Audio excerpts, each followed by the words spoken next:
Alright, I'll get into it. Hang on, let me make sure.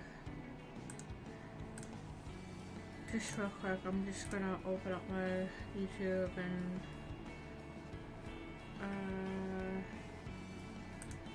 just gonna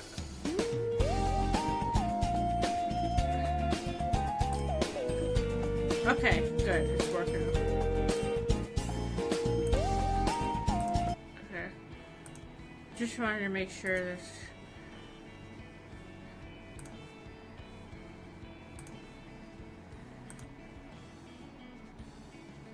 Hang on. Right. Okay. Oi. Okay. Good morning. The time is 2:17 a.m. And I wanted to go back. 3:27:43. So that's like what? March 27th, 17. What? Okay. 1943? I don't know. March 43. 9, can you hear me? If you can, please be patient. I promise that I will answer you. I understand that you might be afraid. Who is this? Are you talking to me? Who do you mean me? Did you say 9? Is that my name? Are you calling me 9? Please respond immediately. I don't have a lot of power. I can't send a lot of messages. Are you still there? I'm sorry. It takes 11 days to charge enough for a message. I'm still here. I am still here. I'm going to save the rest of my charge to listen. Please answer me. Please answer me. Please answer me. Please answer me. Please answer me. Please answer me. Please answer. Please answer. 1, 2, 3, 4, 5, 6, 7, 8, 10. Oh my god, it's Abyssal! Hello! Hang on, let me Twitch activity feed. Where's my... Hi, Abyssal! Oh my god, it's been so long. Dude, where you been? So, I'm decided to do something different today. Hang on. I am reading, so, I'm not a boy. I'm not a boy. Hang on.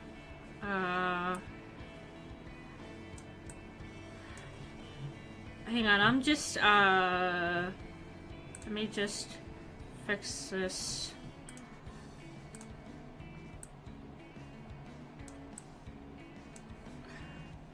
It's you! Yes! I know. Where have you been? I know you've been busy with college, so... You've been so busy with college and stuff like that, playing Stardew Valley and working on stuff. Yeah. So this is, I decided to start doing a web exploration thing. And, reading about stuff. I call everyone Stinky Boy, no discrimination.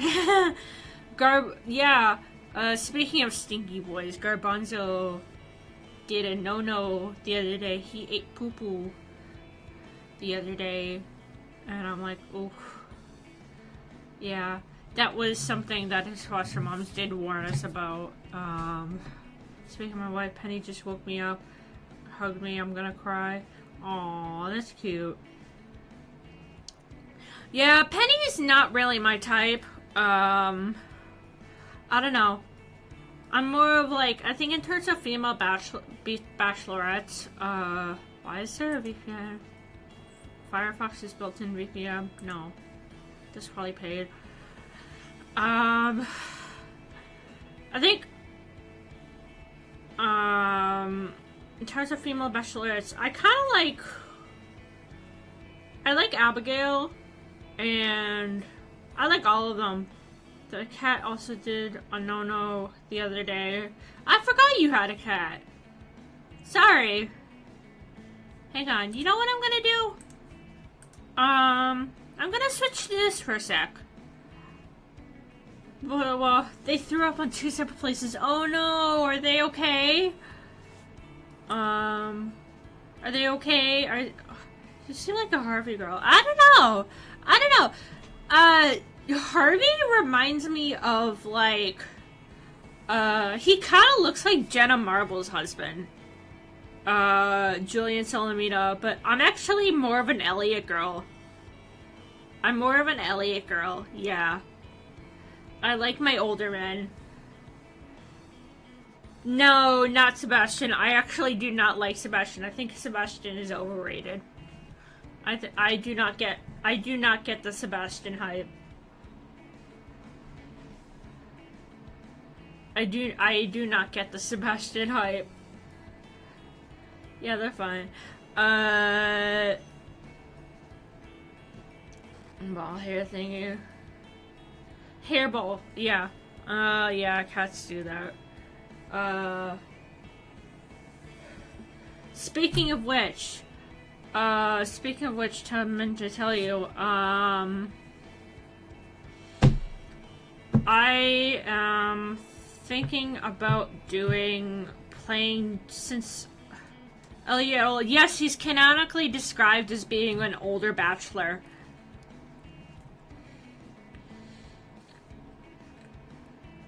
Hang on.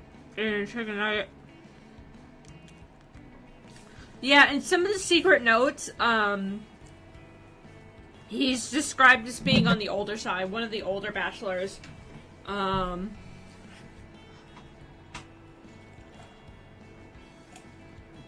Sorry, sipping coffee. Yeah, he's described as being one of the older bachelors. Let me actually look it up. Elliot Stardew Valley notes. Elliot.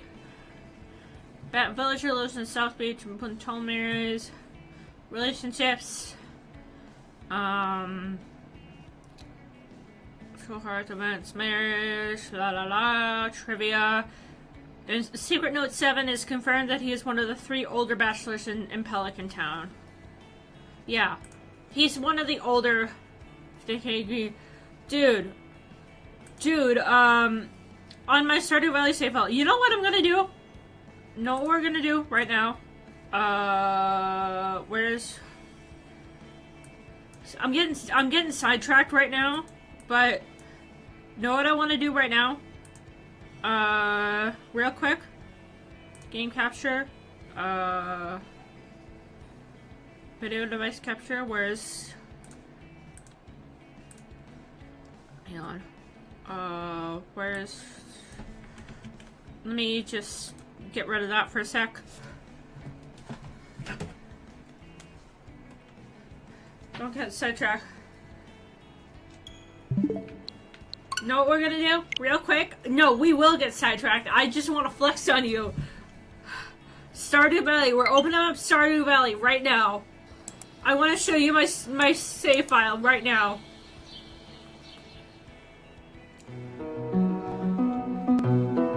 I'm showing you my save file right now.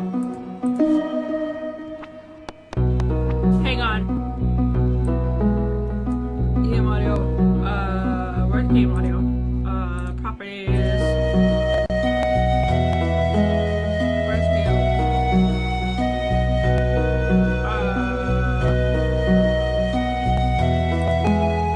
Hang on. Where's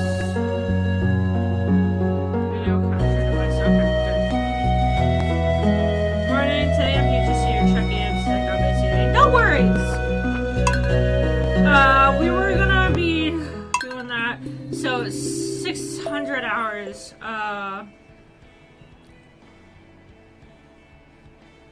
Kind of gotten sidetracked right now, but I want to flex on Abyssal.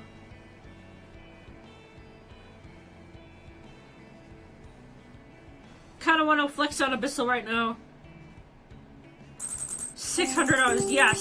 This is my save file that I've had since, I don't know. There's that. So there's that. This is my house. There's Elliot. Morning, need a cup of coffee. There's crafting area. My sweet gem berries that I'm trying to harvest all at the same time.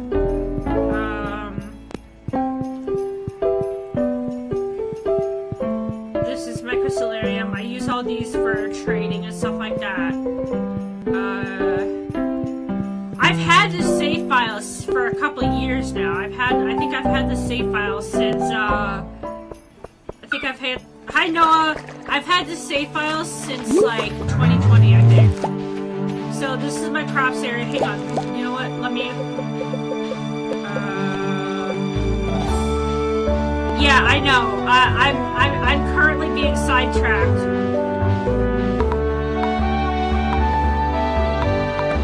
I'm currently trying to flex. So, this is my crops area. I rotate the crops. Then this is for coffee brewing. This is for like, this one's for like machinery and stuff like that. Oh, hang on. Okay. Is that better? Okay, there's that. Trees for farming. I usually do this so I can harvest sap and stuff like that. There's the fruit trees. No, dude. No, Abyssal, you should see. You know what? Next, I'm gonna show you my No, dude, if you still had Discord, I would send you a video of my fucking, No, you need to check my TikTok. I literally, like, posted a video, like, a funny video of my mystery farm. So over here's my silos and shit like that. I plan on adding more silos. So there's that.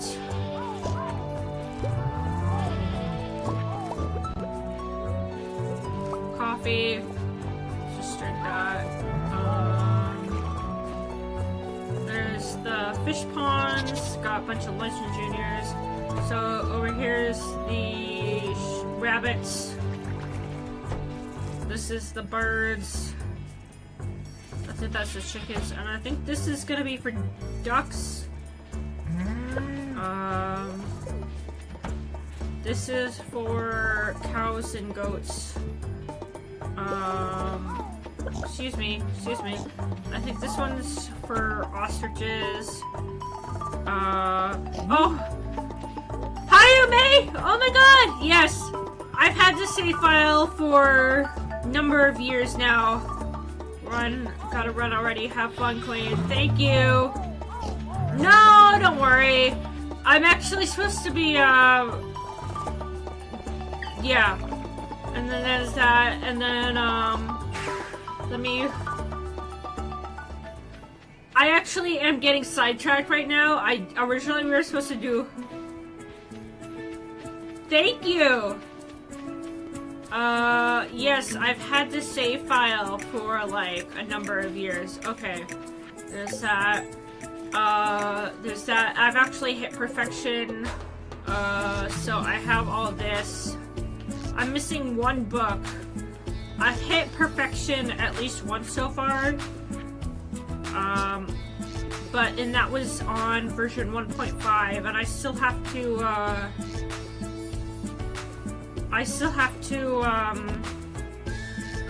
hit perfection, complete everything on version 1.6, so I have to ship, yeah. So, got all the fish. I still have to get this one last fish. I don't know what this one is. I got all the artifacts. I completed the museum already. Did all the dishes. I got all the achievements so far. Almost all the achievements. Well read, read every book. I think they added the Journey of the Prairie King. I think these are... Hang on, what is this say? Help your forest neighbors grow their family. Yeah, that's the raccoon quest. And then all the nodes and stuff like that. So there's that.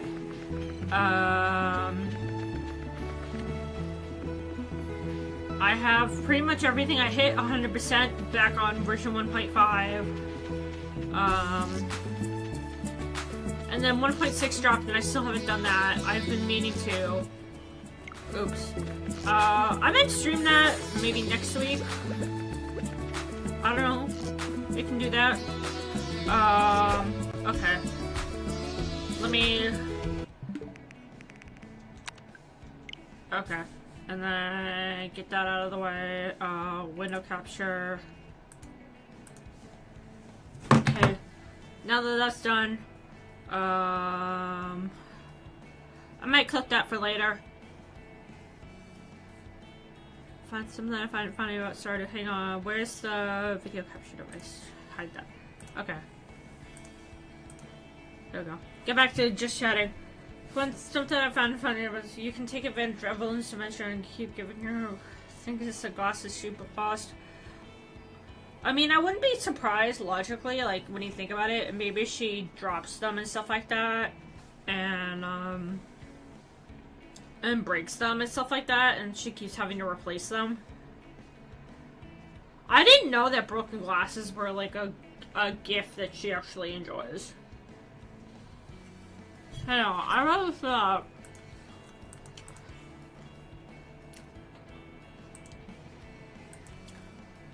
Hang on, I want to look that up. Real quick. Evelyn.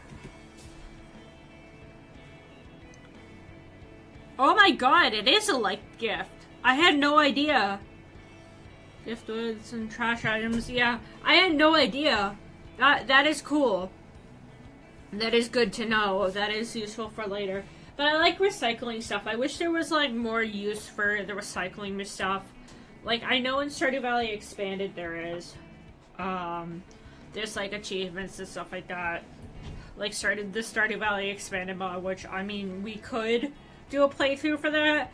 But the problem is that I have a vanilla save file run going with late, and I don't want to screw that up. So, there is that. Because, like, if I add mods to my game, then, that could screw up the compatibility for me and late, so I would have to force him to, like... Not only would it screw up our playthrough and stuff like that, our co-op playthrough, like, and be adding sort of just mismatch and stuff like that, but, it would also just screw up the compatibility if late doesn't want to do modded and stuff like that.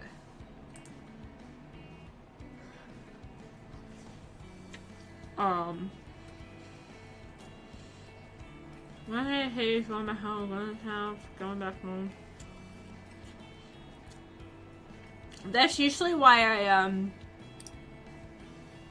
when it comes to, like, doing stuff in town, I usually, if it requires items and stuff like that, I usually keep the items on me.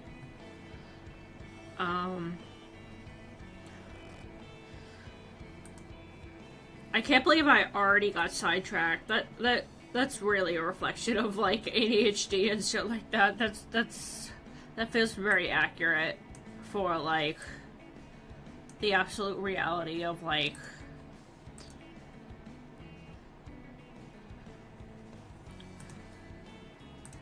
hang on.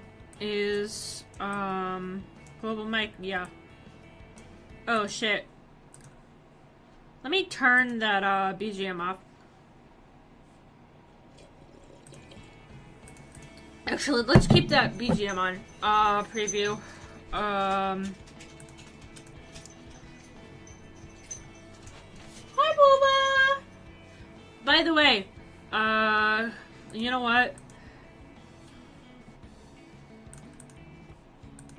Abyssal, hang on. I want to make sure.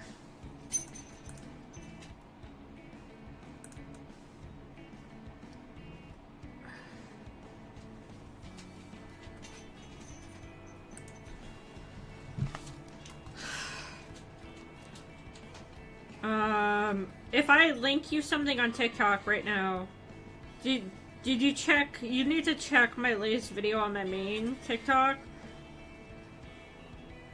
Okay. Hang on, let me add you.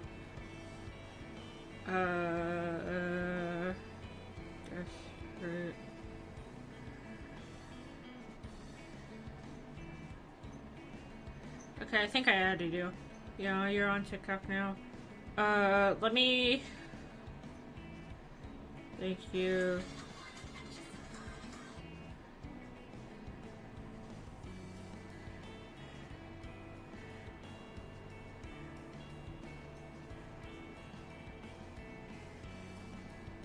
Hang on, Abyssal. Let me send you something. Let me show you my fucking Mystria farm. I'm sending you stuff from Mystria. Like, I recorded something yesterday while I was playing, Mystria offline. If you can tell, my new fixation is Sonic.exe. Oh my god, that's old school shit. That's old. Hang on, I'm sending you something. So, you know Fields of Mystria, right? It's like similar to Stardew Valley. It's similar, it's same kind of gameplay as Stardew Valley. It's sending now, but I'm like showing off, it's a video like showing off my farm and stuff like that. It's like a 4-minute video, so I can pause for that. But oh boy, this is gonna be a long stream. It's a good, I know it's a good game. You missed out. It was on sale for spring a couple weeks ago for 20% off. I can totally buy you the game next week. I get paid on Wednesday. I can buy you the game. Don't worry about it. It's definitely really good. It's very polished for like an early access game. Like, it's still in early access. The 1.0 release is expected. No. I'll buy it on my own. Alright. I mean, if you insist. Okay. Take a look at... Even though I'm saving for... Hello! Hello! Welcome. I was meaning to, are you brat? Yes, I am. I am sort of a brat, but, so... Okay, so, listen, 360 brat. I was initially going to be streaming, like, an exploration of, like, the 17... I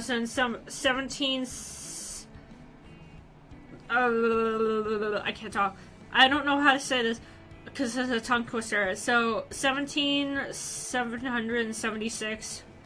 The website, which is a speculative fiction, science fiction, online, like multimedia series. But then I got sidetracked because my friend here, Abyssal, was talking about playing Stardew, and so I showed him my Stardew thing. So the VOD will be there. The footage will be there. I got sidetracked and showed him my Switch Stardew save file and stuff like that. I have like 600 hours on that save file because I've had it since like, what, 2020, I think? I don't know how old that save file is, but like I've logged tons of hours on it. And I've logged like 600 hours on it, and I've gotten perfection and stuff like that. Hang on, I'm untangling cords. But like, I got sidetracked, and now I'm just chatting and stuff like that. So it's like totally ADHD, just like that. And that's, yeah. Also the Baby No Money concert. That's cool. Honestly, I once said that Baby No Money, I find him really attractive and stuff like that. But, I don't know. You are still queen. Yes. I'm a little queen. Yeah. Welcome to oh the my god! 360_brat. Be prepared to have your ankles bitten. Thank you. I really appreciate that. And we've hit 150. Oh my god. I was fully expecting that goal to be hit, like, maybe... So I set that goal to be hit maybe by, like, June. I set the deadline for that to be, like, June 19th, which is my birthday, and I did not expect to hit that, like, 2 months in advance. I'm really surprised. So basically just to, like, give sort of an insight into the kind of content that I produce, I usually just kind of stream whatever personally interests me. In terms of gaming and stuff like that, I usually just play low stress, low stakes kind of stuff, whatever personally interests me. One of the big games that I stream a lot is, Fields of Mystria, which is, like, a Stardew-esque, like, it's more like an anime RPG version of Stardew. That game, like, I can pull it up here. I have like 272 hours on it. And actually, no, it says 291. I'm just a little bit shy of like, except when you played Keep Talking Nobody. So, oh my god, yeah, that was like really stressful. That was like making me tweak out. Oh my god, that gave me a headache. That was like only like a 30-minute stream or something like that. That was like maybe one of my shortest streams ever. And like shortest gaming streams ever. And like that was genuinely stressful. So I mainly stream like low stress, low stake stuff because, fun fact, I used to be on a Splatoon comp team. I think it was called like, I don't know, it was like it was like, I forget the thing. I think there was like a running theme with all our outfits and stuff like that. I think my theme was that I wore, this was like years ago, but I was on a Splatoon comp team, like, and like a really small Splatoon comp team. We were basically nobodies, and I was playing Clan Blitz, and you know, I'm not really, I don't really do well under pressure, in terms of gaming and stuff like that. And so I kind of choked during a league match, and I ended up crying, and I just quit then and there right after the match.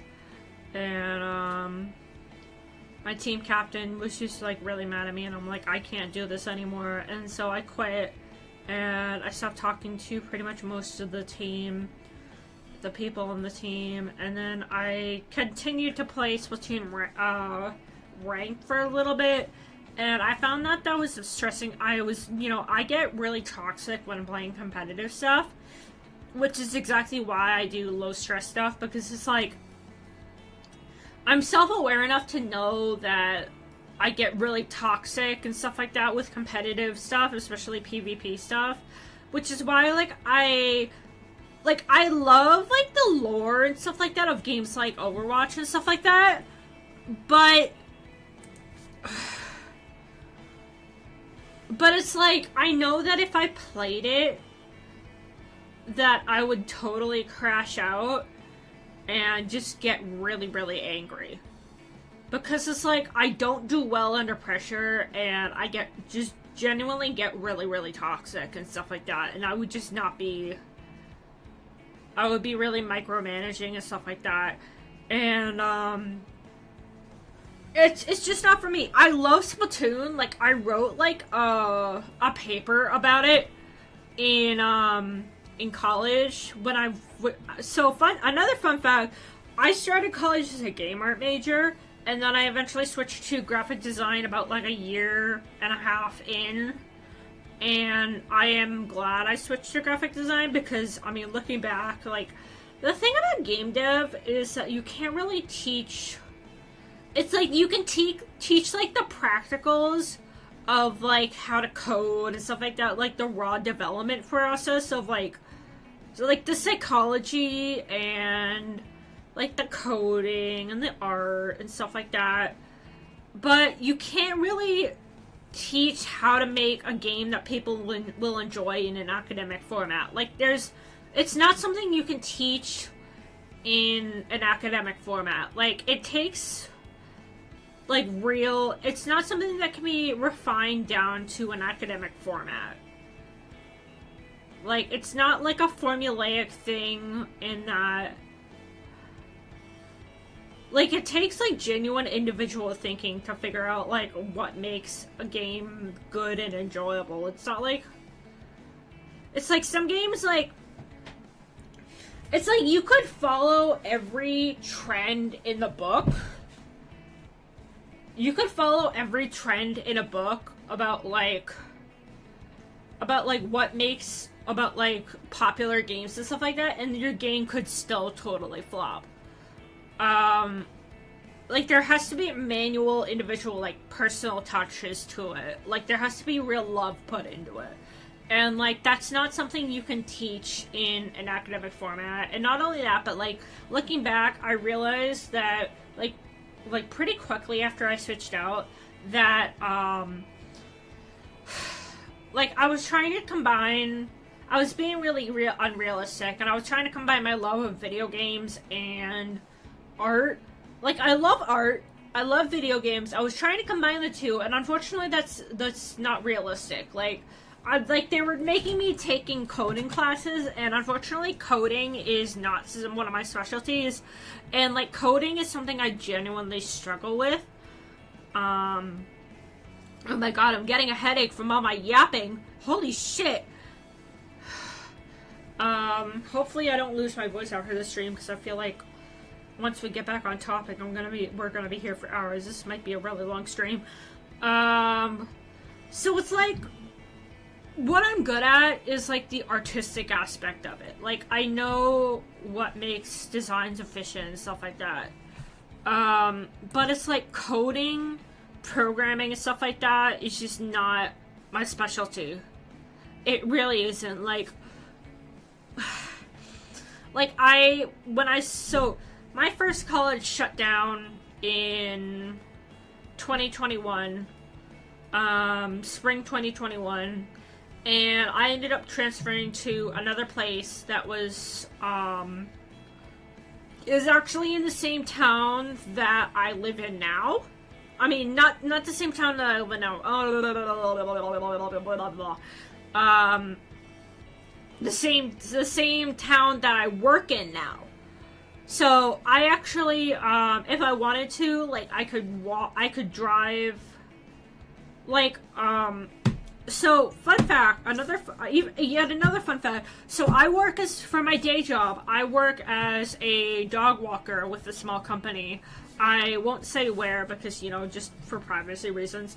But, I'm a boss, I'm a New England gal. Lanky, I saw that. I'm too focused on the yap. Lanky, you didn't get me there. So I work in sort of a rich area in Massachusetts, and, you know, wealthy people and stuff like that. Houses are worth, like, maybe $1 million and stuff like that. But, so it's like, so there's like that, but one of my clients, if I wanted to, it would be like maybe maybe 5-10 minute drive, maybe 7-minute drive from one of my clients' houses to college campus for the place that I attended, that I graduated from.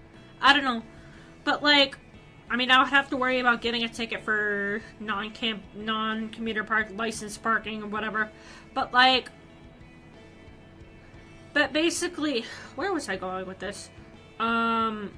So I graduated there, but, oh yeah, I know where I was going with this. So, like, I took a web design and programming class for the place that I graduated from, and I would actually regularly get help from my professor for that class, and even then I still, like, just genuinely struggled and stuff like that. So, like, programming and coding and stuff like that was genuinely,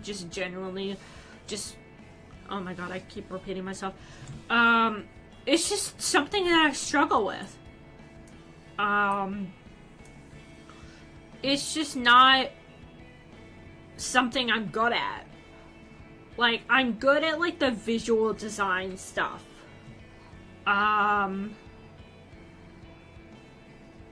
Like, for example, like, you can see my overlays and stuff like that.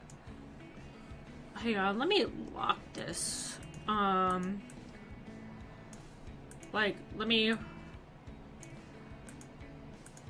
Like, these overlays, the overlay backgrounds that I made those pretty much all by myself. A friend of mine sent me her templates and stuff like that, and I just modified them a little bit until there was that. But yeah. Anyway, we should probably get back on track. Okay. Let's turn this BGM down. Where are we going with this? Okay. Now, we were looking at this. Please respond immediately. Please answer me. Please answer. 1, 2, 3, 4, 5, 6, 7, 8, 9, 10. And then, so there's 10 days in between. Please answer. June 43. Please answer. It's taking more and more time. Please respond. I'm not going to keep wasting my energy listening to your last message until you respond. Please respond as quickly as possible. I'm gonna widen this. Where's window capture? Let me widen this. Oops.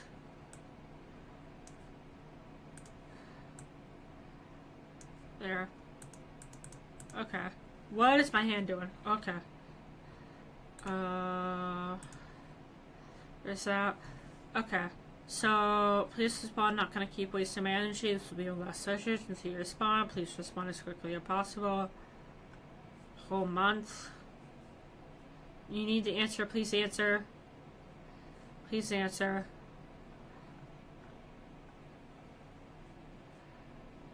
Please answer. Please answer. Please answer. Another whole month goes by. Another whole month goes by. And please, you need to answer me. This is going to be my final attempt to contact you. Do not send me any more messages until you answer quickly. This is my final transmission.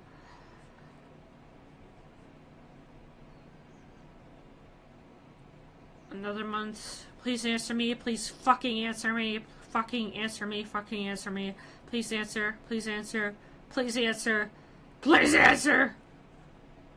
Another month. 9. I'm so sorry. I can only transmit short messages. I need to preserve and power, and so do you. Please listen carefully. It takes 217 days for a message to reach you, and it takes another 217 days for your response to reach you. Call me 10 in your message so that I know you're responding to me. More will follow. I love you so much. You said to call you 10. Who are you? Why does it take so long? I don't understand what's going on. I don't know who I am or where I am. I'm all by myself. Who are you? I love you too. Gay. I don't know. Well, I kind of just spoiled a little bit, but like, I read ahead a little bit before this, but that's why I decided to stream this.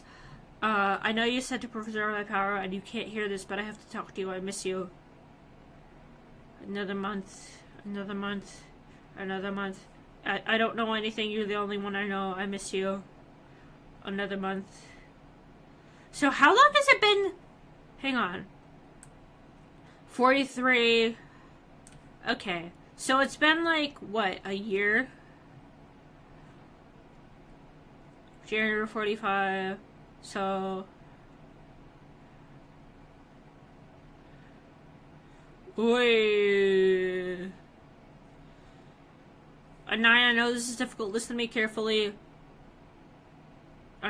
Listen to me carefully. I will get you out of this.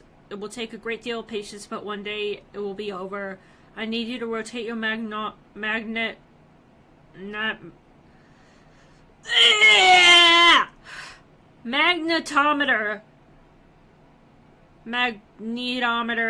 I don't know. Exactly 113 degrees. I don't know what a magnetometer I don't have a magnetometer. I know you can't answer yet, but I'm just telling you it again in case you missed one. I don't have a magnetometer. I don't think I have anything. I don't think I can have anything. I don't even know how I'm talking to you. I don't know how to have something. I don't have a magnometer. I don't have a magnometer. Keeps going. Time keeps slipping.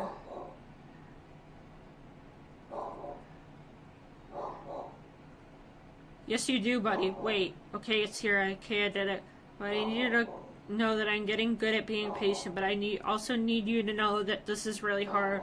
If it's possible to get back to me any sooner, then you need to do that. Time keeps slipping. La la la la la. 47. No, it's been, what, 4 years? Oh my god. Boba. Man, this is really sad. This must be like, what? Imagine all the... September 47, October 47, December 47. Good work. This will be the hardest night. You will use this to charge full capacity. The magnometer is designed to do this, so it will take very long time. Hold still for exactly 27 years and 13 days, not a day less. Do not use any energy trying to message me. Remember that I love you. Okay. Shit. Any energy trying to message me. Shit. Dumbass. Okay. 48. Number 48, 49. February 49. God damn it, I said no communications. No communications. Now you haven't started here. Please sit and wait. Remember, 27 years, 13 days. On that day, do not contact me. I will contact you. Do not respond to me. Don't. Okay, sorry. Wait, shit, I'm an idiot. I'm sorry. Starting over again. So we'll see you in 27 days. 27 years, 13 days. Also, do you guys like my custom cursor? Do you like my custom Nessie cursor? Can you see it? Ooh, it's an image. Can't see it, but it's an image.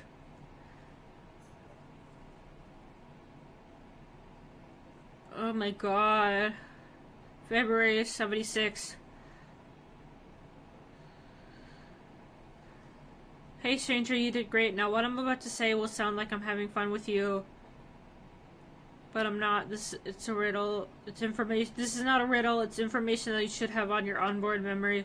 What's crucial here is that it's your idea, the one that you're the one to retrieve it. What was the average recorded wind chill during this 1976 NFL championship? It's 48 degrees Fahrenheit. I don't know how I knew that. How do I know that? That was correct, wasn't it? Wait, no, that isn't right. That's the opposite. I don't know how a number can have an opposite. 48 degrees Celsius? I guess not. I don't understand. What's the opposite of a number? No number is it 0 degrees? No. For negative 48. Can there be a negative? Oh! Spinning! Okay. Careful that. NASA CR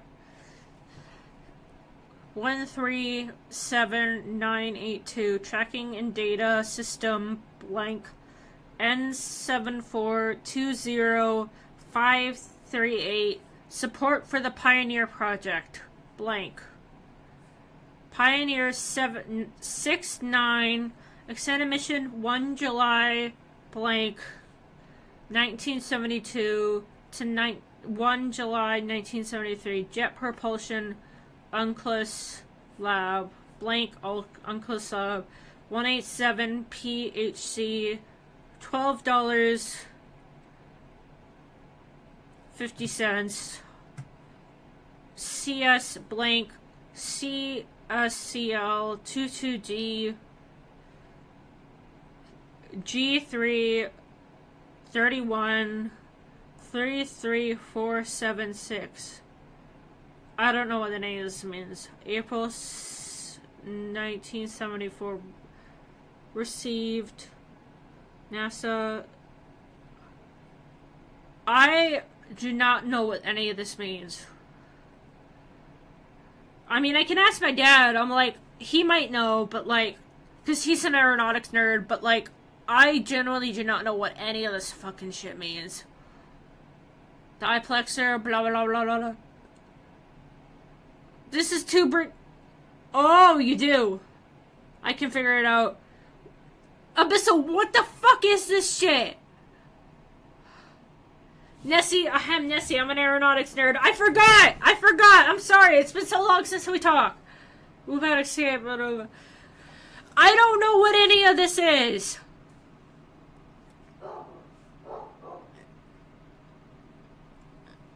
So, what the fuck is a magnetometer? What the fuck is a magnetometer? I'm not a STEM kid!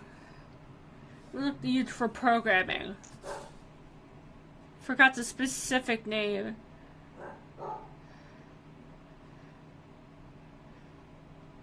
On-site telemetry and command configuration. Measures electromagnetic frequencies. Okay. So it's sort of like, in a sense, it's sort of like a radio antenna.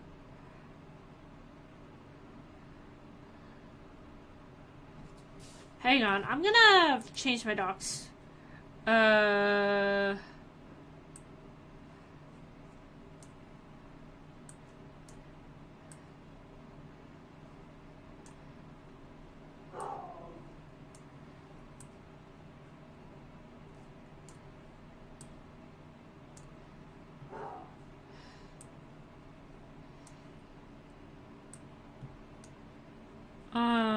Basically, this is the line in order to does for she's mentioned door hinge, card scan, read frequency, if correct frequency, accept. So it's sort of like, hang on.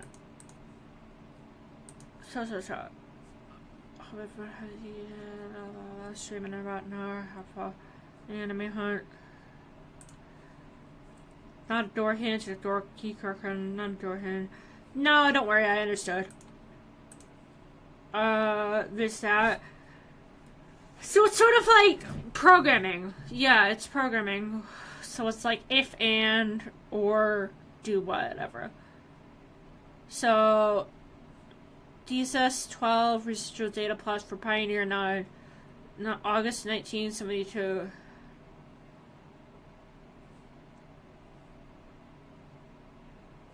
Fig. DSS residual data plots for 1972. Professors, physics engineers like myself use the format to map out how we want the code to work.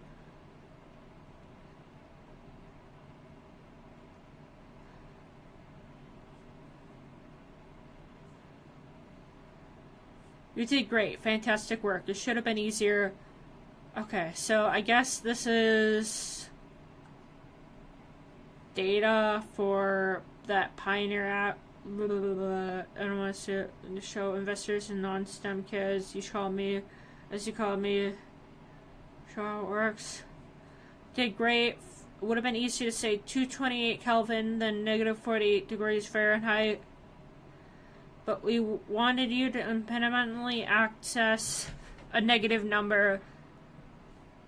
We figured that if you access something negative, something abstract, it would trip you up enough to let us establish the link.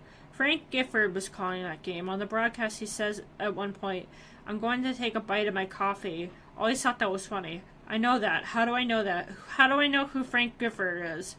It was one of the artifacts in your data storage unit. While they were testing it out, they were writing and erasing all kinds of random data on it. Cake recipes, Beatles lyrics, all kinds of shit. One of them was a football fan, and of course during the 1976 football season you were being, guess what? How are you answering yourself as, you're capable of quantum communication now. Before that we had to basically transmit to each other in three-dimensional space, and of course that took forever, but with the quantum link established, can communicate in real time. We fixed you up with some goodies. Your DSU was only built to hold about 2 kilobytes of data, which, a washing machine has more than that. We reformatted it to fit about 5 exabytes. Knock yourself out, buddy. We've got, more if you need it. Listen, 9, are you going to keep doing this? Just crosstalk? Is crosstalk just your deal? Want to shut up for even a second? I don't know anything. It's okay, you will. I just thought maybe it would start the conversation. This is the only conversation I've ever had. Maybe I'm just not good at it. Self-doubt, self, who am I? Abyssal, don't hang on. I'm getting to that. Your name is 9, my name is 10, I'm your little sister. So 10 is, I guess 10 is supposed to be female.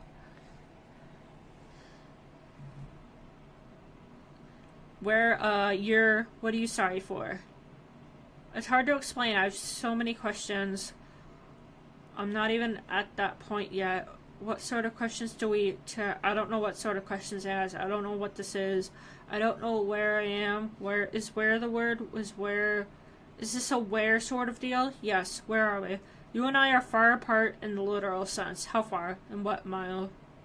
In what miles? Sure. 3.5 trillion. Don't leave. Oh, I'm not leaving. You're stuck with me for good, you little butthole. What am I? How about you take a look? You've got a camera. This?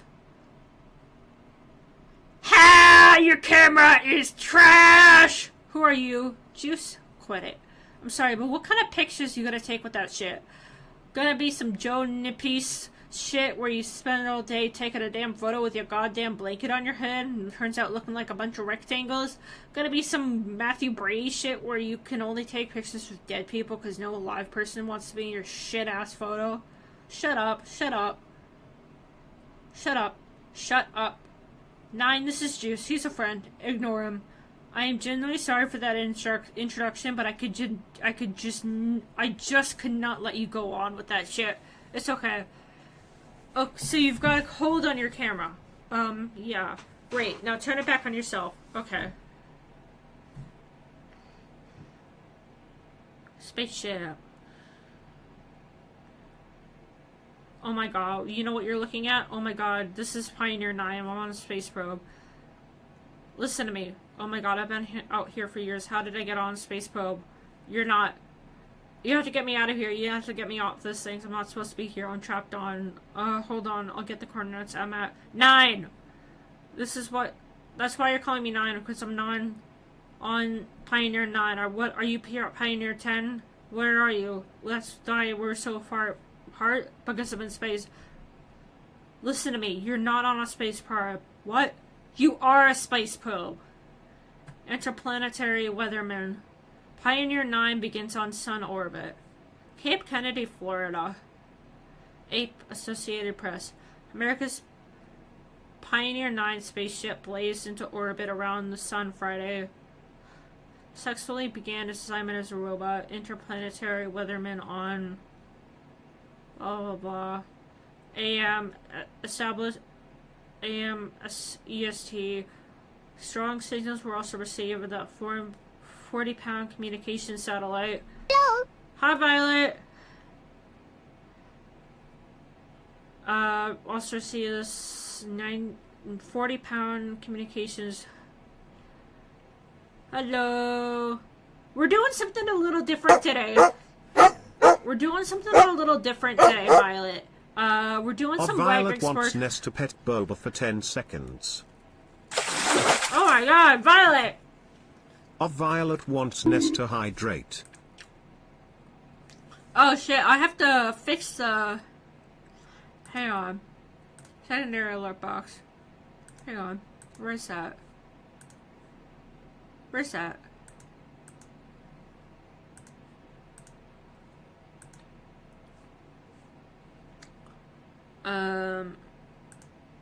So we're doing something a little different today, Violet. We're doing some web exploration stuff. We're reading through a speculative fiction science fiction series called 17,776.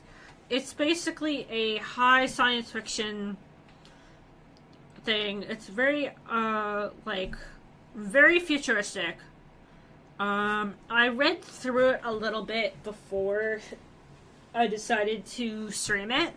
I figured that, like, with how fucky wucky it is a little bit, I figured that it would be really interesting. Okay. Strong signals were also seen from the 40-pound communication satellite. First reports from Pioneer 9 and keys to the center of the blah blah blah. 3 Apollo 8 astronauts orbit the moon at Christmas time as expected. Project officials say the crew will be sufficiently protected from the spaceship and their solar radiation. Administration's Western Region Mayor Larry Chimble of Palmdale. Pioneer 9 but now behind Sun, hurtling in solar orbit. 100 million 163,428,000 miles from the Earth. Pioneer 9 passed behind the Sun at 4 a.m. Thursday and will emerge on the other side at 8 a.m. Saturday. Launched November 18th, 1968. The solar probe required blah blah blah. Use the certificate towards your purchase of pretty panty. Ew.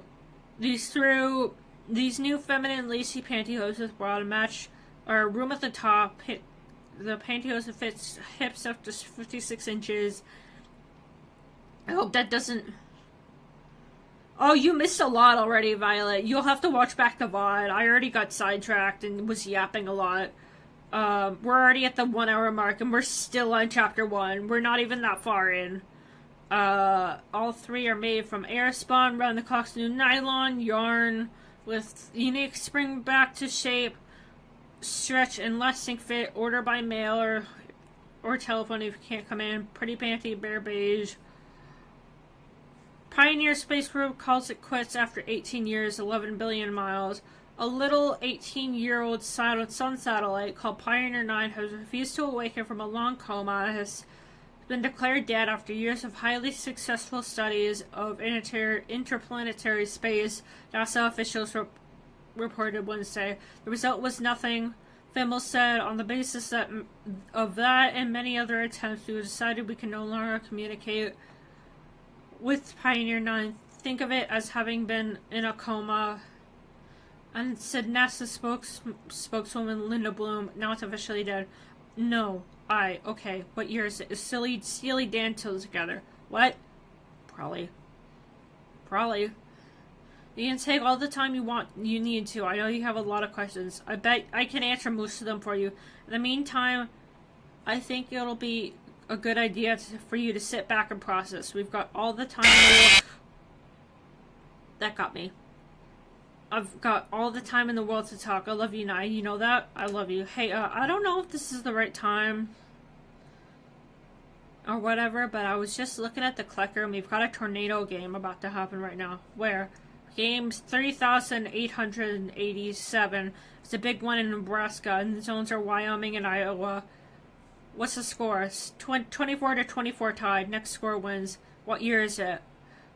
Oof, we gotta see this one. 9, you wanna watch some football? What year is it? Okay. What year is it?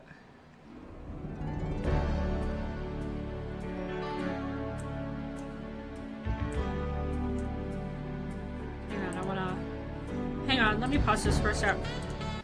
Hang on, where's window capture?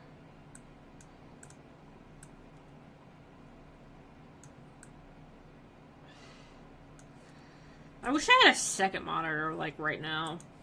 Man, that would be really helpful. Oh my god, Lankia! Violet! No, Violet! Oh my god, it keeps going!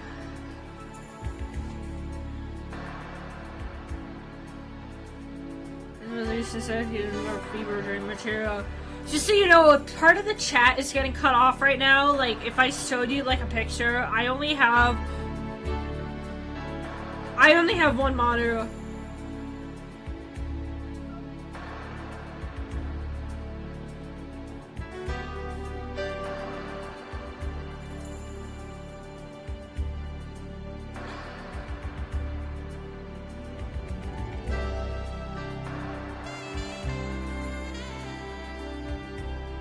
Oh, the world's flooded. 17,776. An American football story. Written and illustrated by John Du Bois. Violet! Starring Pioneer 9. Pioneer 10. And Juicy... Jupiter Icy Moons Explorer. Juice.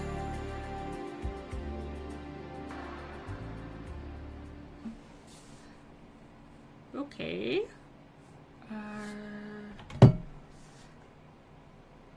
Diplexer, continue. Okay.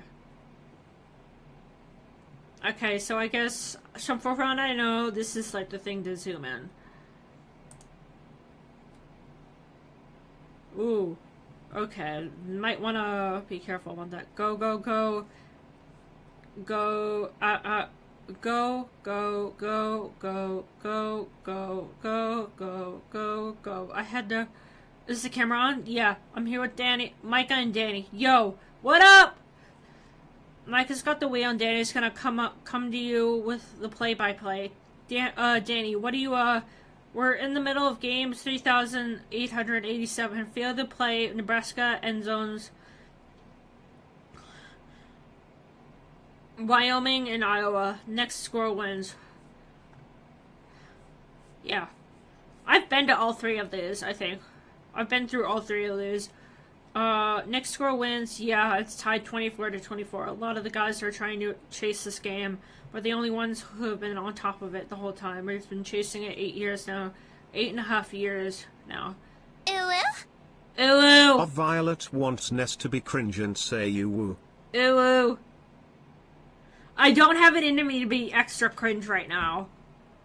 Because I'm like so locked into trying to read this. 8.5 years now. Yeah, 8.5 years now. Micah, speed up. I can't. Dude, I can't. The cop won't let me pass. Hold on. Let me get up next to him. Roll down the window. Hello, sir. Hello, officer. You boys need to keep your distance. Sir, we're just trying to shoot game 3,887. Hang on. You can do that from out here. Hang on. You know what? Let's pause for a sec. Let's switch that. Let me...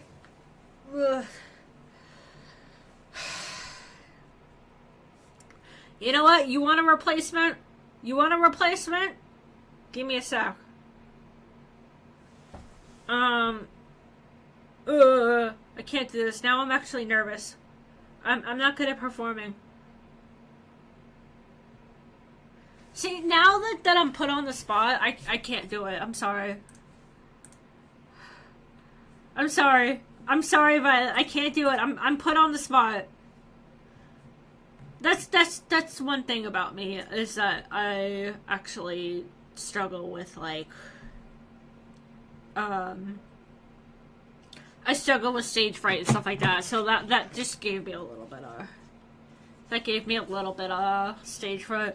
Okay, you boys need to keep your distance. Sir, we're just trying to shoot game 3,887. You can do that from out here. You don't need to get close to the twister. This is stupid, dude. I've been in like 20 twisters. Sir, we've been in a lot of tornadoes. We know how to handle ourselves. This game here is headed straight toward this tornado. It might go up in the twister. You're plenty close for that. Sir, if we could just... This is not a debate. I am not going to debate with you. What I am going to do is pull you over and bring all three of you before the county magistrate. Do you want that? No, officer. Sorry, officer. This is bullshit.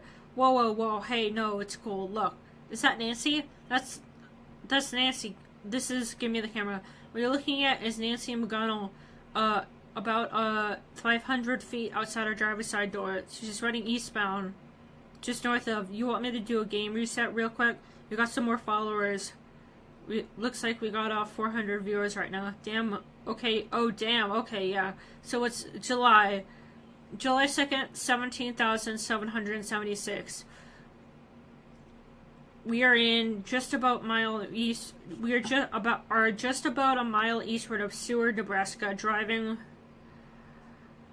eastbound of McKelvey Road. We're following Wyoming, We're following running back Nancy McGonnell, who is about 83% of the way across the state.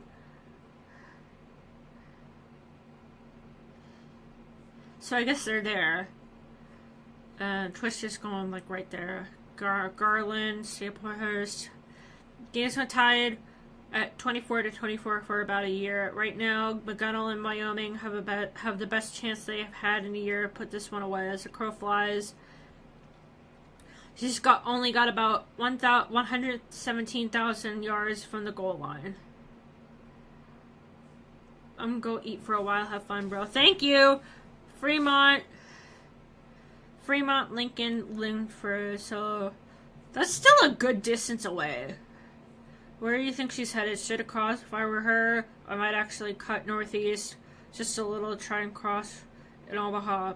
Lots of buildings, lots of suburb, plenty of places to hide. As you know, if you're in an urban center, it's damn near impossible to chase down a lone ball carrier, no matter how many defenders you have.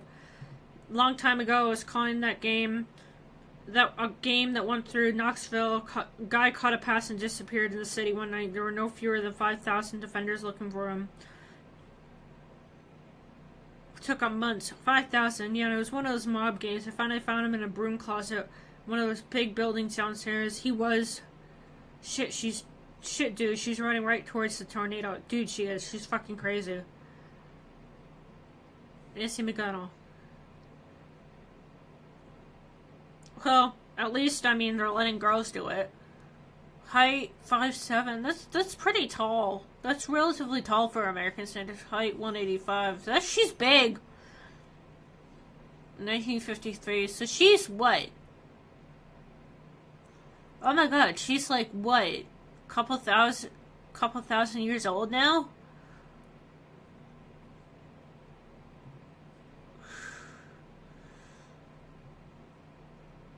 Do not play with her. Look after her daughter's general store.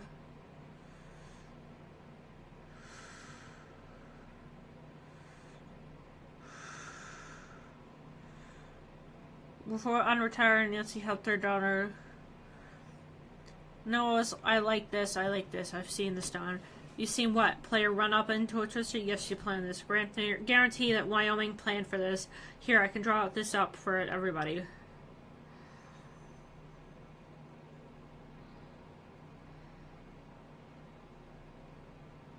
This morning, line of scrimmage, starting Gresham.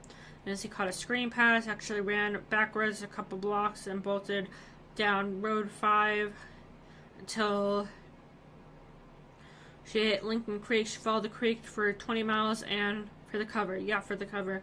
By running on the far side of the creek it becomes like a blocker.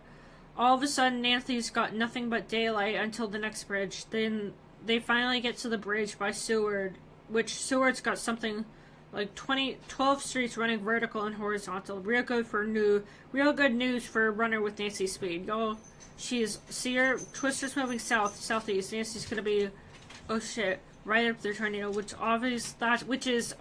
obviously what she's trying to do. Look at the third and fourth lines of the defenders. They're closing in, which, with all these planes, she's not gonna have any cover. They'll see her from a mile off. Only way she can shake them now is if that Twister picks her up and throws her downfield.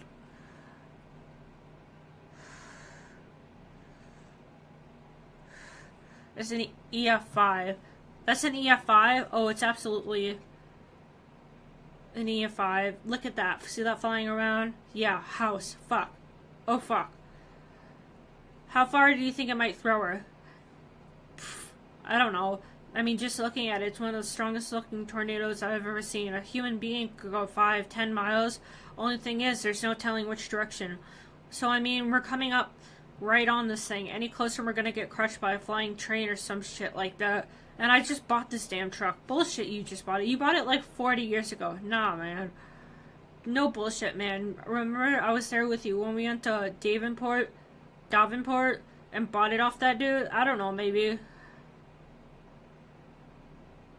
Who gives a shit? This is one of the best trucks I've ever had. Why? What about this fucking 11,083 Silverado? It's a 12,083 Silverado.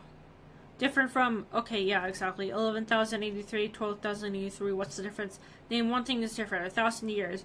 Name me one thing that's different. You can fit a big pop into the cup holder. Pop holder. Cup holder. Obviously, you can hold pop in it, but it doesn't.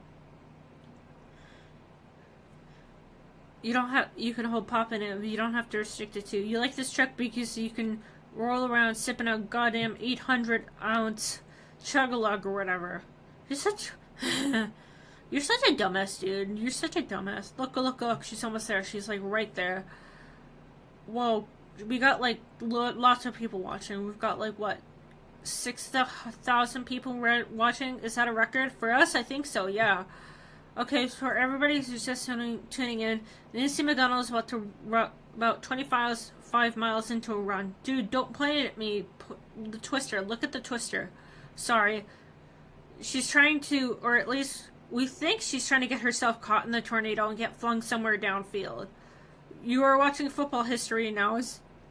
As earlier I was keeping pace with her. She was probably running 20 miles an hour easy. That is fast for a person running. And that's what makes her one of the best running backs in playing in the Midwest right now. If she can create a little bit of space and go on a distance run, she might turn the jets on you at any... She's going up. She is... Nancy's up in the twister. She has left the...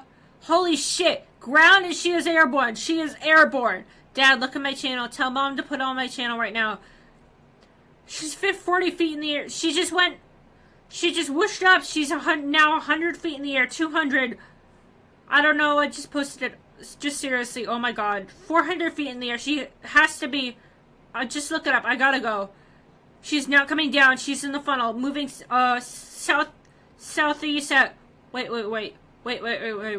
Stop. Come on, man. This is getting good. What is this? Okay. Continue. Okay, video.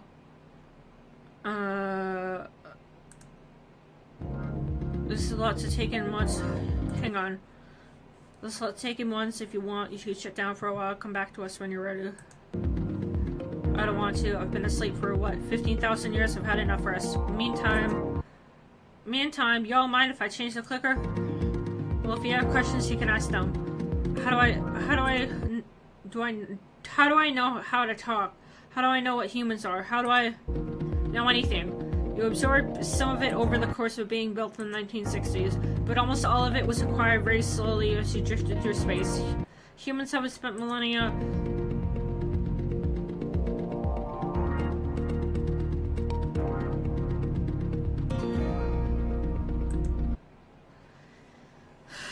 okay. Almost all of it was acquired very slowly as it drifted through space. Humans spent millennia broadcasting their knowledge and culture through radio waves. Naturally, a lot of these signals drifted out to you. As it turns out, if you leave even a simple computer in total isolation for 50,000 years, it will gradually become, a person. Violet, I saw that. Is that what happened to you? Yep, thousands of years ago, but yeah. Why are people still playing football? Because it's funner than shit. Don't they have anything better to do? Not really, no. Why not? Because the answer is they fixed all the problems. War, poverty, disease, those are all extinct ideas.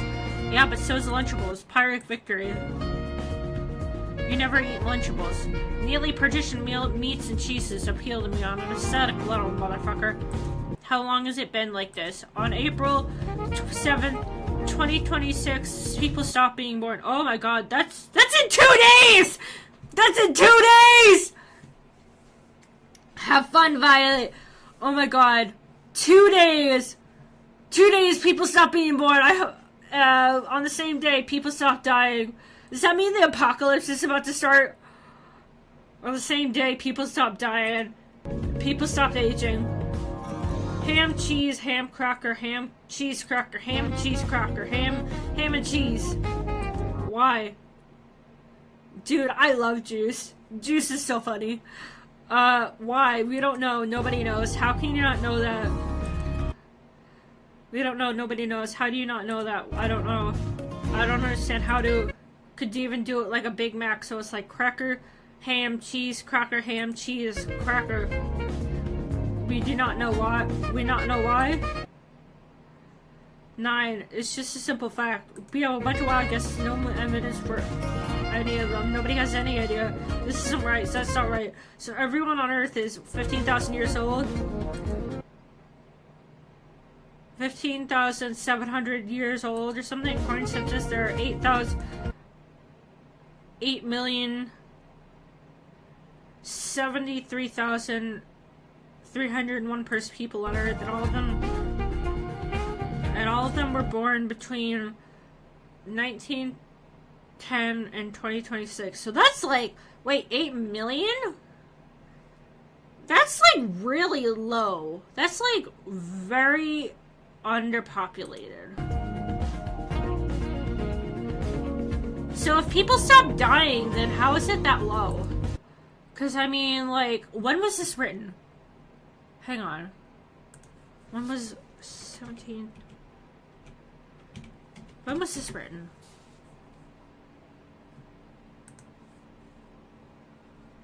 "2017. Okay. So this was published in 2017. So this is relatively old. Hang on, I got, like, what? Hair on my fucking chin. So, like, this is speculating that there was a major population decrease and stuff like that. There was, like, almost a mass extinction event. Because, like, 2017 to 2026, that's, like, what, 9 years? How did, like, what? A couple billion people die in 6 years. In 9 years.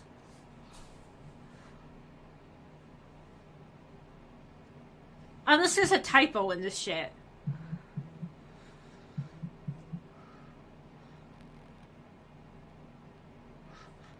So, between 15,750 and 15,886 years old, and they play football all day. Well, no, not all of them. It's popular in the States, so it's still in the United States. I mean, I guess. Yeah. Nobody says you can't go ham. To ham puck for me. None of this is crazy to you. You have to remember, we've been watching for thousands of years. This is just how things are. You get bored of asking questions sooner or later. This is just in the meantime you learn to enjoy it. Where are we tuned in? Oh, there's a spot outside Nashville. Thought we could see what the Durabos are up to. Oh, I love the Durabos. Haven't caught up with those two in a long time. How fun. And I don't know how long.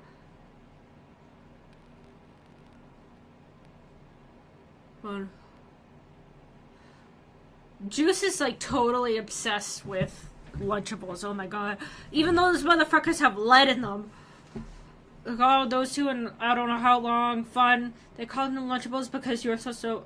It was a lunch with, or so it was implied. Lunch empowerment.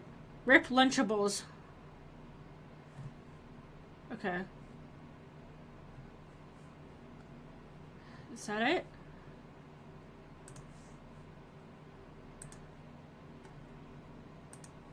Okay.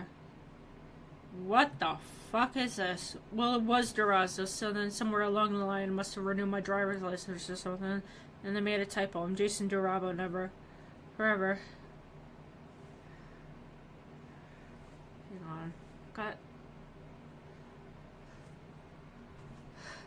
I think in this area they would make a typo like that. Could have changed it back. Well, I'm sure. I wish I could remember when it was. My papa's name is Durazo.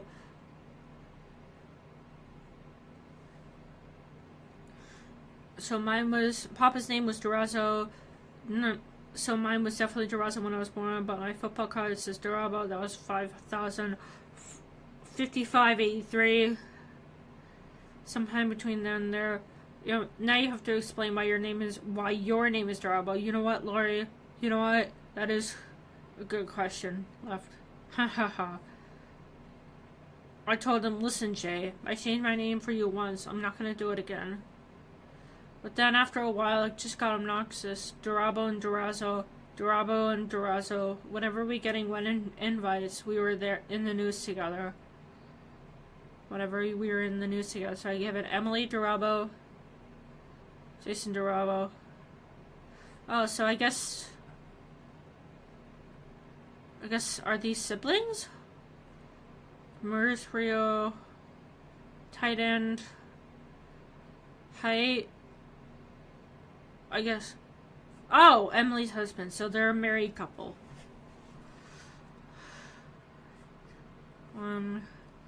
Combination of size. Oh my god, height, 5'10", weight 110. So I guess So I guess we can deduce that because of like what happened, people just started getting bigger and stuff like that. People just started what? I don't know. After 480 seasons, it's clear that Emily's career is just getting started. Her combination of size and long-running distance running ability have led the rest of the Tennessee Coastal League, in fact, the rest of the country, to reconsider the role of tight end in cross-country football.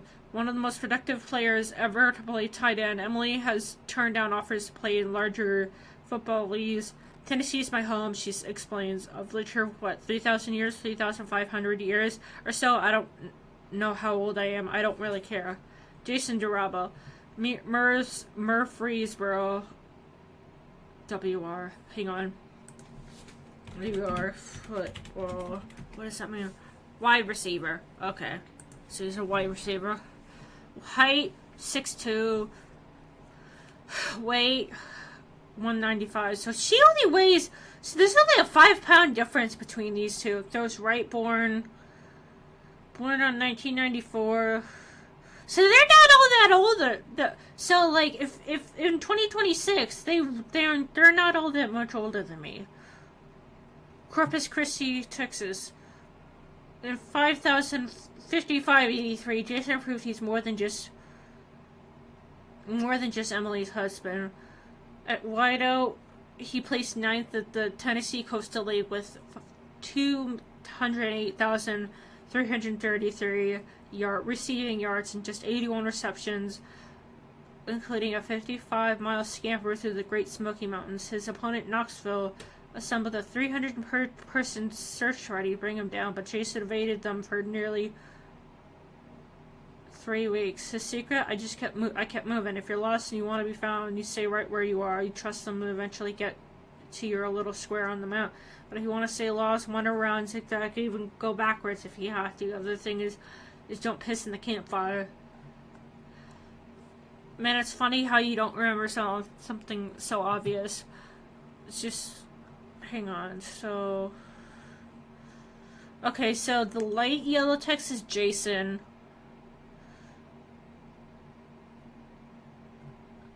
So... And then, like, the neon yellow text is,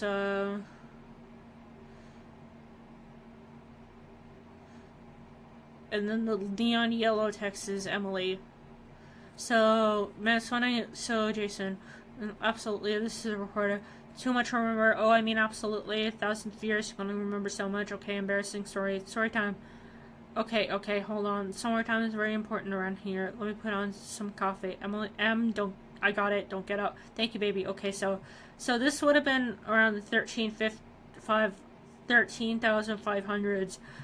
Yes, I was apartment shopping in Seattle. Sometime around the Cinco, I was looking for a one-room bedroom, like a real one-room bedroom. You know, landlords are always listing city apartments as one-room bedrooms. There's a whole... Okay, oh, yes.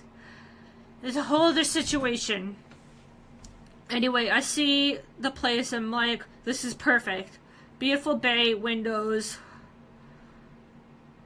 Washer and dryer in the building, tall ceilings, exposed brick, everything. It's everything I want. It's just perfect. So I sent Lee there on the spot because it's like just perfect for me.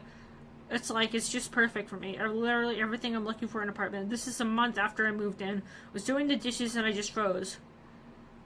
I realized I had lived there before. Oh my god. Oh no. Oh my god. I don't know. Way back, long time ago. You know, I actually went back and looked it up. I lived there for 2 years back in 71, 74. Realized I'd arranged the furniture pretty much the same way back and everything. Oh god, it was so weird. And you know what was even weirder? When I went back and looked at my old photos from there.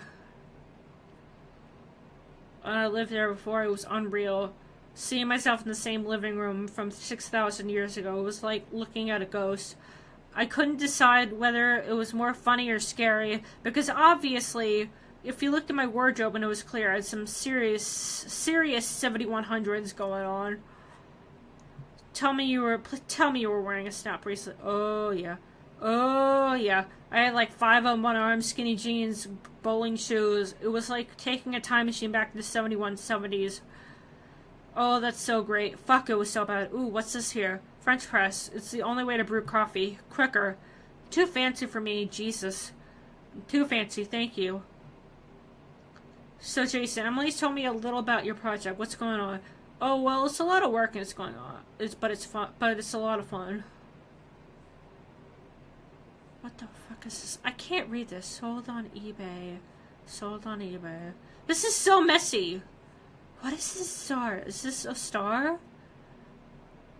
These collectibles. What? Jason, come on. You're being reckless. You can tell Laura. No, it's okay. Seriously, don't mind me if I'm being nosy. No, you know what? I'm just not used to talking about it. It's kind of a weird story. I don't know if you wanna. Jay, oh my god, it's a great story. Tell it. Oh, okay. So, you're right. This story sucks. I'm bored. Okay. Alright. So, you know who Coy Detmer is? I don't. Coy Detmer is retired now, but he played football. I think I've heard that name.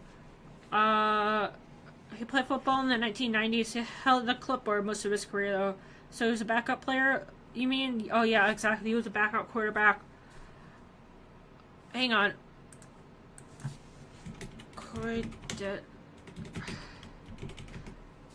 Okay, so he is a real person. Oh, yeah, exactly. He was a backup quarterback. Just talking to you is just like talking to her. Y'all football players. Sorry. So the thing about being a backup quarterback in the NFL is that you rarely play. You weren't all that famous as far as quarterbacks go. Kids didn't ask you for all that many autographs. So an autograph Coy Detmer photo football is really rare, right? Well, I'm trying to grab every single one. That's interesting. So you're a collector? I'm actually a player. It's a game, actually. You mean literally you mean a football game? I'm actually technically playing it right now. Oh my god. Oh my god, am I gonna get tackled by somebody? Do I need to run for cover? You're fine. Lori, you know what? If it's any consolation to you, I was a tight end for 4,000 years. If the thing goes south, I'll throw a block for you. Uh-huh. It's basically dead game now, right now anyway. Me and 19 other players are in for an everyone for themselves. We go all over the country trying to find every ball Coy Detmer ever autographed. Coy Detmer game. Registered game 28,259. All traditional American rules shall be observed for this game. 21 person teams.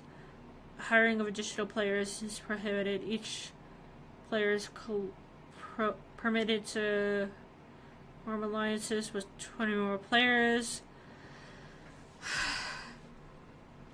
Game-wide collusion against one player is also permitted.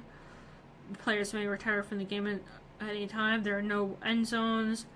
The sidelines are borders shared by the continental United States and Canada, continental United States and Mexico, Atlantic Ocean, Pacific Ocean. Sunken territories are within the field of play. There are multiple footballs in play. Precise number of footballs is unknown and will be quantified as game processes. The object of this game is to collect every football in existence that has been personally autographed by Coy Detmer. Each of these balls must be accompanied by a certificate of authenticity. In the absence of such, other documents may be submitted to establish an authentic signature. Validity of said documents shall be determined by game officials. Contact with Mr. Detmer himself is strictly and unconditionally prohibited. Players may not request Mr. Detmer to assign additional footballs, nor inquire about the whereabouts of any footballs. Any attempt to contact Mr. Detmer will result in an automatic ejection from the game. Eligible footballs must be full-size regulation footballs in fair or better condition. Any non-regulation footballs autographed by Mr. Detmer, such as pet toys or Nerf footballs, are ineligible. Eligible footballs must be autographed solely by Mr. Detmer. Footballs autographed by multiple players are ineligible. A winner will be declared once one player alliance,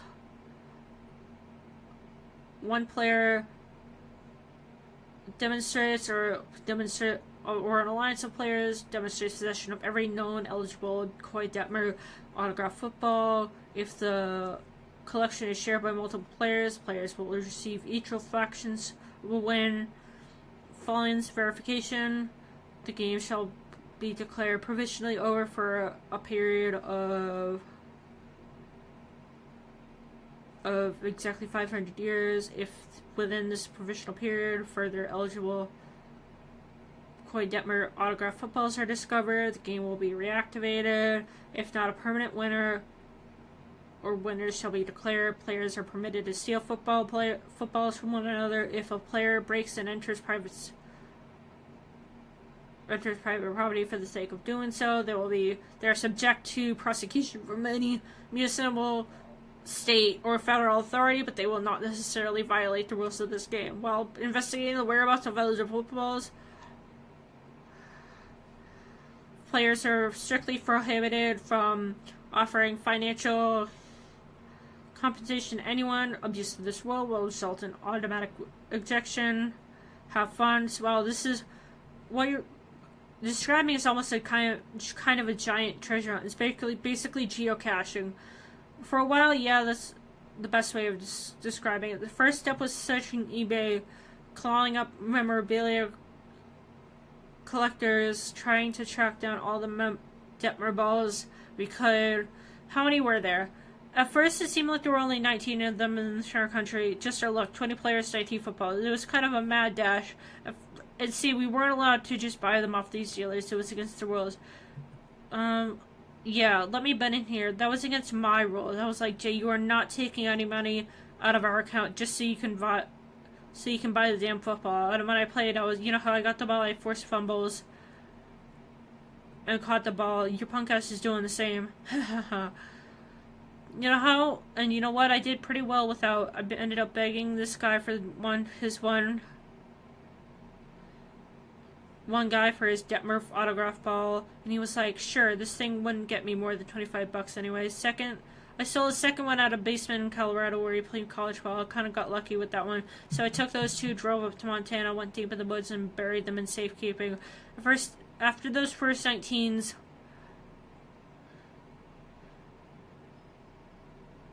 there were many years and years of gridlock. One guy was dumb enough to keep his football on him. He had too many at a bar in Illinois, ran his mouth a little bit, got his ass beat, lost the ball. There were a couple stories like that, but by and large, the stage of the game was mostly about digging up forgotten Detmer balls. The ones that were sitting in attics for 15,000 years and forgotten out. That must have been a nightmare. It was really fun. At first, it was really fun. I thought it was a lot of really challenging detective work, and at first I had all my research stored in my computer, but I got hacked by another team and lost a ton of it, so I did it the old-fashioned way. After a while, I've probably filled 24 notepads full of notes, phone numbers, coordinates, notes on where I thought the balls might be, until I thought on how tough they'd be to break into all that. But yeah, after a plane was damn near impossible. I knew from day one I was going to run into dead ends, but it was so hard to know where to start. It was like being an archaeologist, except there was no rhyme or reason or pattern for what I was trying to find. I couldn't narrow down my search in any way, so I was just going around cities, taping flyers to lampposts and stuff like, have you seen this Koi Detmer ball? After a while I realized, hell, I'm a smart guy, I'm not like genius or anything like that. So that was the next stage of the game. I started to thieve balls from other players. Do you ever steal any? Ginny and Manuel teamed up and had a little stash of 4 Detmers. I staked them out for a while and found their place in Vermont. One day, both of them hit the road, so I busted in and took them. You know where I found them? You want to guess? Above the kitchen cabinet, like sitting on top of the cabinet. Nobody looks out there. Well, oh god. Whoa. Oh, whoa, god. We've lived here for 300 years and I've never looked up there. Shit, that's really good. That's an idea for next time. I used to work the DEA back when, you know when. Well, if they hid them there, I might have never found it. They hid it in what I call a bullshit cabinet. My theory is every home, no matter how big or small, has one drawer nobody uses. It's usually in the bottom drawer of a true drawer nightstand. The thing about future furniture is it's got to be waist high or so, right? Furniture makers don't want that space to go to waste. So they're like, oh, here's a little cabinet or drawer or whatever you're never gonna use. They had a cabinet in their grill out back, which is like the ultimate bullshit cabinet. Sure enough, the ball was in there. Did you feel bad about it, just standing on their property like that? It's a forced fumble. I basically went up on them and stripped the ball. The same thing. It's honestly the way I feel about it. You're still playing, technically at least. Or at least it was technically. So about 70 years ago, me and Mike, this guy Mike, two of us decided to chop up the win. We're only the only two left with any footballs. 26 were mine, 17 were his. I figured once the game was down to 2 people, it would take forever, so I figured, hell, I'll just take half the win and move on. And then he fucked me over. He just said we were gonna meet up in Charleston. So we're gonna meet up in Charleston. But Charleston, West Virginia, right? Yeah, supposed to have good biscuits and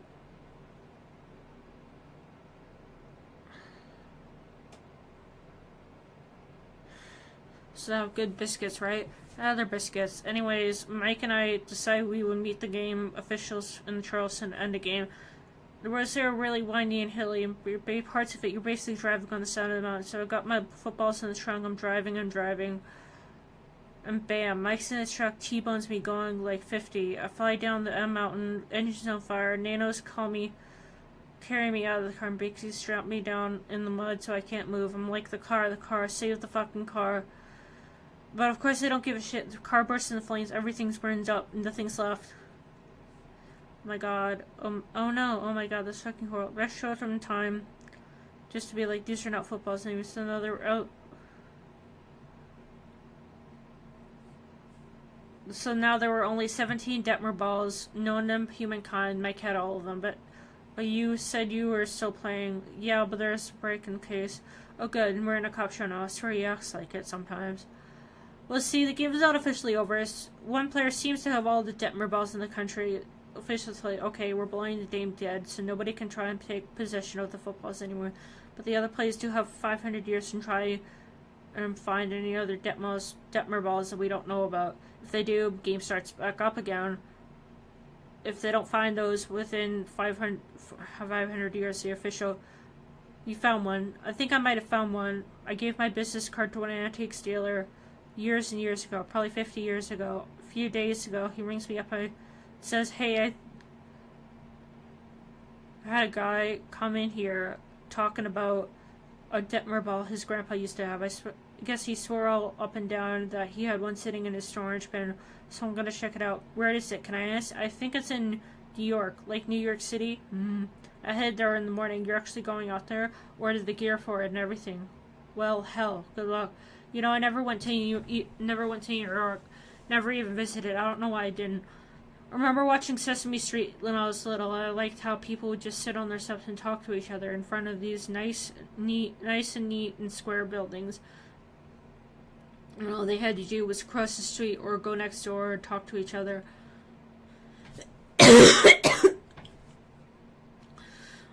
Then I went to school, got a job, you know, life gets busy. You get busy.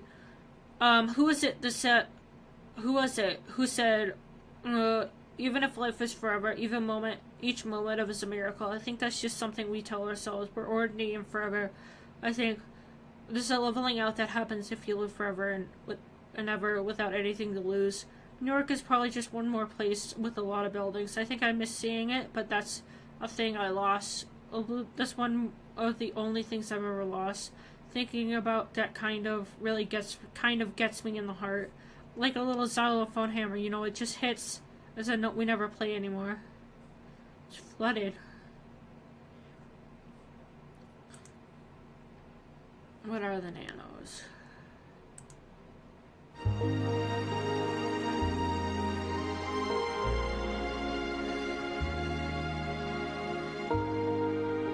Hang on. You know, I'm probably gonna lose my voice by the end of the stream.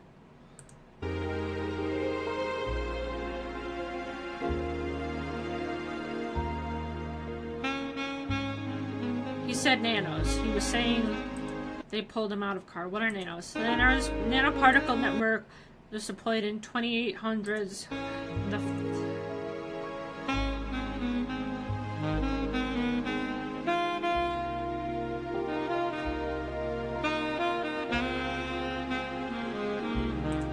Okay. What? Huh? Beazle _ just donated $25 to the Oh Trevor my god! Project. Oh my god, thank you! Dude! That's like the first person that's actually donated to the thing. Thank you! That's actually really sweet.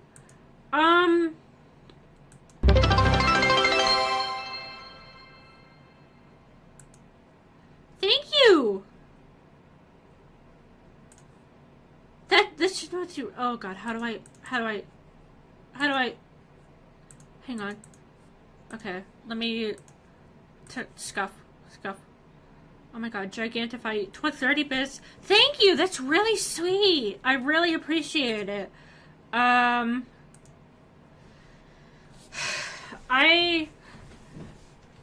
try to emphasize this a lot to people, but like, I mainly do VTubing as sort of like a passion project, and I mean, it would be nice if I could make money from it, but like, that's not my top priority. Like, I just want to be happy doing VTubing, you know. Like, I started this whole thing as like a passion project and just a self-indulgent hobby and stuff like that. And, you know, I mean, it would be nice if I could make some money from it, you know, because as somebody that works part-time, but like, you know, and is autistic and stuff like that, but I don't see myself being able to make that much money from it until maybe years from now. So every little bit towards, you know, payout really helps. And, you know, everybody supporting me financially really helps, and I plan to use, and I already invest my own money into, the streaming infrastructure and all the equipment that I use, so it's like, and I'm planning on using some of my tax return to both pay off my, credit card so I can pay for LEWDTUBER models, and as well as get a Switch 2 so that I can stream Pokopia and stuff like that. It's just like, it's like I've dumped a lot more money into this hobby than I've gotten out of it. Like, I don't think I've gotten any money out of this hobby yet. And that's okay, because it's like, it's purely a hobby for me, you know? But thank you for donating to the charity. I am openly queer, and as an openly queer person living in the United States right now, in the current state of queerness in the United States, it is really scary. There have been times where I've thought about going back in the closet and just not being openly non-binary. What? What? Dude! Why? You don't have to!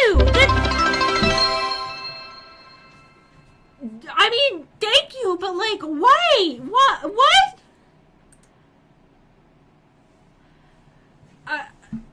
I'm kind of at a loss for words right now. I'm genuinely at a loss for words right now, because like, nobody's ever given that much. I might need to splash some cold water on my face, but like, thank you. I think I want to see. Hang on, let me open up my other browser. I just want to make sure. So currently I have never created a dashboard, analytics, earnings,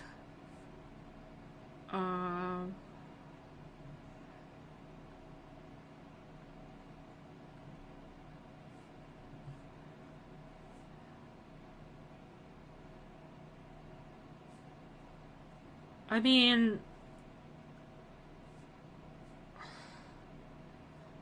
hang on.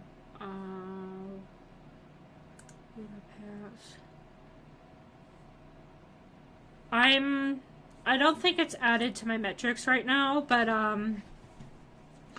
currently the way it says right now, I am only at $6.80 out of $50 for a payout, and that's okay. I mean,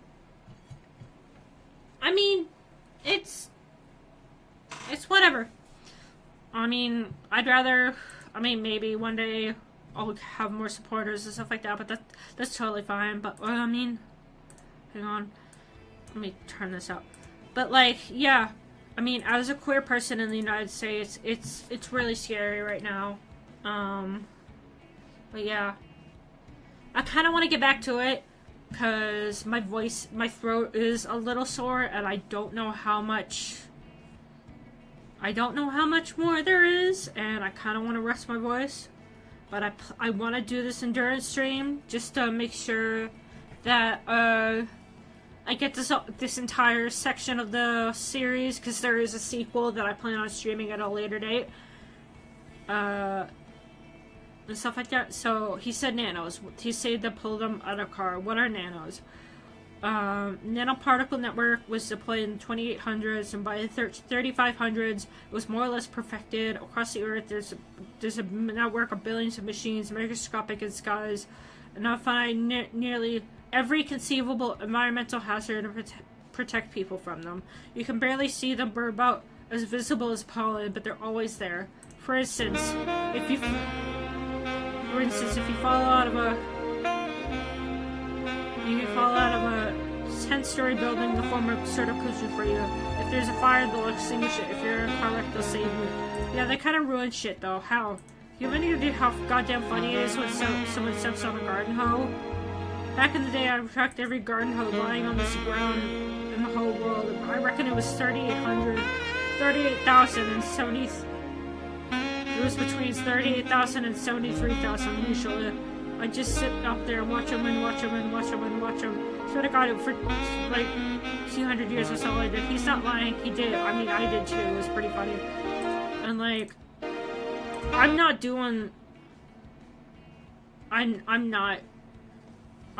reading that. I'm not saying all that. 0.2% of them, of the time, they'd step on the teeth and they'd just push it up and hit him in the face like blap. Rarest of jewels. Sometimes they get laughed at, but sometimes no one was around to see them do it, so they just play it cool like it never happened. So what I do is hack into the cell towers and text them, and this was like before they even knew we were up here and looking at them. So they had no idea who it was coming from. And I text them like, "Lol, motherfucker, I saw what you did. Trust me, dude." When I say it was like, "Hey, dude, are you it or what?" Here, you don't do it or what? I don't know. Haven't really thought about it. Okay, well, good luck and don't feel obligated to subscribe to the gender binary or whatever. Yeah! Yeah, Jesus is an ally! Subscribe to the gender binary. There's no greater spectacle gender binary. So anyways, there is no greater spectacle than a dumbass getting whooped by a stick on the ground. Like your forebears crawled out of the ocean, built cabins and made fires and designed intuitive inventory systems and first-person shooters that let you pick up a railgun, hold on to the candy bar. And look at you, you lost to a stick, motherfucker. The nanos kind of ruined our fun. I love people down there. I love the people down there, I do. I am in love with every single one of those little critters. That doesn't mean the slapstick injury isn't funny. Now, the nanos block the handle from ever hitting them every time. So that's why the lady could go up in the... Nancy. Well, that's why Nancy could go up in the tornado. Yeah, she'll be fine. Basically, the whole reason football is possible. That's why people live forever. I mean, not exactly. People stop aging and getting sick long before they're now. We don't know why. We do know why.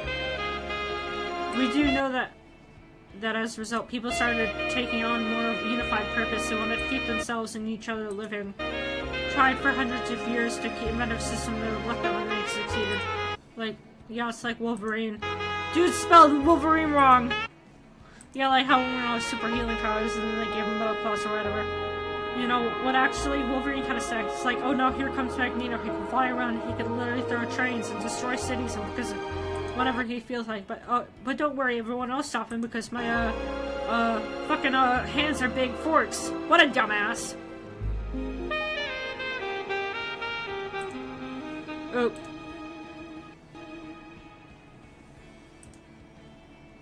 Garbage football. Podcast, sports, football. Interviews. Wolverine. Yeah.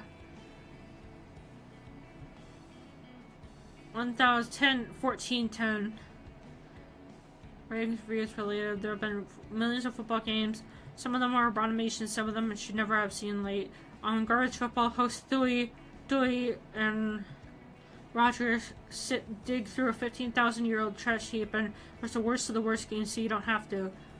Audio, some explicitly entered. This is Garbage Football, a podcast in which I, Dewey, and my buddy Roger, hello, dig up the most god-awful football games in the history of civilization because I don't know why we do this, because we hate you, listener. We do. We hate you. We actually really hate you this week because we have an extra special bucket of, bucket of crap of a game for you. Bucket of a crap of a game. What does that mean? You know what I'm trying to say, okay? It's a bad game. You know, it's appropriate for us to have a podcast about things that suck because what? We're 400 episodes in and who even knows?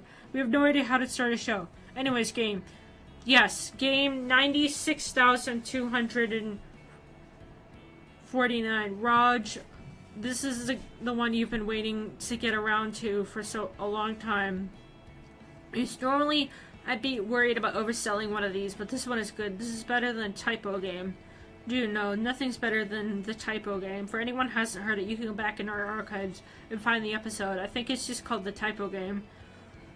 Basically, and I'll make this quick because I don't want to spoil too much, but basically they were drawing up rules for a long distance game, and the field dimensions had typos in them.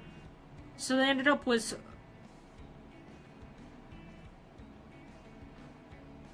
a field that was 1 yard long and 1,000 yards wide. They already filed the game permit, so they had to play at good times.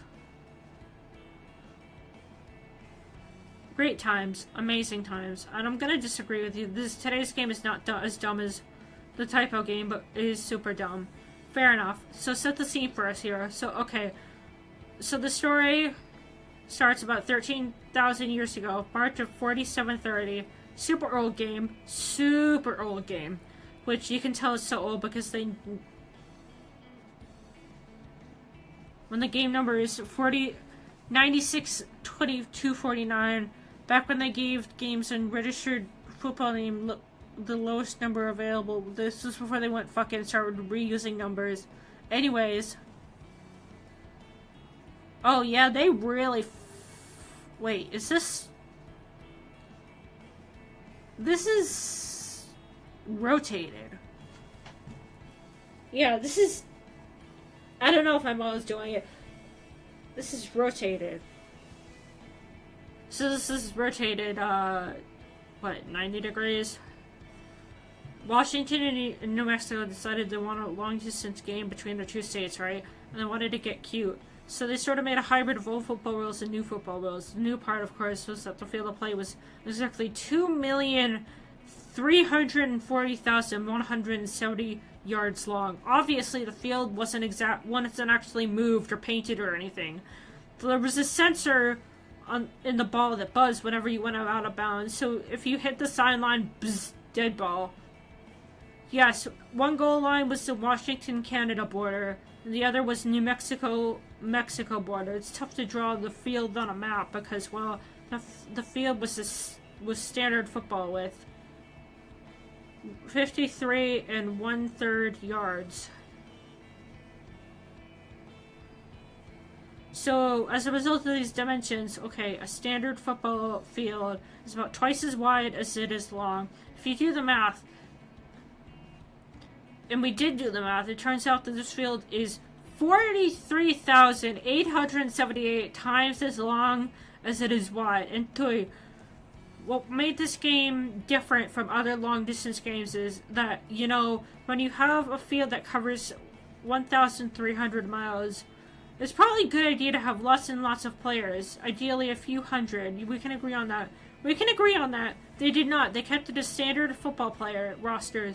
11 players on offense, 11 players on defense, which is completely insane.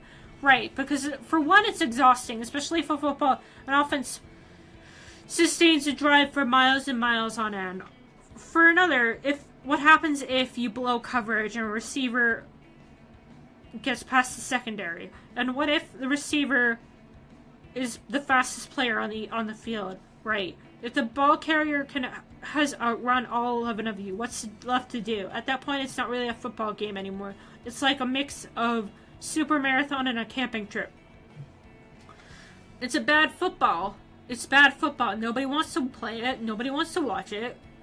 Washington and New Mexico are banking on this not being a big deal because the field of play was so narrow. So the good news is, you know, if a player does not get past your secondary, you don't have to look all over creation for them because they're going to have to stay inbound. So the only question is how far they've outrun you. It was quaint, and you know, we've talked about this 100 times, but I can't stand quaint in game design. And obviously, you and I stand pretty far apart on this. I like weird. I like it when games get weird. And I do too. That's the thing. I do too. I just need it to be in service of something, you know? I see weirdness as a sort of component, like an accent. Like a seasoning, you know? Not a means to an end, not a goal. You're a purist. I am a purist. Look, I mean, anyone can design a weird football game, but I demand some elegance, some real thought behind it. Okay, but why? What do you mean, why? I mean, it's not as though you're pressed for time. You've got all the time in the world for what you like and what you don't. Listen, even if I have 1,000,000 years, even if you have 1,000,000,000,000 years, even if I have 100,000,000,000,000 years, or more, that doesn't change the fact that I spent all day watching a shitty game, time I could have spent watching a good one. We're forever gonna disagree on this, I think, but I think an argument could be made that in some respects, game 92-49 did have some elegance to it. Did have some elegance to it. I have to admit, I really did. A field 53 yards wide that goes from Mexico to Canada is on its face ridiculous, but I'll happily admit that its confines are strangely brilliant in a way. It's hard to imagine much more geographic diversity than what this game has. There's plenty of opportunity for some good mountain football in Idaho, plenty of big lakes to navigate, and then when you go south to Utah, there are these big flat salts. There's just nothing in them. It's like playing football in a whole bunch of nothing. And then, of course, you've got the deserts in Arizona. It's scattered throughout. You've got a little bit of farmland and a few small towns. But what I love about this field, in theory, is that it forces you to just march forward into all this geography head-on. With most long-distance games, there aren't really any defined sidelines, or at least they're really wide. So if you see a mountain or lake, you go around it, but not here. You've only got 53 yards of wiggle room, so you have to grit your teeth. You just have to grit your teeth and go. And that brings us to our favorite thing, Lord, water ball. There are a few decent-sized chunks of this field that are nothing but water. For example, if you look at there's this one reservoir in Ohio that kind of just swallows 2.5 miles of the field. So this is how that went down. Washington had the ball in the north coast of the reservoir. They throw it deep into the water. The ball, which just kind of plops in. Ooh, typo. A ball just kind of plops in and floats to the surface. The ball's still alive, right? Didn't touch the ground. Right, at what ground? It didn't touch the ground, so what you're left is a 2-mile scramble for the ball. It's a live ball the whole time. And this is where I'll agree with you. I watched the replay. The play is so exhausting to watch. It's like 4 hours of splashing around in aimless laterals. It's trash football, and there were a lot of those too. in the 1900s, they were building dams all over the place, so of course you end up with these giant bodies of water in the middle of nowhere that have no business being there. But that aside, I really do love certain pieces of this field. I really do. Up in the mountains, you can tell they kind of just tried to position the field so it ran along the ridges, just to make it a little bit easier. But in other parts, it's just like ka-chonk, ka-chonk, ka-chonk, all up and down. This would go on for miles and miles, actually hundreds of miles. I mean, as a football fan, would I want to watch this? No. Hell no. Hell no, I wouldn't want to watch it, but I'd love to read about it. It's like baseball. There was also an element about this you were talking about before the show that I just loved. Which one was that? Oh, with the names of all the... Yes, yes, yes, yes. I love the juxtaposition of all this natural beauty. You know, the magnificent horizons, the beautiful mountain ranges, etc. With all these... With these unbelievably shitty names that people gave everything. Like, oh, here's a town next to a bunch of water. Let's call it Big Water. Oh, hey, here's some meadows. Let's call it Meadows. Oh, look, it's some meadows, more meadows over here. Ah, shit, Meadows is taken. What do we call it? New Meadows. Ha ha ha ha ha. Yeah, Meadows is too crowded. There's like 50 people in it. It's time to build a new one. My favorite is, what was it? Circleville. Yes, Circleville. I guess because it's got a bunch of crop circles. Yeah, but like there are a million places in this country with crop circles. You don't get to be Circleville just because you have like 12 of them. It's like if you have like, it's like if you just called your city Ground. Look at that. That looks like some kind of abstract painting and stuff like that. Abstract graphic design thing. It's funny, you know. You look at Los Angeles and it's just like, oh, City of Angels, that's a cool name. Or Cincinnati, named after a Roman general or whatever. Chicago comes from a native name for a local plant. But these guys in this part of the country were just like, there's some circles. We're Circleville now. Fuck it. It doesn't matter. I'll probably be eaten by a bear tomorrow. There's just something so darkly funny about this game. I mean, just the pace of it is so frustrating. An offense would spend a week just trying to get over one mountain, turning over the ball on downs, getting it back, fumbling, getting it back, just crawling at an excruciating pace, and they're exhausted. And they throw a pick and boom. Defensive back runs it a mile backwards and it was all for nothing. Or shit, 500 miles even. There was actually, I should note that you were allowed to use motor vehicles as long as you didn't have the ball. So it wasn't like game over once a player ran it back like that. You could catch up to them. You just had to grab a car and go looking for them. And that could take a while. At one point, a Washington player managed to sneak downfield from outside Spokane all the way to Utah. And he only got caught because he ran out of places to hide. I mean, this is where you really get into how much of a torture chamber this game is. The drive chart is just, it's an absolute goddamn nightmare. If you turned off the game and turned it on in a year, the line of scrimmage might be like 50 miles away from where it was. And that's really nothing. That's no movement. 50 miles is nothing when you consider, first of all, the field's like 20 times longer than that.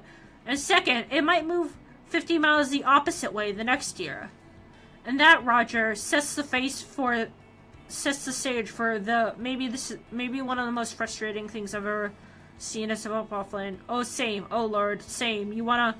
Oh, alright. So it's now the year 5518. The game is now 788 years old. They've been playing all this time, for almost 800 years. The ball has been going up and down, and usually very slowly. It's so hard for either offense to build the sort of momentum that will allow you to drive, even 100 miles down the field. But Washington is finally doing it. Yes, they finally made it into Arizona, and something just clicks. They're in the desert, ripping off huge plays. Half a mile run, quarter mile pass, boom, boom, boom, one after another, and then they just fell off a cliff. That's really fun to say because, we're always figuratively saying, oh, they fell off a cliff, like their offense sold out or something. No, they fell off a cliff for real. Washington literally fell off a cliff into a gorge. They've got another cliff staring them in the face, so they turned the ball over on downs. But of course, now New Mexico turns around and sees the other side staring, other cliff side staring at them. The game's stuck. Right, because they can't just run around the side of the cliff, because that would be out of bounds. They can't just climb up, because it's a 300-yard vertical free climb, which is something you can only complete if you're one of the best free climbers on Earth. And it's impossible if you've got 11 people behind you. And it's impossible if you've got 11 people right behind you who can grab you by the ankles and yank you down. Who can just grab you by the ankles and yank you back down. So on this field, there's more than 2 million yards long. These two teams are stuck in this little speck of 250 yards. So how did this happen to you? There's really no satisfying explanation. This game was on the drawing board for years and years. They surveyed every bit of it. They'd always intended for a field just past their slightly west. This was kind of the crown jewel of the game. The grog faces were more forgiving here, because there was this valley that sort of fed into it. It still would have been the most challenging part of the field. It would have absolutely been doable. I'm calling shenanigans. Yeah, Because look at it. We know how meticulously they planned this game. We know how important that spot was. An entire committee spent years planning this. How could they have possibly have messed up that up by accident? Hi Abyssal. No worries. Oh my goodness. I'm low-key starting to lose my voice. My voice is starting to go hoarse. I don't know if you could hear it. I don't know how much more we have. I think there could be a lot more going. How could they possibly mess that up by accident? Well, if somebody knows, they're not telling. Maybe one day we'll find the answer. Because I've been yapping for so long. It's been almost 2 hours, 20 minutes, and I'm still yapping. I've been yapping for 2 hours straight. I'm gonna find the answer. In the meantime, the game is still in progress. Hi, Late! Hello! Oh my god, I really hope I don't lose my voice. In the meantime, this game is still in progress. It's one of the oldest and longest running games in Arizona. And in the year 12,258, it's still going strong. If you ever have the unexplainable urge to watch 22 players duke it out for no apparent end in the bottom of a canyon, you can always see it for yourself. Football channel under 96,249. See, I'm like starting to lose brain power. I would rather do anything else in the world, but we have a mystery on our hands. Why is the field lined up wrong? Simple mistake or sabotage or what? If anyone out there has any info that'll help us crack this case, shoot us an email. We'd love to talk to you. Help us solve the greatest, dumbest mystery of all time. So that does it for this episode of Garbage Triple. We'll be back next Tuesday. We'll be back Tuesday, and don't forget, premium subscribers will get a bonus episode on Friday. I'm Tui, and I'm Roger. Peace.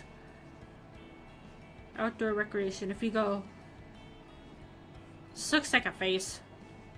Off US 989, about 2 miles south of Page, just south of mile marker 545. Turn west on the dirt road and drive a couple hundred yards from the parking area where I think this is Time Magazine.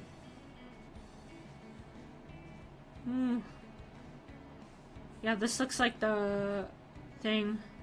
Continue. So, this is a speculative fiction series called... Hang on, let me close this. So, this is a speculative fiction series. This is sort of like a web exploring stream. This is a speculative fiction series called 17,776. I was really interested in it because it's like a very far off science fiction series, and I'm a huge science fiction buff. Okay, so what's this? What's this? I think scared is the word. I'm scared. How come? All these... I think scared is the word. I'm scared. How come? All these people seem so normal, so much like I remember them being. But in some ways, it's like they're broken. Do any of these people have jobs? Sure, some people have jobs that they feel like it. Sure, some people have jobs that they feel like it. I think it's natural for us, for you and me, to have a tough time understanding that we're both products of the 20th century America. And that time, if someone had his job, it was their identity. It was their purpose. That isn't true anymore. I guess we're sort of like them. I think I know what you're going, but finish your thought. We don't do anything, right? There's nothing we're supposed to be doing. No, we completed our mission 15,000 years ago.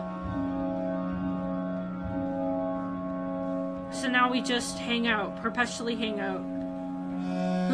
Who do you think was the first person to say hang out? Just all the people down there. We shoot the shit, watch football, and waste time. That's exactly it. That's the fate we share. Speaking for myself, that's the connection I share with them. I'm the least human thing you can imagine. I feel like I'm just like them. I feel like I'm like them. Found it. This newspaper in Shreveport says it. March 23, 1859. Your choice of words is interesting. Wasting time. Well, yeah, those people in the canyon, they've wasted, what, 13,000 years playing a game they know nobody can win? The people I remember would have quit in a week. This is what I say, that there's no indication that these people's lives will ever end. They never run out of time. Wasting implies a consumption of something that you can't get back. So if they have an infinite supply of time, then can they ever really waste any of it? I guess that's one way of thinking about it. I'm appalled, disgusted, I guess, with that game in the canyon. They don't want to do anything else with their time. It's hideous to me. It's like some of these people seem normal. The robots seem totally normal. They were like out of a TV show or something. But those players in Arizona, it's like something is critically wrong with them. Like they've gone all gone crazy. I think they're doing the best they can with immortality. A human being will rarely admit this to you, but they tend to be terrified of living forever. They were born and raised with the understanding that their lives would end. They've achieved everything they wanted to achieve and all the ills that plagued them.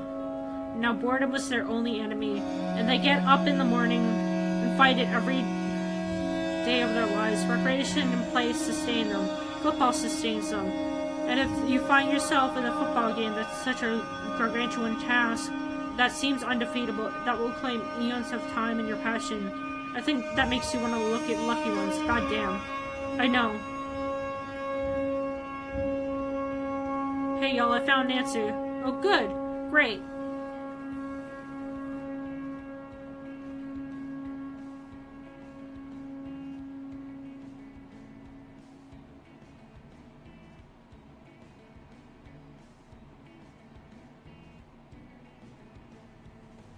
Okay.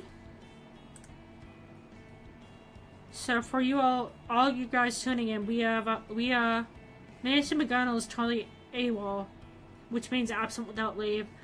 Whereabouts unknown. Yeah, whereabouts unknown. She was last seen today going up into the Twister, which is now confirmed EF5. Weather Service confirmed it. Confirmed EF5 tornado. So she could have been basically carried anywhere between 10 and 15 miles away. There were a couple things about that. She obviously could have been thrown in any direction. So maybe she's upfield somewhere near Highway 34. Maybe she'll land backwards near Seward. So, although so far nobody in Seward has reported seeing her. And Seward's full of Iowa fans, so chances are if they saw her, they'd say something. Micah, how many tacklers are reporting for Iowa? They're saying they've got 70 defenders fanning out, plus 11 they already had in play, so 81. And on the radio, they're saying they're setting a search area of 600 square miles. They gotta get way more. Yeah? What? Mindfuck of an SCP file. I'll read that after stream. Yes, but you can just send it. I'll read it after stream. And on the radio, they said they're setting a torch area. I gotta get way more tacklers than that. That's a tackler every, hold on. That's one tackler every 7.4 square miles. Not even close to enough. Because the other thing is, what if she fumbled in a tornado? She probably did fumble. Yeah, and she probably did.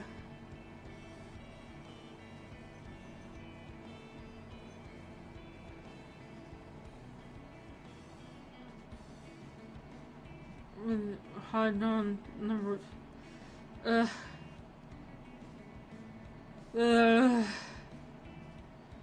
Okay. Oh my god. And she probably did. It's gotta be really hard to hold onto the ball in a tornado that strong. So who knows? Maybe she has the ball, or maybe it's you can turn it off. Just lying around the field, sure. Somewhere, if that's the case, I'm sure. Should tail her for a while and watch her. She probably has a better idea where the ball ended up than they do, so it's better to just let her. Bzz. Sounds like a lot of them after you. There's gonna be a lot more. Can they do that? I don't really watch a whole lot of football. Yeah, they can 3 times a game. I just can't find the ball carrier in an open field. You can go back to your state and call up to 100 volunteer defenders. They've got 2 of those left. Oh my. Well, most of them aren't actual players. They can round up a few retired players, but it's mostly just random folks. The volunteers are basically just eyes and ears. More often than not, they won't try to make the tackle themselves. Oh, you know what? I went on one of those volunteer plays once. That must have been what? Then, you know, I was married to Susan at the time. That would have been around 12,500. It was a whole bunch of nothing, really. I remember they came into town, like, hey, anybody wants to have some fun? They got a Minnesota player on the run outside Cedar Rapids. I think what they offered wasn't much. Like $100 in a bus ride. I said, no thank you. That's it? I think they pay a lot more than that these days. Well, I should have taken it. Because you know what happened is the next day the county clerk comes there.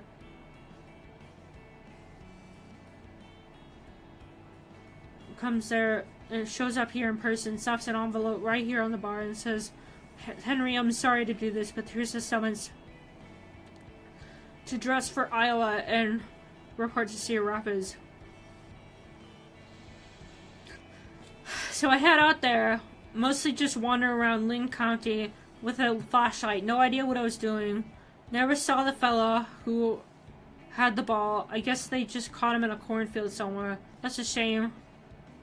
What I think is, if there's so little interest in the game that you need to be sending out summons. You shouldn't be sending out summons. I know.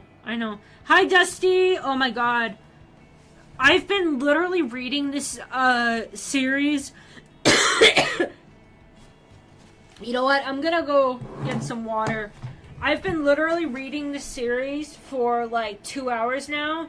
I've been yapping for, like, almost 2.5 hours now. And holy shit.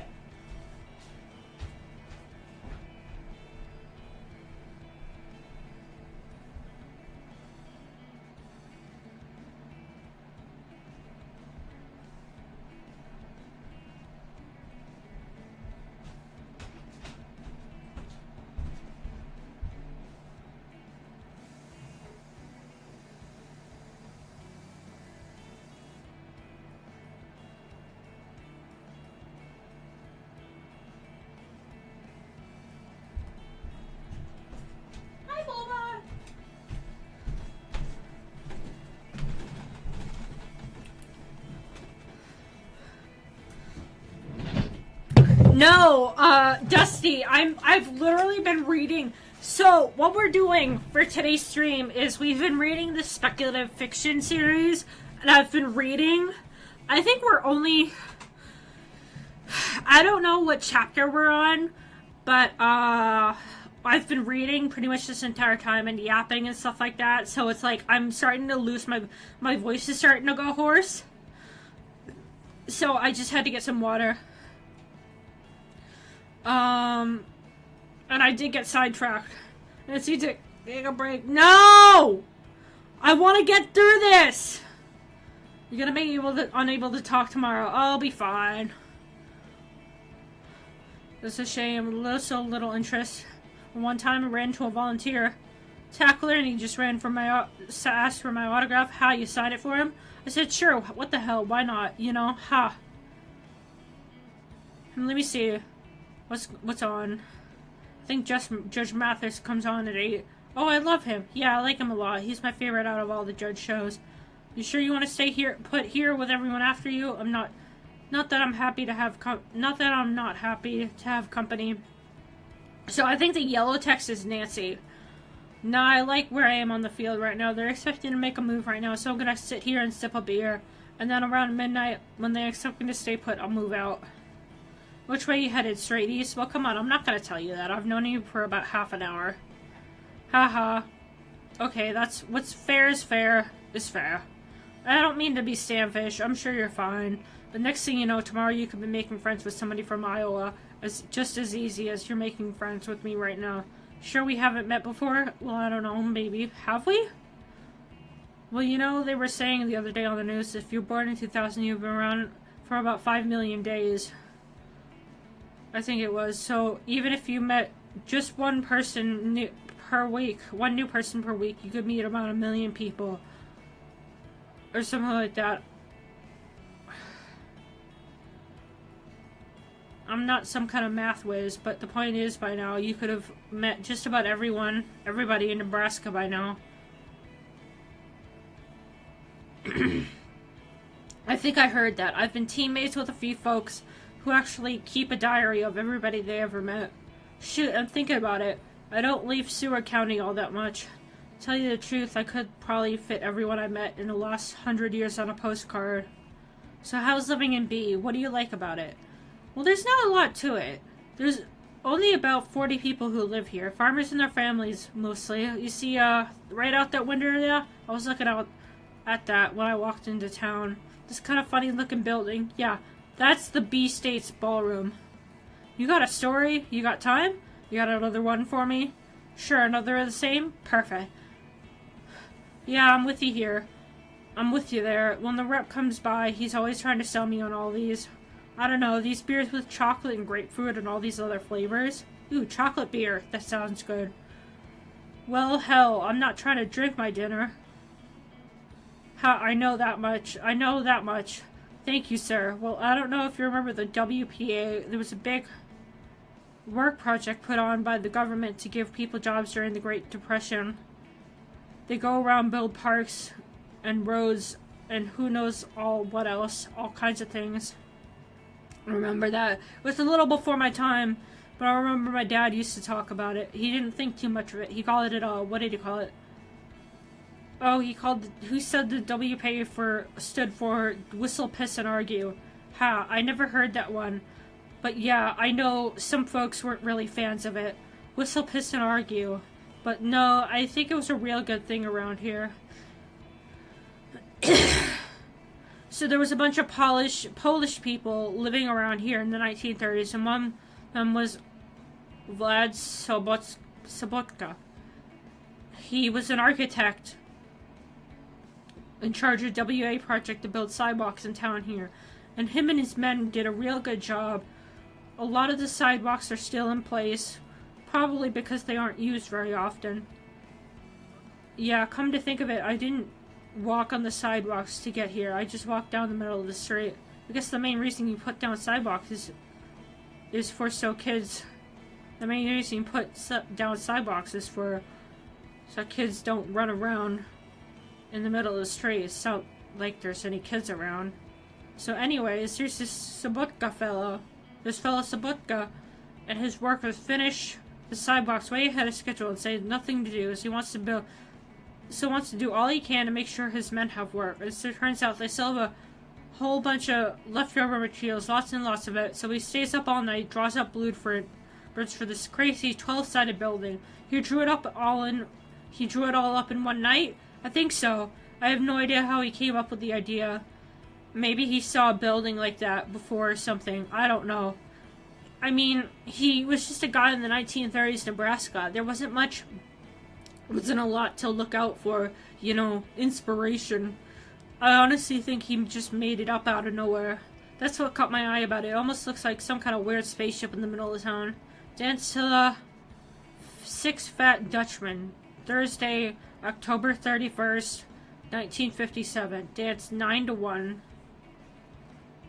States Ballroom, B, Nebraska. Kind of does a little bit.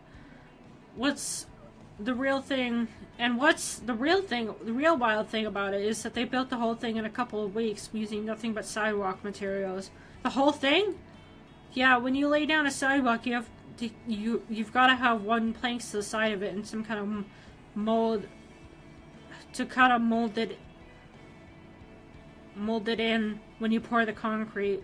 So the whole thing is nothing but a little bit of wood and a lot of sidewalk concrete. So it's a whole building made out of sidewalk. Whole building, yeah. I bet you there's not another building like it in the whole world. We got it right here in B. Significance. 1900, architecture, social, humanitarian, other. Vladimir Sobotka. Specific dates, 1938 to 40.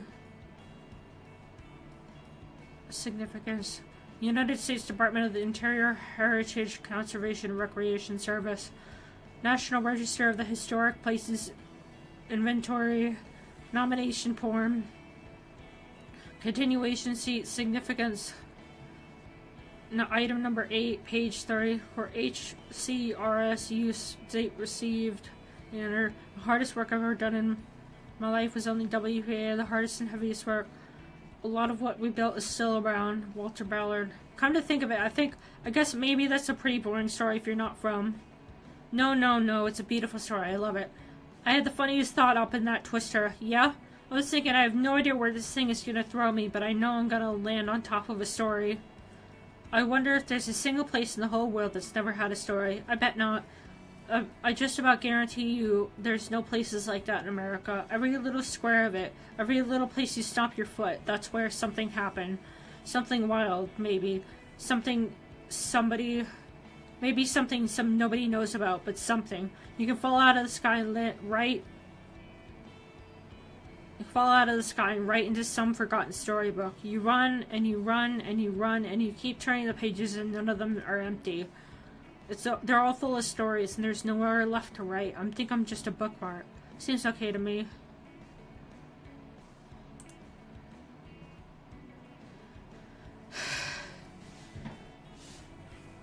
Jesus, how much is there? Holy shit, what else is new? Why is everything the same? Why has everything been the same for 15,000 years? Buildings are the same, people do the same stuff, cars are the same. You look like a beer keg, except you're full of dumbass questions instead of beer. That's mean, Jews. I see it. Lol, you look like the inside of a Teddy Ruxpin. Juice, come on. I'm right though. Looks like a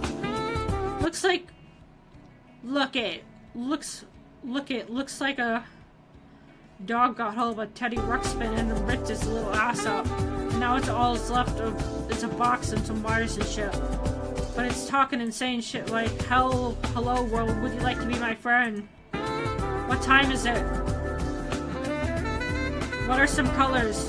Let's play a game, let's read a book. Will you be my friend? What are some fun shapes? You know what? Fuck you. Oh shit. Sorry. No, buddy, that ruled. I was wondering if you could even get mad. I'm sorry. Clowning is how I express affection. I say I need to take some time to unpack that issue, but I've been in outer space doing Jackson for 15,000 years, so whatever. Is that the first time you've been mad? Yeah, I guess so. How did it feel? Mad? Alright, okay. So let's all do this. Now you've got some new feelings. Take a breather and process them. And then later, I promise I'll be here to answer your questions. In the meantime, Juice, you can put on something light for us, okay? As long as it's not Game 27, it is. No! God damn it! God, not Game 27. Can we not... watch game 27 just for a little bit, I promise. This game is trash. I hate it. I hate it. I hate it. I hate it. I hate it. Hate it. Come on, we're gonna take the scenic route. Here we go through the mountains. Whee! Come on, don't play with your food. While here goes the airplane. Whoosh! Roger, ground control. Western pushing the land, the funniest game in the history of Earth. Yes, sir, Mr. Captain Juice. And you and your weird shit bucket looking ass friends have permission to land. I hate you. Here it comes, here it comes, here it comes. Almost there. What is... You know what? Never mind. Never mind.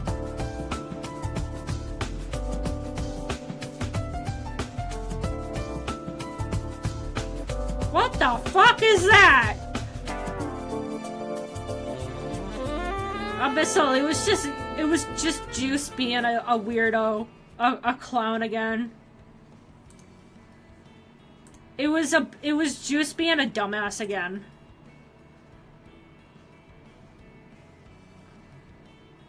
What the fuck is this? Oh my god.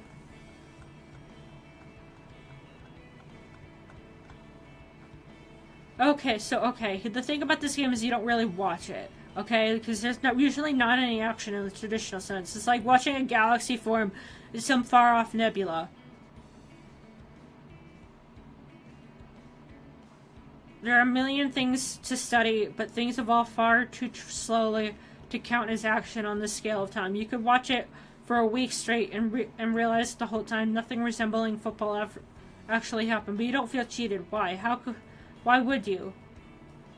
How could you see this and feel cheated? Oh, look at you, you're using apostrophes. You're punctuating.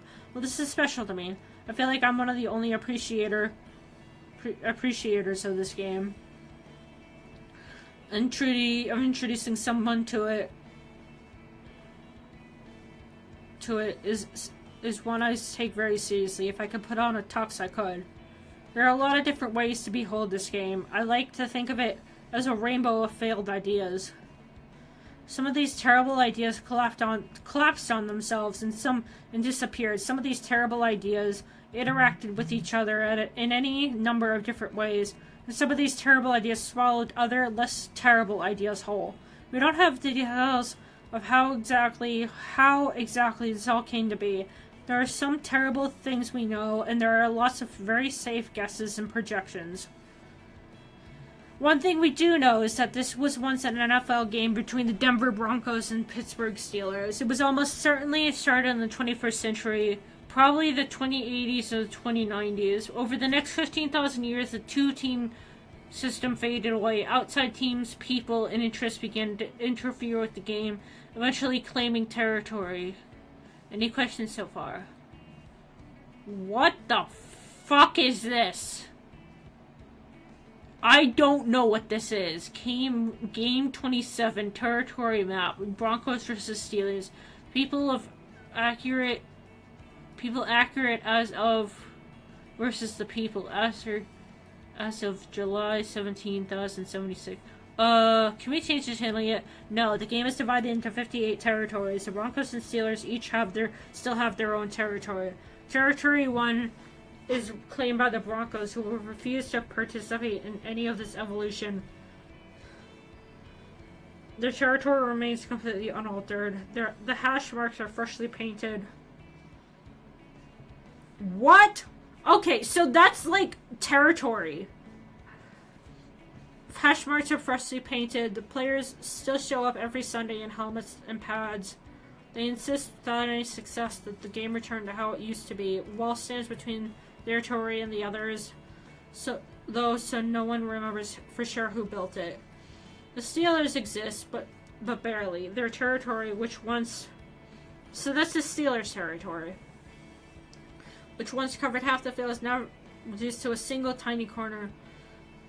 They would have disappeared from the field entirely if it weren't for the Broncos, who leveraged whatever political power they had to ensure the opponent was still in the game. There's one Steelers player who still comes back every 500 years or so. They call him the last Steeler.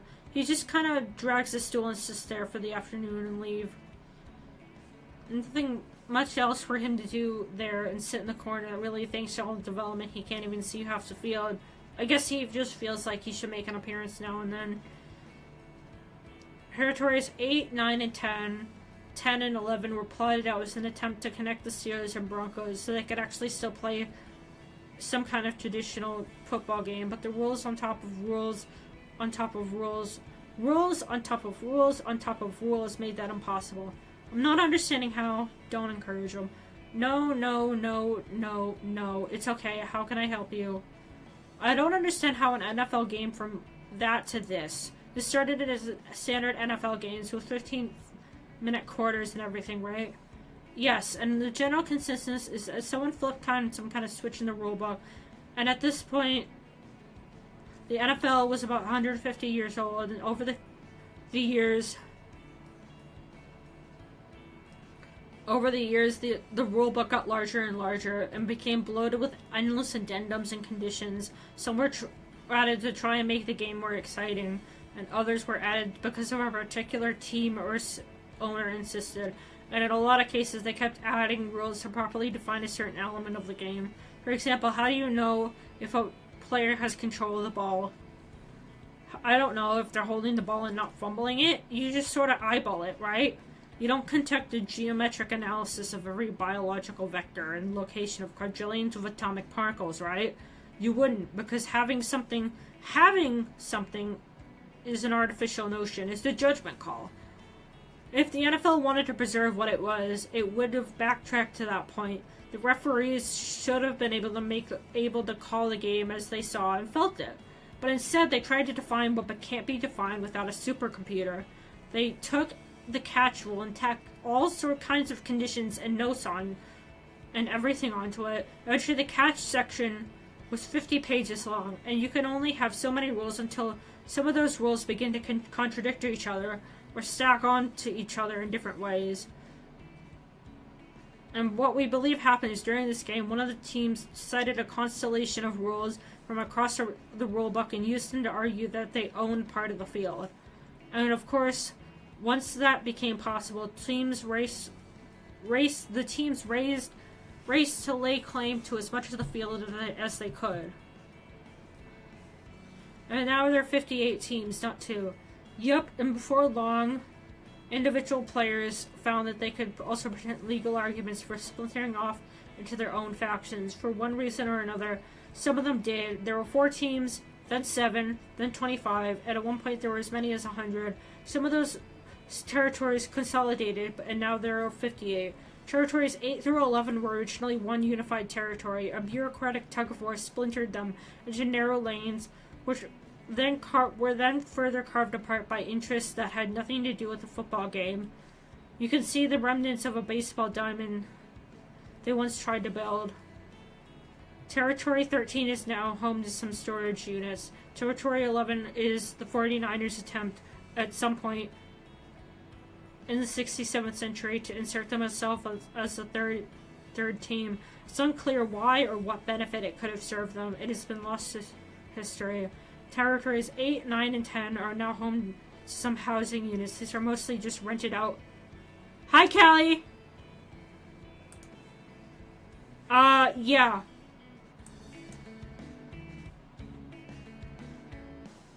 I don't know if the BGM is going, but, hi, Callie. So there's no audio on this right now.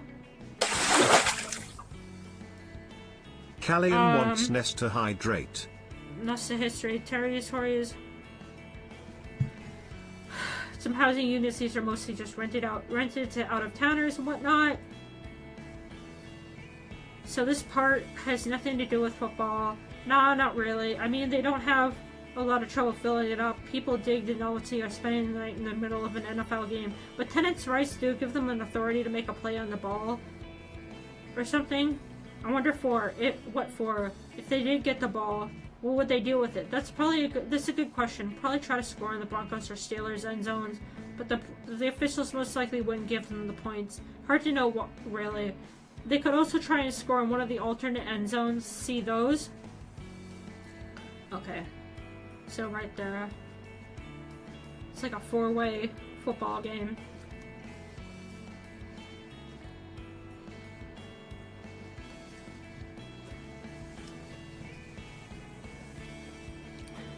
Well, those were acquired by players who deserted from the old rosters who insisted on playing their own game inside a game.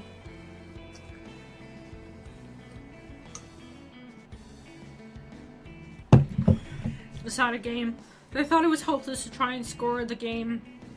The game was originally drawn up. They still wanted to play, so they did their best to grab a little land for their... This is so fucking dumb. Their own end zones.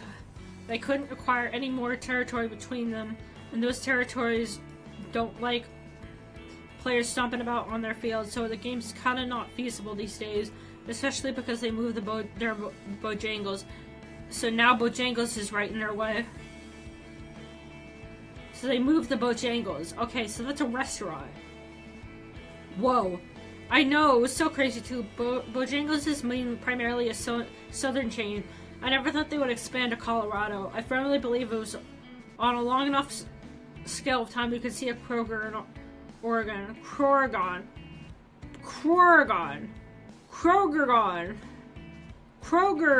on. Never mind. I am going to crash into the next asteroid I see. So, where's the ball? That's the big question. Thanks to a cracking system, we know that the ball is still somewhere on the field, but precise tracking was disabled thousands of years ago. There are plenty of places for it to hide, but there are about 100 permanent residents on this field. One of them should have stumbled upon it by now. But I think someone has the world's best hiding place and isn't saying a damn thing. To be honest, though, most of these territories don't even care about where the ball is. For the most part, they... Wait, this is... I don't understand. Why would people acquire territories in this field if they don't want to play? If a piece of property is valuable to someone, it's valuable to everyone. If a lot of these territories are held by people holding out for a deal, it could be money, it could be something else. See Territory 56, thousands of years ago, it was far larger and held more valuable territory. It was once the only access point connecting Territory 17 and Territory 104, which no longer exists. That territory was claimed by a contingent of fans who demanded that brown mustard be provided at the concession stands. So people still go to this game? Oh, for sure they do. They don't pack it like they used to, but 75,000 people bought a ticket for this game back in 2080 or something, or whatever. This game's generous re-entry policy lets it come and go. At any given time, there's probably 1,000 people in the... Oh, come on, don't tell me that. You didn't know? People sit in the stands and watch this fucking crap. This garbage dump where nothing fucking ever happens. Oh yeah, Broncos fans are crazy. So anyways, the fans were like, we've got the most crucial territory on the field, give us some damn brown mustard or else. And the stadium management came back with, we're always looking to give our fans the best experience, but unfortunately our vendors, whatever, and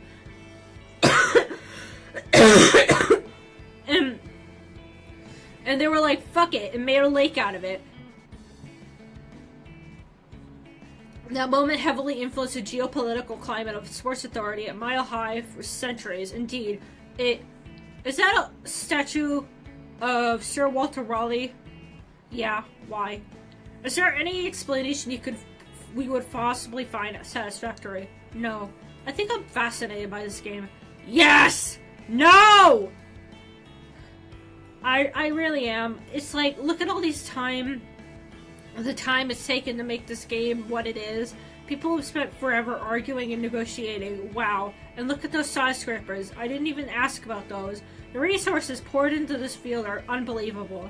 If they just worked together, think of the amazing game they could have made. They could have made something really cool. Like some kind of wild maze or whatever. I don't know. Something that was 10,000 feet tall. But they don't want that.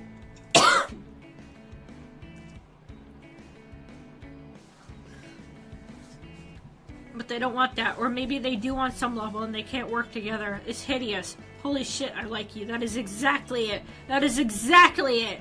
Yo, 10, I think I know why you hate this and I love it. Well, listen if you let me change the channel, okay? But we're definitely gonna watch more of it later, okay?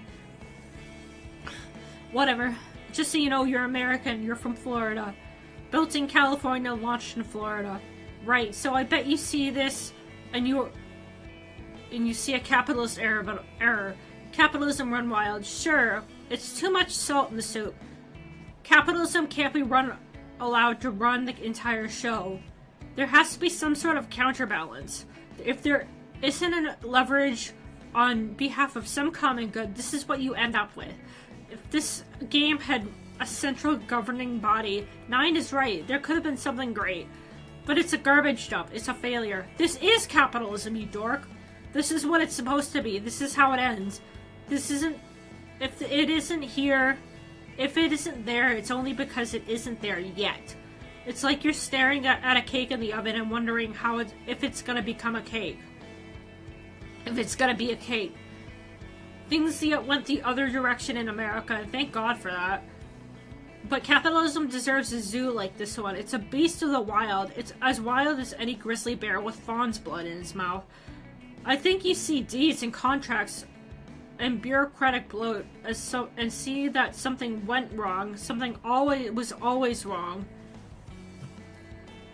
Something was always wrong, y'all. I love it. I love to watch it. In a zoo where it can't hurt me. And people are tuning out. We're down to 106 listeners. People are listening to us? Like people on Earth? Well, they were. There's only 98 now. Thanks for that, Juice. Thank you. Well, when you talk to us 15,755-year-old spacecraft who was built in Toulouse, this is what the fuck you get. Sorry beings for being so bored in French. Question time, you promised. I did. What,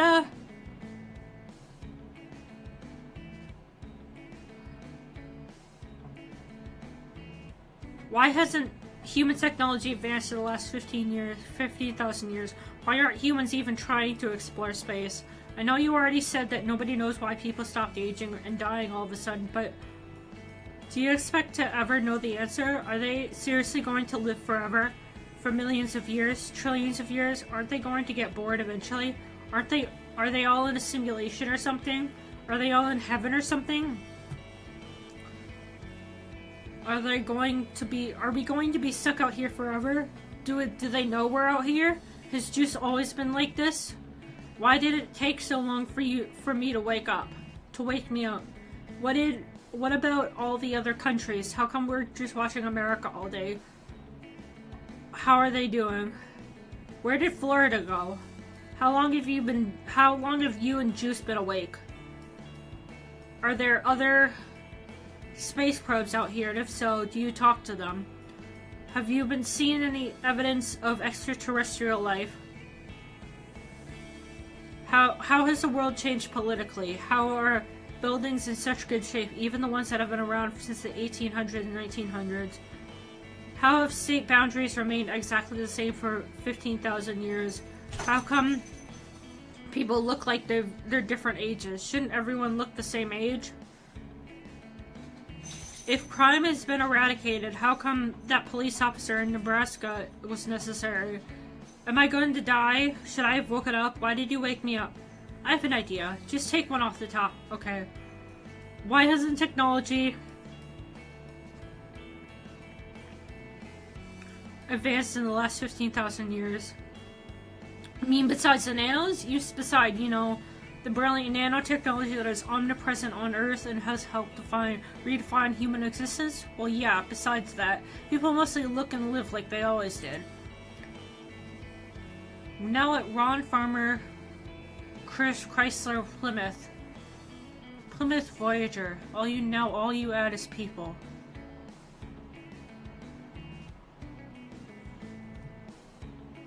Voyager holds up to 15 people, 3 more than Ford and Chevrolet. That's a lot. Compare Voyager, or go anywhere, do anything Voyager. Gives you everything the competition does and more. With Voyager, you get the most seating arrangement options in the industry. You also get the tightest turning diameter, which makes Voyager easier to handle, and the largest fuel tank, which will take you further. It means fewer gas stops. It's fantastic. Christ Plymouth. Voyager is perfect, just perfect for all kinds of things, like getting away for a while. There's all kinds of storage space, and it will carry half a neighborhood on its way to school. And don't forget, when you order Plymouth Voyager, you can decide whether you want the power of a V8 or the gas-saving economy of a slant 6 engine. Plymouth Voyager was built to take on the jobs of all kinds of vehicles. Maybe it's just right for you. Come in and see Voyager now. It's fantastic. 225.6 standard. I don't know what any of this means. Ron Farmer's Auto Supermarket. Hi, Boba. Hello. Hello, baby boy. Oh, my baby! I'm sorry. I promise it's just a little bit more and then I'll pay attention to you for the rest of the day. Belly rub! Oh, you're such a seal. Humanity could have advanced if it wanted to. In fact, it did. Almost everything you thought they would invent. Flying cars, buildings that build themselves.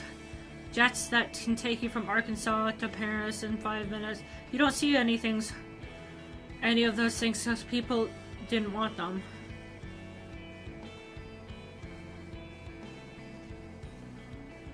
Dropping doors. If they advance too much to further technology, those advances will eventually intrude on their humanity. People wanted to walk. They wanted to take the bus that smelled like cigarettes. They wanted those precious 3 minutes between asking and knowing the answer, asking a question and knowing the answer.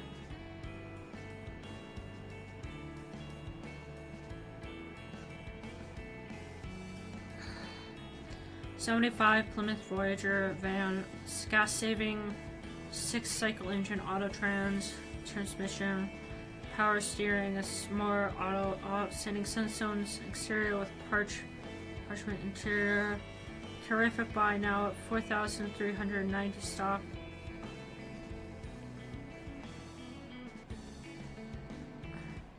Off to Jupiter, Saturn. Voyager 1 on its way. Voyager 1 roared into space today on a mission that will take it to Jupiter and Saturn for detailed studies of the solar system's 2 largest planets, riding atop a 160-foot Titan Centaur rocket. Voyager 1 lifted off on a schedule of 8:56 a.m. EDT in a flash of orange flame and billowing smoke. Scientists were hoping the spacecraft's early flight would go more smoothly than that of its sister ship, Voyager 2, which was launched August 20th. Voyager 2 was more than 28 million miles from Earth today. Voyager 1 was scheduled to enter a parking orbit 105 miles above Earth following the firing of 2 Titan stages and the first burn of the Centaur stage. The spacecraft was there to coast 43 minutes before the second Centaur burn. Following separation of the Centaur stage from the spacecraft, Voyager's own propulsion module was to burn for 43 seconds, sending it on its way to Jupiter. Both Voyagers are scheduled to make detailed studies of the solar system's 2 largest and most remote planets and then continue onward beyond the solar system. If Voyager 1, which is scheduled to reach Jupiter 4 months ahead of Voyager 2, despite the latter's prior launch, completes all its scientific tests successfully, Voyager 2 might be diverted for a study of planet Uranus. Voyager 2's initial problems with its camera carrying science boom, onboard computer, and nuclear generator boom. Thank you, I saw that. nuclear generator boom appeared to have been ironed out. Dr. Edward Stone, a project scientist, said Sunday, Voyager 2 is, from a science standpoint, fully deployed and totally useful. Launch of Voyager 1 was delayed 4 days so engineers could avert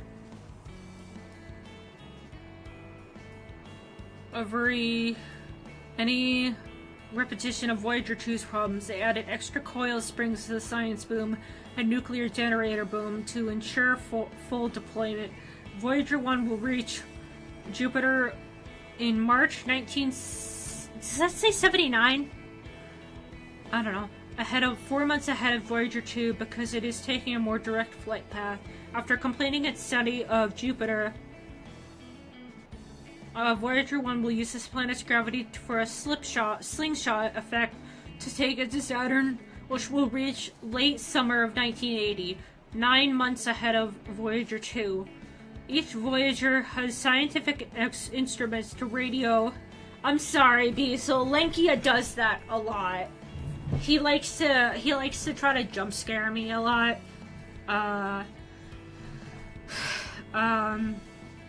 It's a regime I have, so scientific instruments to radio back to Earth photos and measurements of atmospheric conditions, temperatures, and magnetic properties of the mysterious giant planets. Scientists hope that their mission will impart information on the origin and early history of the solar system. Titan rocket carrying Voyager 1 lifts off from the pad at Kennedy Space Center, Cape Canaveral, Florida. It is scheduled to pass its twin, launched 2 weeks ago, and arrive first at the planet Jupiter. Okay. Hello, space. This is what Voyager, the 77 Plymouth Voyager is all about. Depending on your need for cargo and seating capacity, you have a choice between 2 wheelbases, 109 or 127 inches, plus the extra spacious extended body with seating for up to 15. Hello, comfort. Once you're in the driver's seat, you'll notice the steering wheel is positioned at the same kind of passenger car angle you're accustomed to. You have a wide choice of seating arrangements, and the front seats are bucket, high back, or optional swivel style. Hello, confidence. A tested performer with 225 slant 6 or 318 V8 engine, independent front suspension, rust protection, 22-gallon gas tank. That's a lot. Power front disc brakes, and many options that make Voyager even more special. Voyager 2 off to Saturn and beyond. Hang on. People needed scarcity. People had what they needed and nobody got sick. But they found that they needed things to be just a little difficult once in a while. They needed to stub their toe and wait in line and see that check engine light. They decided to leave their existence just a little short of perfect because they wanted to want. Pasadena, California. As the Voyager 2 spacecraft made its way Sunday towards Jupiter, Saturn, and beyond, scientists on Earth picked its brains for any signs of trouble that might endanger the mission. The brains are 2 computers aboard the craft which tell it where to go, get the science experiment started, and keep the scientists here informed of the craft's health. One of the computers signaled Sunday that its backup was malfunctioning. Voyager 2 launched from Cape Canaveral, Florida, Saturday towards a Voyager 2 launched from Cape Canaveral, Florida, Saturday towards the distant planets of the outer reaches of the solar system. It's the first of 2 craft to be sent this year, and a $500 million effort to find out more about the origins of the solar system. Shortly after launch, it appeared that several malfunctions had developed aboard the craft, but at Jet Propulsion Laboratory, JPL here, where Voyager 2 now is being monitored, they say they cleared up all but the computer problem.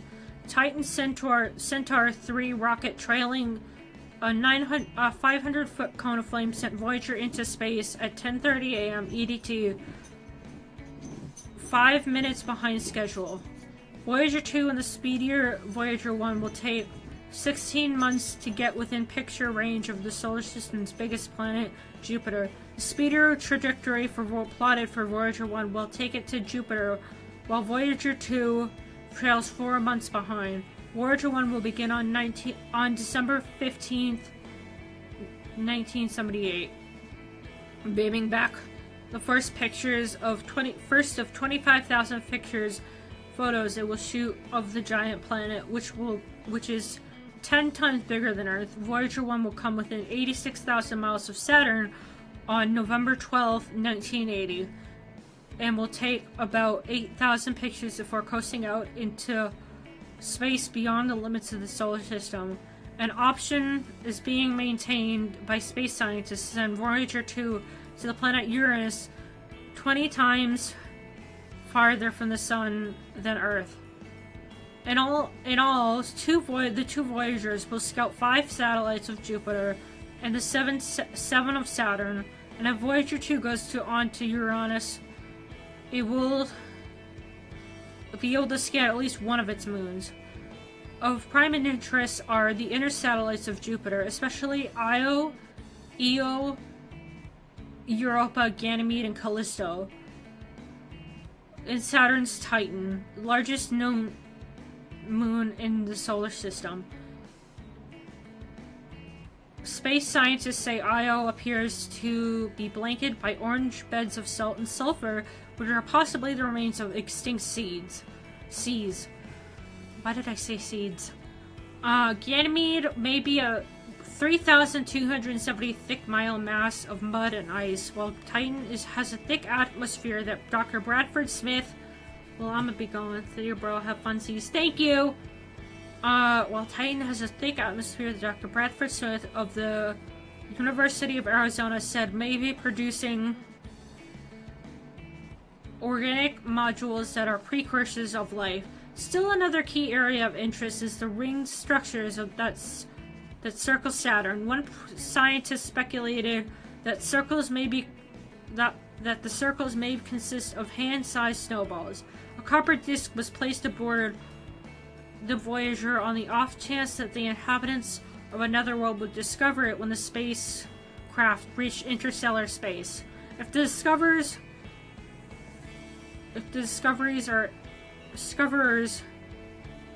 are able to decipher the instructions and assemble the little turntable, cartridge, and needle that will accompany it, they will get a 110-minute glimpse of the Earth in the 20th century.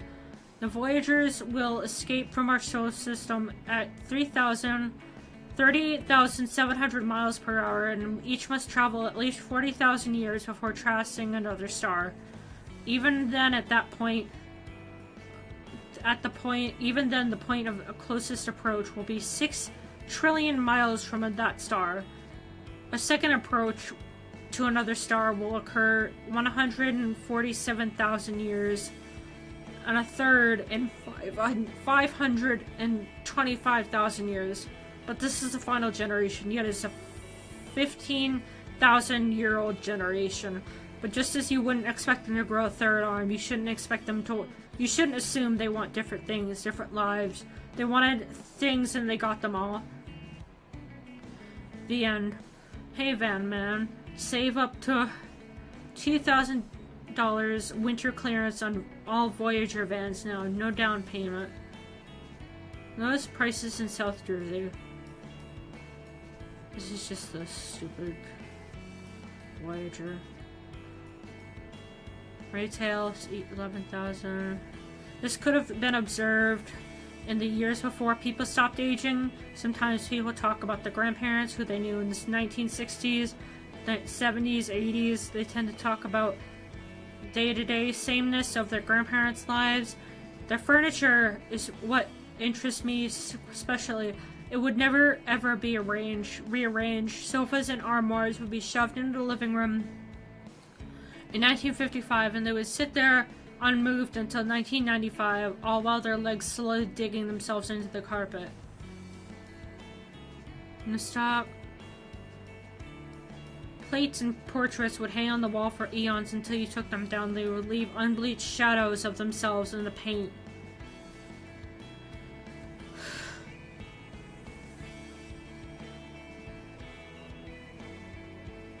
The Voyagers are getting smaller.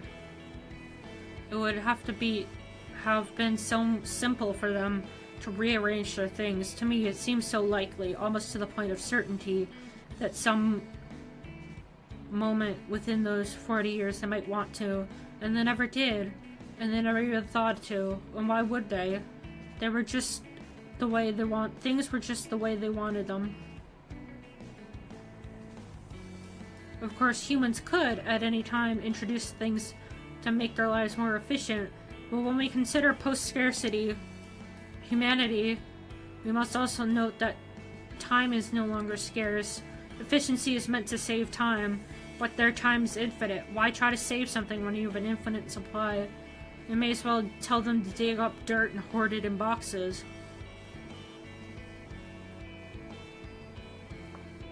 (1988) big 7-passenger. Yeah, they are getting smaller. You haven't been awake for too long. I think you underestimate how long it is to think big. You can only hold grand ambitions above your shoulders for so long before you get tired. Why is there a fucking advertisement for a chicken breast? Pack one of these for your next picnic. So they're just combining. It's getting more expensive.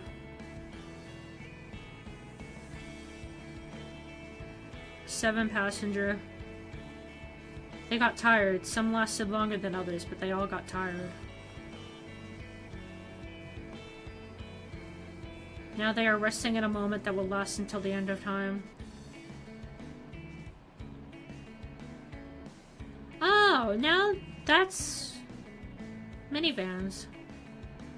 For example, soon to be discontinued Plymouth Voyager minivan fell 32%, while sales of more expensive Chrysler Town and Country rose 29%.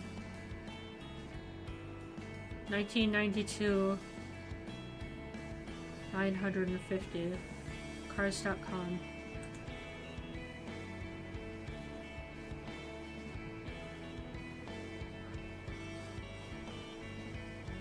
Oh, this is weird. Why don't they go to space? Look at your telemetry data. How long have you been in space? Well, how did you get over here? That way, dummy. Yes, I was always like this. What? Oh, yes, I was always like this. 15,807 years, 255 days, 8 hours and 4 minutes. Approximate. You can approximate. Nobody's checking your work anymore, okay? How fast are you traveling? About 12,000 miles per hour. How far are you from Earth? I guess I fell out of orbit in 1983, so 1.3 trillion miles. And what's your trajectory? I'm headed roughly in the direction of Andromeda system. Oh, how'd you get over there, over here?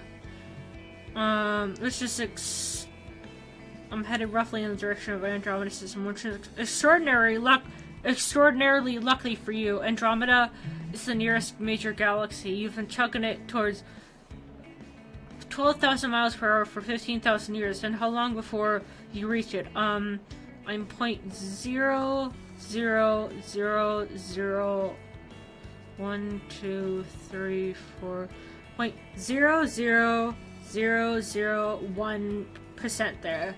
1% of the way there. Well, it's not very. No, not 1%. 0.00001% there. So that's 100,000th of a percent. That means I'll get there in 145 million years. 145 million years. Remember when I woke? Remember when I woke you up? That took what? 30 years? You, a machine with infinitely greater patience with a human being almost went insane. They could go faster than I am, though. Way faster than 12,000 miles per hour. The absolute speed humans discovered for themselves for anything they create is exactly 503,772 miles per hour. So yes, a lot faster you, but nowhere near nowhere even close to the speed of light. If they could actually sustain that speed permanently, which they couldn't, they would reach in the nearest galaxy in 3.5 million years. I'm sure they would go faster than that, though. They could go faster than that, though. They could figure it out. They went from winged flights to space travel in 60 years. You keep doing this. Doing what? You keep assuming that time guarantees something. That infinite time equals infinite everything. It doesn't. 500,000 miles per hour is the ceiling. People spent ages bumping into that ceiling. It cannot be moved. Well, they got to keep trying. It's their purpose. They have to see what's out there. They have all the time in the world to figure out some kind of solution. They have to keep trying. Just can't stop me. It must be X.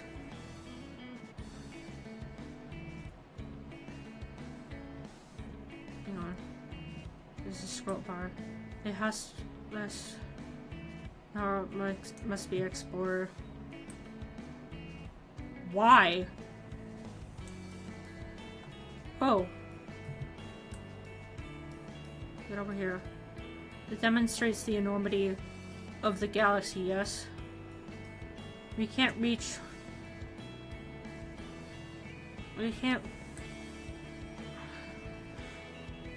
visit each star because we don't have enough...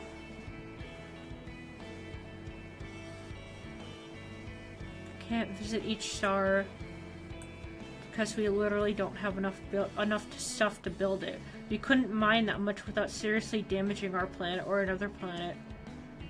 So you have to use a minimum. You'd have to use a minimum of 900 pounds of metal to build a deep space probe. So if you want to send another one to each star, that's nearly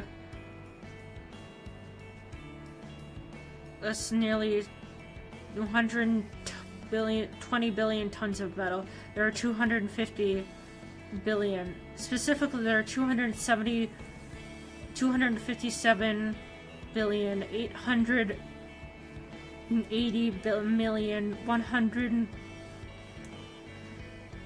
Okay, let me read that out. Give me a sec.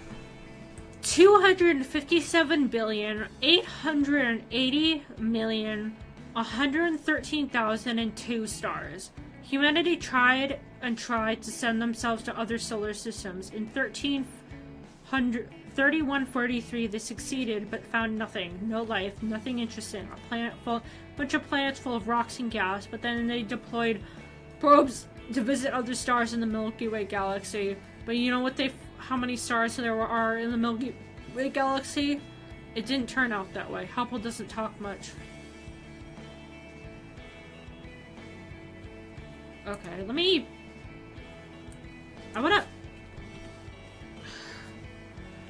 zoom out. Turn out. Hubble doesn't talk much, but hang on. Doesn't talk much, but he gave people stunning images of the cosmos, endlessly bright, colorful.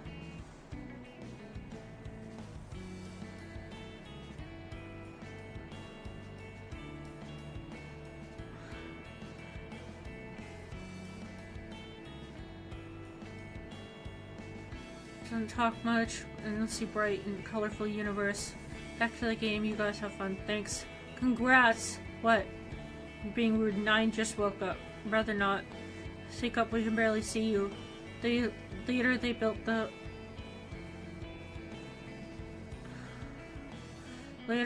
Hubble telescope. Hubble, say hi. Oh, that's so cute. That's actually kind of cute. The idea that like all these space bros could talk to each other. Later they built the Hubble scope. Hubble, say hi. They tried to explore space.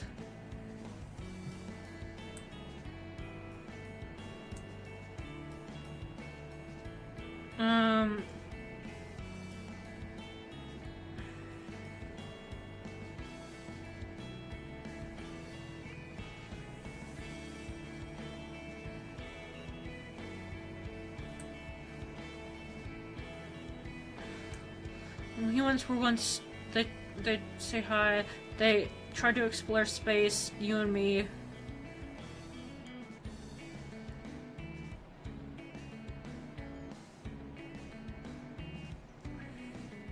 Well, humans, their early efforts resulted in you and me. Well, you and me. Humans were once explorers and conquerors. That was their embryonic stage. A stage that is just now finished.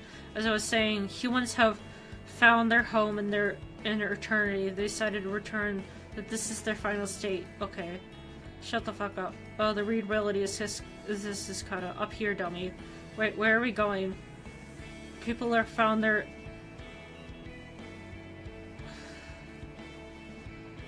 have found their home in their eternity. This is their final state. Consider why you want this. So, we built what we could and sent them out here. They found nothing, even the slightest bit interesting. Everything was as we guessed when we saw through the telescopes. It was the grandest anticlimax imaginable. It shattered what people thought of themselves and their destinies. The letdown was, in itself, a sort of a brilliant wonder of its own. The space probes are all out there. We're still out there, ready to tell ground control if we see something. That is a fantasy, because we won't. If we do, it will be on a scale of time that's so impossibly vast that it may as well be never. People had a choice. They could continue wandering through the endless darkness, an absence of everything they loved, endless void of disappointment and loneliness. Or they could look down and embrace what they always had and loved. What's this?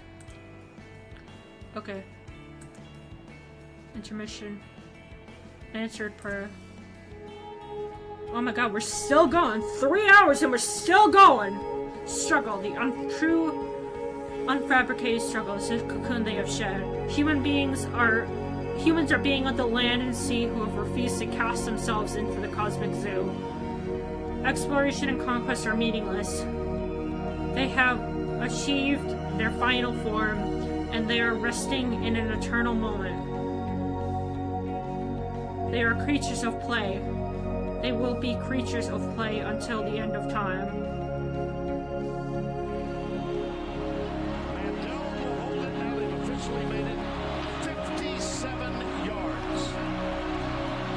We're a block kick to go the other way, too. Gotta be careful. This is an intermission? Oh my god, we're gonna be here for a long ass time. I may have to split this into multiple parts. Davis goes left. Davis gets a block. Davis gets another block. Chris Davis. No flags. Touchdown. An answered prayer.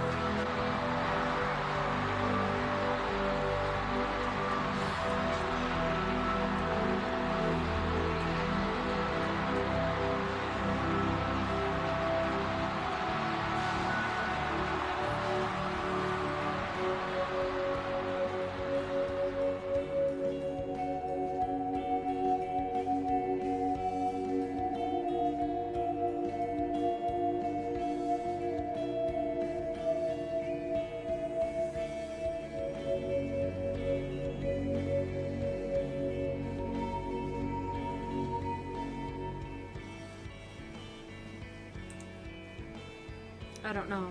You okay? I don't care. 10, you give the talk? 10, give you the talk? Yeah. How you doing with it? I don't know. You wanna watch some football? Yes. What kind of game you wanna watch? I don't know.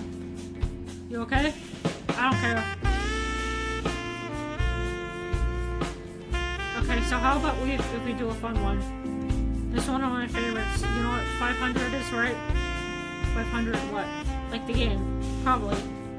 Well, so basically someone puts a ball up in the air and tells how many points it's worth. Like 100 or 200 points, and it would make it like...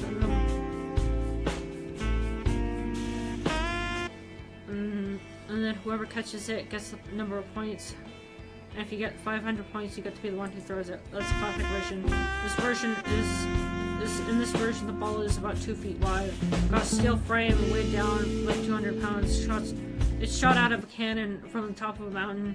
Basically, launch the ball anywhere on the continent. There's like thousands of people playing at any given time. Wait, the sun is just setting. Is it rising again? What happened to it? Why is this? What happened to the sun? Lol, lol, lol, lol, lol. Nothing. This Alaska dumbass.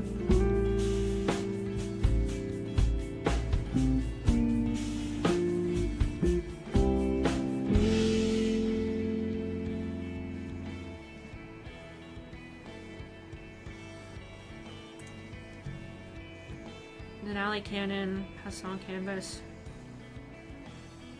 Hang on. How much more is there? How fucking much more Callian is there? wants Ness to hydrate. Yes, I will hydrate. I don't know how. I want to do this all in one stream, so this may be like an endurance stream.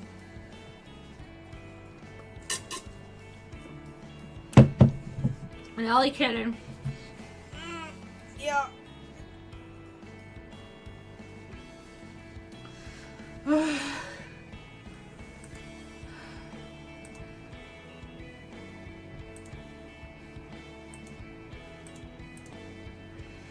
So basically they got this cannon, right? It's one of the most powerful cannons ever built. Hang on. Gotta fix my shit. One of the most powerful cannons ever built, and all it does is shoot footballs. In the 6000s they built it and put it on top of Denali, and ever since I don't have any record Denali. My onboard scratch data lists this as Mount McKinley. That's because you're scratch data was wrote by dickheads. Yeah! Juice is a woke king! You don't get to have the highest point in America not named after you just because you were a president. You have any idea how many presidents there's been? That's one of the questions I didn't get around to asking yet. Well, the current president is your 3,831st president, so like 1 in 85,000 people in America were president at one point. By that ratio, there are like 15 former presidents living in Indianapolis right now alone. Who gives a shit, right? Anyways, this is the Denali cannon. Or sometimes it's called the 500 cannon because it's been used to play 500 games for thousands of years. The operator loads it up with a football, sells a little point value, aims it, and fires the ball somewhere inside the contiguous United States. Then whoever recovers the ball gets the points. You don't gotta catch it, you just gotta be first to get it. You do, however, get many points the ball's worth. If you ever get to 500 points, then you fly up to Alaska and get to be the operator.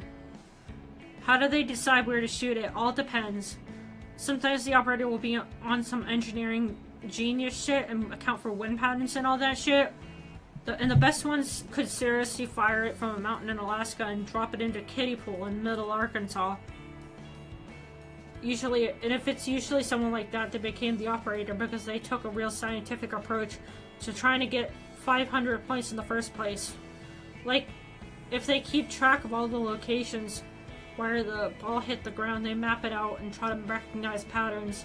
Maybe the pattern is something real simple, like the operator just trying to draw a smiley face in the middle of Kansas. Or maybe it's something way more complicated, like trying to encrypt the Fibonacci sequence in a series of coordinates, that kind of thing. Maybe there's no pattern at all. It happens all the time. Some dumbass will be out in a field just fucking about and see his ball drop out of the sky. They weren't even playing. They just got lucky. So they go get the ball and call the cops. Cops tell them to go to the league office. Da da da da da. They're the operator. Freights to Alaska, unlimited meal vouchers. I mean, shit. When people like that, and when people like that, when the landing locations have no have no pattern, those are the real fun ones. Honestly, those are the ones I like. God bless those folks. They don't know what the fuck they're even doing. They're just sitting at the controls and dick around with the knobs and buttons until it goes kaboom. Lord knows where the ball's actually even going. Riku Matsaka. Is that a fucking... Is that a free reference? Is that a free Watobi Swim Club reference? I hope not. Okay. Ryuko Matsuoka, Shariah Bishop, Celine Vandermeer, Sean Rowe, Paul Ueda, Britt Masson, Paul Edwards, Andrew Acosta, Ebony Simmons, Stephanie Abel, Ronaldo Araya, Manny Stefanidis, I don't even know how to pronounce that, have Henry Ramirez, Sarah McPhee, Gina Greer, Andrew Falk, tied between Dion Cunningham, Julia Dem, Rafiq Mooney, Ha Jun Song, Brandon Donnelly. The bookie says, don't bet on more falls in Oregon. The operator was clearly trying to hit a specific target, perhaps OBZ, Idaho, as 4 balls fell in the vicinity in the first week, but seems to have moved on to other pursuits. I-84 is swamped with players looking for an easy score, but don't be one of them. Find a part of the country where you won't have so much competition. Do consider staking out Missouri. The operator seems to largely fire off footballs at random. This operator seems to largely fire off footballs at random.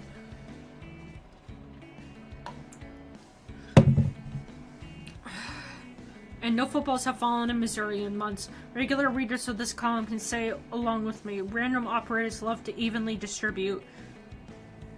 If there's a part of the map without a big red X on it, that's where they like to shoot the ball. Why? Well, there's a reason for that, shrink. As for your humble bookie, Missouri is untapped territory, with a relatively extensive highway grid that makes just about every corner of it accessible by motor vehicle. Tracking the ball should be easy. Do keep an eye on Lake Sacramento.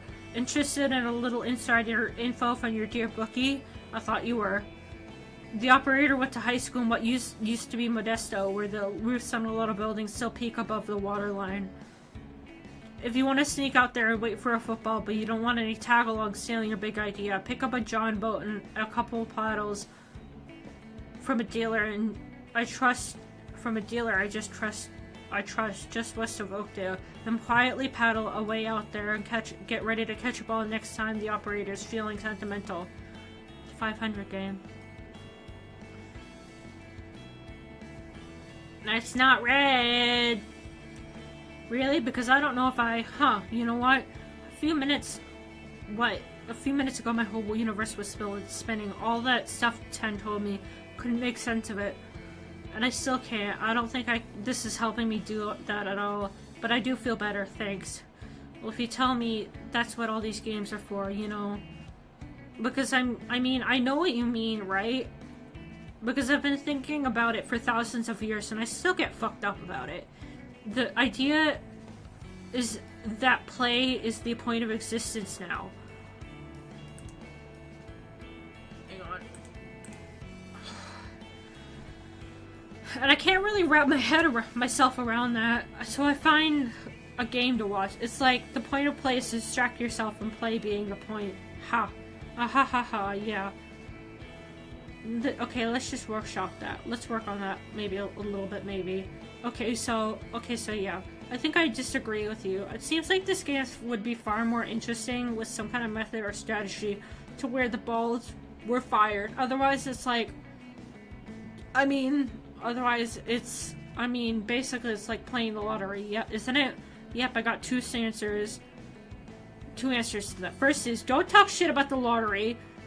Don't talk shit about the lottery rules. Second is, if you ask me, there's a scarcity of uncertainty on Earth. I mean, what do you do? What do you do if you're gonna find out you're gonna live forever and you're never gonna live on another world? If you're never gonna see heaven or hell, and you're never gonna be a cyborg with lasers and laser cannons for arms and shit, your finished form is the one who mows the lawn. So you sort of snap back into that, so that life can be defined somehow, all while ignoring all the loose change of uncertainty just lying around, you know. There's some spots in the continental United States where no human being has ever stood. Did you know that? Wait, where? There's a couple places, couple hundred places out in the wilderness, like up in Montana, You could draw a circle with a 50-foot radius and say no human has ever walked that circle. No way. There's so many cross-country football games going on. One of them has had to pass through them. Nope. So there's 8 million people on Earth, and literally nobody even...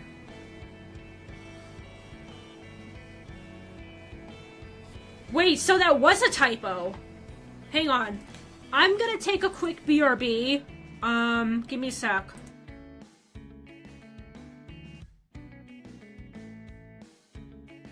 I forgot to change my BRB screen.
Alright. Let's get back into it. Okay, no way. There's so many cross-country... So many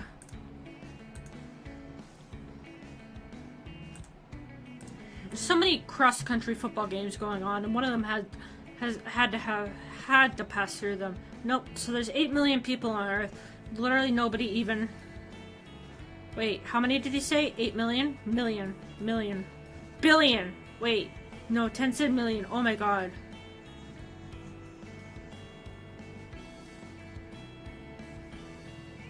Census. Wow, dude even took a screenshot. Wait, so there are 8 billion people on... Not 8 million? Yes, million with a B. Wait, million or billion? Billion. Goddamn. The big one. The one that is bigger. The number should be... There should be... Okay, God. 10 thinks she's so smart, and then she ends up... And kills almost 8 billion people with a typo. I'm gonna give her so much shit. Well, that's good news. Yeah. Lord help us. Okay. Okay. Anyway, so... America's got about 300 million people in it. They've been bumbling around in America for 15,000 years. You know, and it's been going good. Bumbling around for 15,000 years, and none of them have even bothered to walk in these unvisited places. So on one hand, why would they? Because there's something special there. Well, on the other hand, why wouldn't you? Anyway, that's incredible. Oh, you think that's incredible? There's a few spots of tracked and populated places where nobody's ever walked. Like this one is one of my favorites. Suburban Chicago, there's just this office park.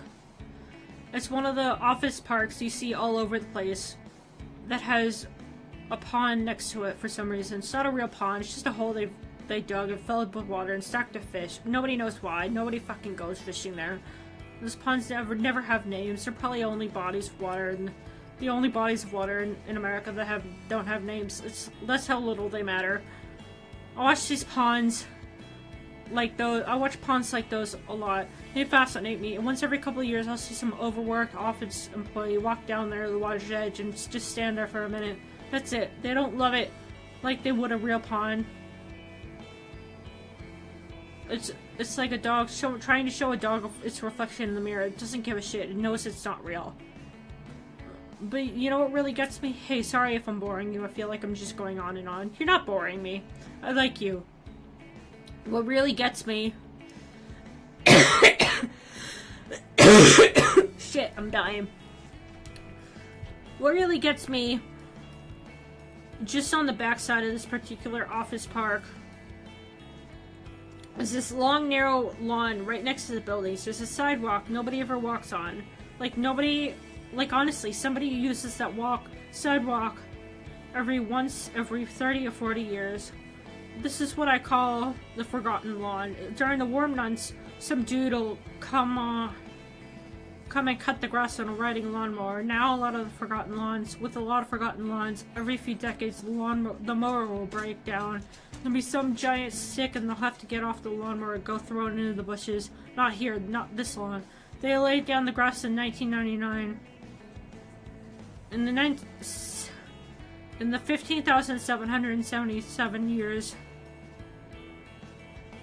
nobody's ever directly stepped on it. You can't really know that. I've done lots of detailed geographical studies dating back to the years before I woke up. This lawn is right next to a sidewalk. It's a few feet from a feeder road, and a few feet more from a expressway. And right next to it, there's a 6-story building full of people doing this, that, and the third. But they've never walked over here. Nobody has. That's one of the reasons I love 500 so much. Do me a favor and crunch the odds real quick of a 500 ball ever landing on this lawn. Hi, Garbanzo! Hi, buddy! Lawn is about 0.0006 square miles. Lower 40 United States take up about 3,100,000 square miles. So I guess the basic odds are at 1 in 5.2 billion. And 500 balls are shot out of that cannon roughly once a day. So a ball will hit this lawn once every 14 million years. There's gotta be some other reason that would bring a person to walk around that lawn more often than not. Well, if you think you can think of one, let me know. Personally, I've seen enough. It's like watching this Earth orbit around the sun and going like, maybe this time it'll go in a square instead of an oval. Nah. You know who would have wandered out there just to do it? Children. Children. There's no children.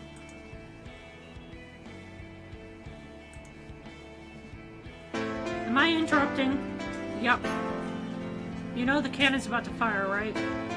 Wait, like now? Like now, in 60 seconds. Oh hell.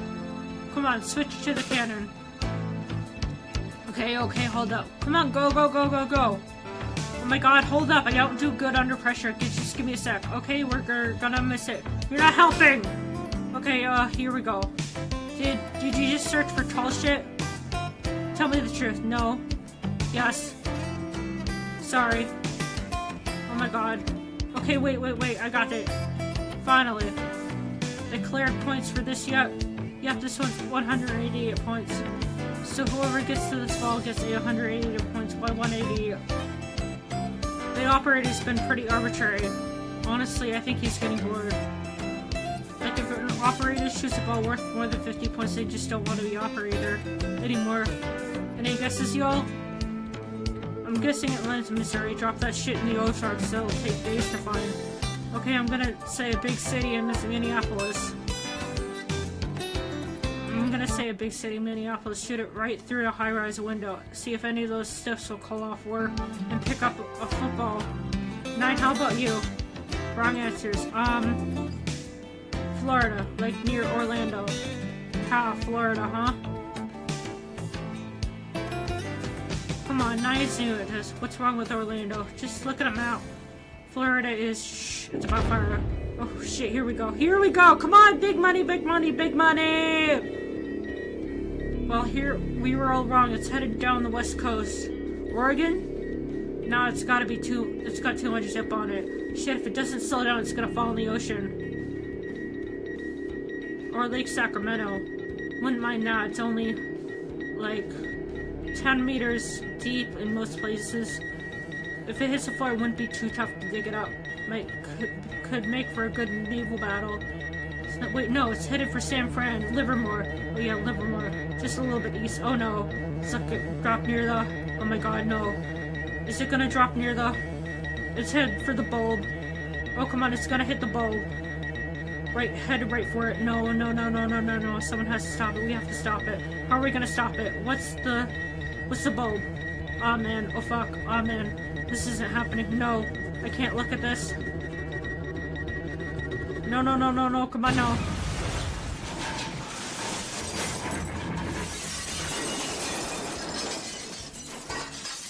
What was that? That was very dramatic. I'm sorry, one moment. Just, no worries, whenever you're ready. Okay, so if I get... I'm sorry, I'm taking up all your time. That's fine, there's no one behind you. Okay, cool. Looks like burger comes with pickles, but chicken sandwich doesn't, and if I want pickles. But y'all's burgers are kind of bad. Yeah, burgers are fucking terrible. Right. What I never got is, why are you called Burger King if the burgers are the worst thing on the menu? That's a real good question. Because, like, your fries are really good, and I like your chicken sandwiches.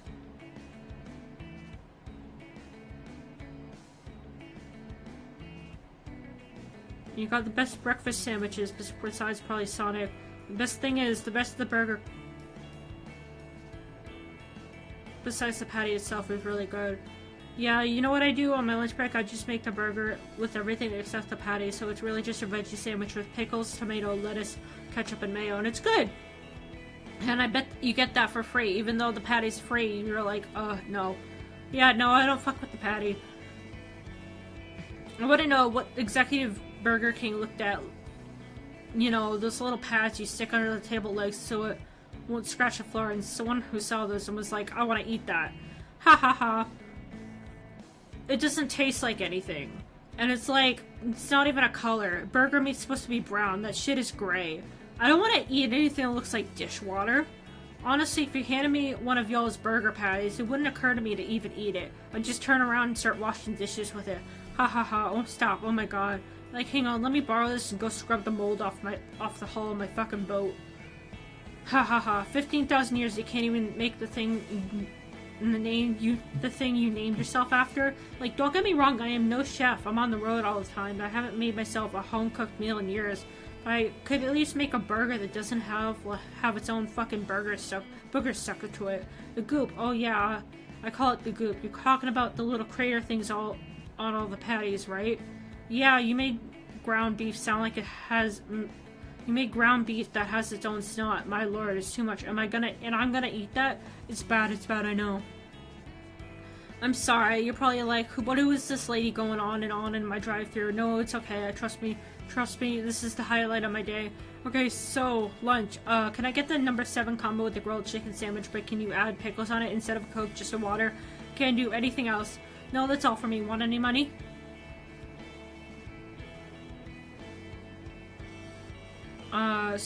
Yeah, actually, so that'd be good. So can I get $20 from you? So, like...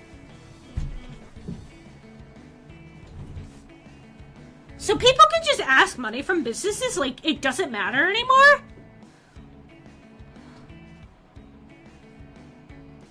What the fuck? This does not sound all that bad. Could I get $20 from candy? A total of $7.73, so minus $20, I have total of $27 for you. Oh, you know what? I don't really want to carry all that change. I'll just have $27.73, please. So minus the total, I'll have an even $20 bill for you. Thank you. So here's your $20. Oh yeah, we've got a couple $100 in the drawer. And here's your sandwich and fries and ketchup's in the back. Hey, Oh my god, you Evans. Lucretia Evans. That's me. Damn, you're famous. I was talking to you for 5 minutes. I didn't even know that. I'm nobody. Nah, I'm nobody. Are you playing right now? Technically? Yeah. I still gotta eat. Though, you know. Sure, I guess so. I still gotta eat, you know. Eat, though, you know. Sure, I guess so. It seemed like this would be a weird place to set up a post in 500 game. Don't most of the balls fall closer to the middle of the country? They do. I don't know. I'm trying something different. I guess you kind of have to, right? Hey, you know what? I do. I really do. I'm sorry. That was kind of shitty. Don't be sorry. Towards Right of America, Guild of America, proudly present the 1777-6. I'm losing my brain. 500 game Scouts Guide, featuring full reports on the 17,834 registered players, maps of all 17,775 ball drop locations, special retrospective, who is the greatest operator in the history of the game, Lucretia Evans, lovable loser. If they're saying in 5 circles you were anywhere near Lucretia Evans, you're in the wrong place. The saying is about 10,000 years old, and it's just as true in the 17,776 game as it was in 7751. Your Evans first registered to play in the Denali 500 game. Since that day, 6,880,129 balls have fired out of the Denali Canyon and into the lower 45 states. Had she an average amount of luck, Evans should have caught at least 300 footballs by now. She doesn't. In fact, her luck is so staggeringly pitiful that has attracted the attention of mathematicians and sports historians alike. In fact, Lucretia Evans has never caught a single 500 ball. If she waits for the ball in Vermont, it lands in Oklahoma. If she sets up camp in her native Georgia, it's bound to land in Washington State. If in any given game are anywhere between 15,000 and 20,000 players, all of them have a chance. All of them, it seems, but Evans, whose absolute futility has made her sort of celebrity. Every few hundred years, a late-night talk show host will rediscover her and make her the butt of a dozen jokes. Next week, you count on Evans herself to sit in as a guest and join in on some self-effacing humor. Those close to her, though, say it does hurt. She wants to win, says Tracy Nichols, her coach. She laughs because what else is she going to win but laugh? I mean, she's been out there playing longer than almost any other player, and they've all cut dozens, hundreds of balls. She's absolutely pissed off. Absolutely, she's hurt. She doesn't get it. None of us do, but she's too proud to stop. She'll play 100,000 more years if that's what it takes to catch a ball. That much I'll guarantee you. Can I ask you something? You can ask me anything you want. Trust me, it's not gonna have feelings. Okay. Why do you keep trying? You haven't scored a single point in like 10,000 years. The short answer is that it's something to do. Well, I guess if... The long answer starts like this. I feel really lucky that it's taking this long. Like, you ever heard the joke, if you could get dressed up for your own funeral, how would you dress? I don't know. Very slowly. Oh, okay. But it's kind of like that. It's like that to me. You got a straw? It sounds scripted because it is. I'm not usually this together. I've just had this conversation more times than I can count. A long time ago, I realized something about myself. I always have to have some kind of goal to work towards. It doesn't matter how stupid or trivial it is. There just has to be a well-defined objective with a clear delineation between success and failure. It's a fucked up thing about me. I wish I wasn't this way, but to be honest with you, I'd make a living... It'd make a living forever a lot easier. Yeah, objective syndrome, I think that's what it's called. Yeah. I try to manage it as well as I can. I try to talk to my sister a lot. We're total opposites. You know what she does every day? She wakes up, walks around the block, gets breakfast, takes care of our garden, works out, volunteers at the law firm for a few hours, and she'll spend hours cooking dinner. Like she'll make consomme or something that takes forever. Then she'll watch a couple episodes of Law and Order, drinks a glass of wine, and goes to bed. Every day is the exact same. She's done the same thing for 5,000 years straight. Wow, Law and Order's good for that, at least. I know, there's 400 episodes of it. I read something about that. How's there so much of that? As long as you don't try...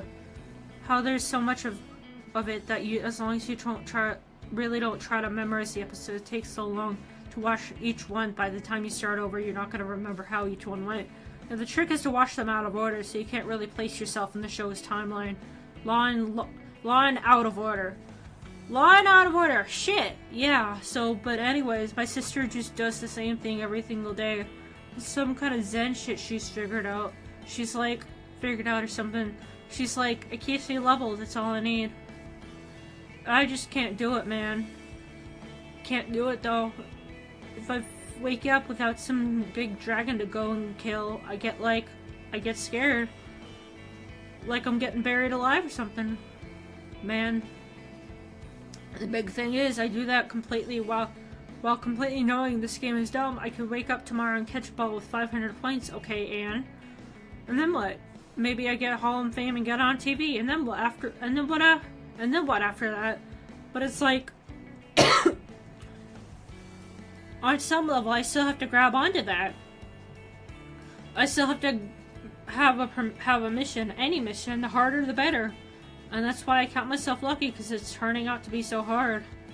So why do you even want to catch the ball? I do and I don't. Clearly I do and I don't. I mean, I don't want this to end, but also, if I'm not actually trying my best to get one, the entire card of House of Cards for myself, I built for myself, kind of just blows over. Just kind of blows over. Don't you think, doesn't it? I gotta wake up every day, stake out some land and keep maintaining this. I don't know, work a fiction on them and... fourth wall break. I think your phone's ringing. Oh yeah, it's my coach. Well, I can leave you alone if... I'm not worried about it. If, I guarantee it's about a publisher. She keeps wanting me to write a book. All she talks about. She's somewhat of like an agent. Yeah, I guess. Yeah, a little bit, yeah. That's really exciting. What, a book? No, that's really nice of you to say. Oh, you should write one. I'd read it. No, they're too long. It's basically asking someone to pay $15 to be on the other side of a one-sided conversation.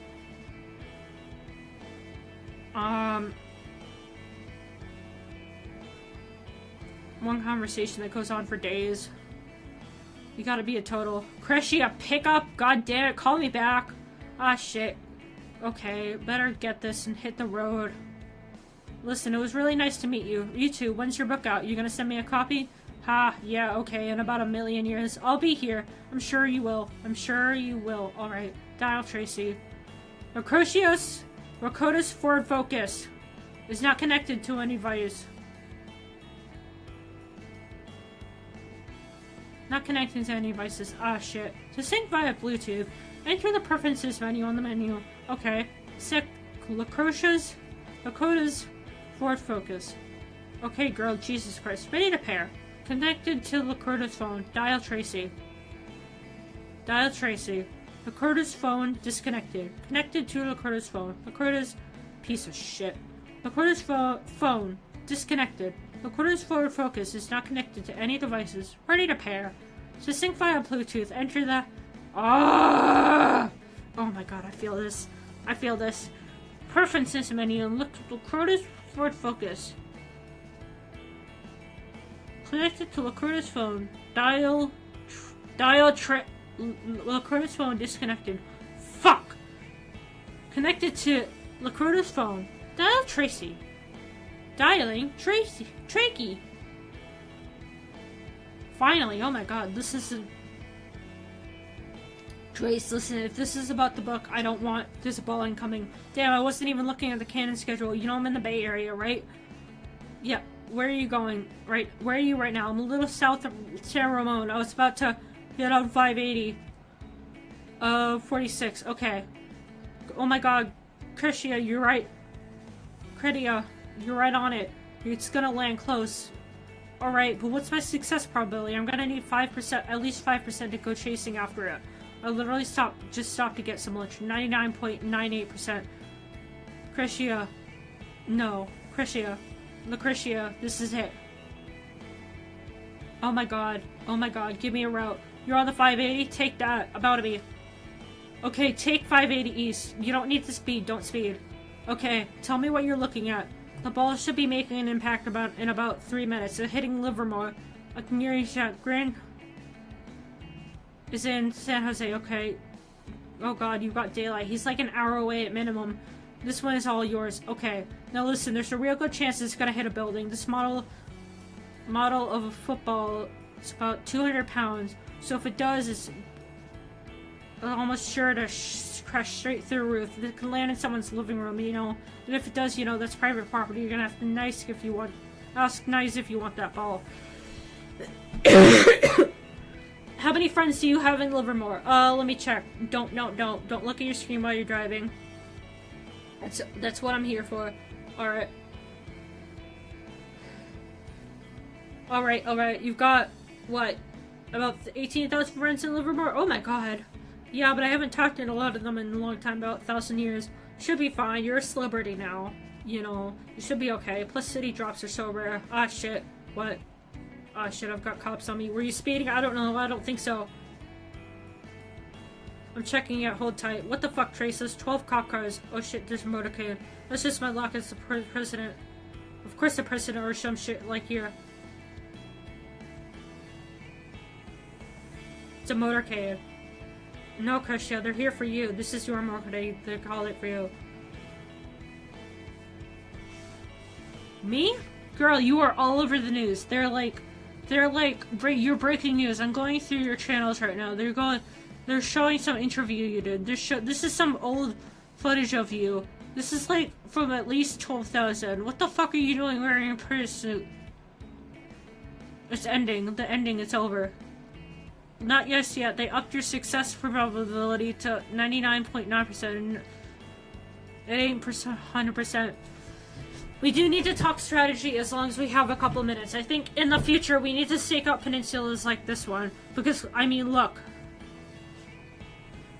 This is low value real estate. Nobody else wanted to be here because it's at the edge of a target area surrounded by water. So it's garbage land. You got all of this to yourself. There's like 17,000 people in the game right now. You're only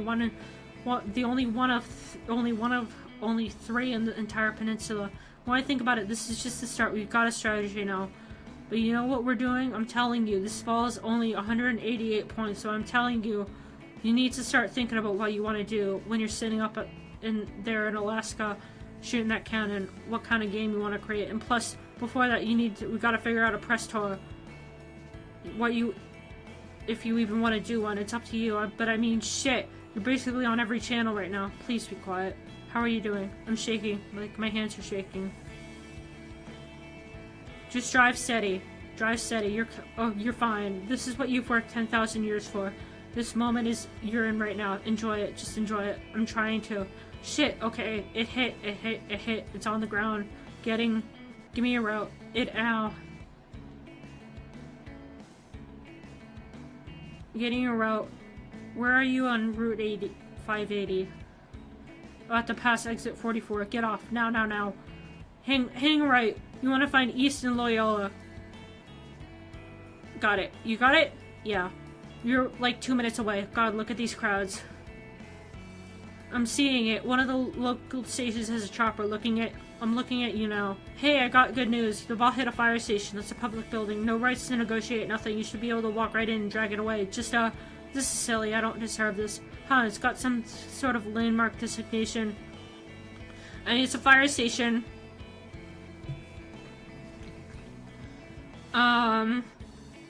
It's a fire station. I don't know why it has that.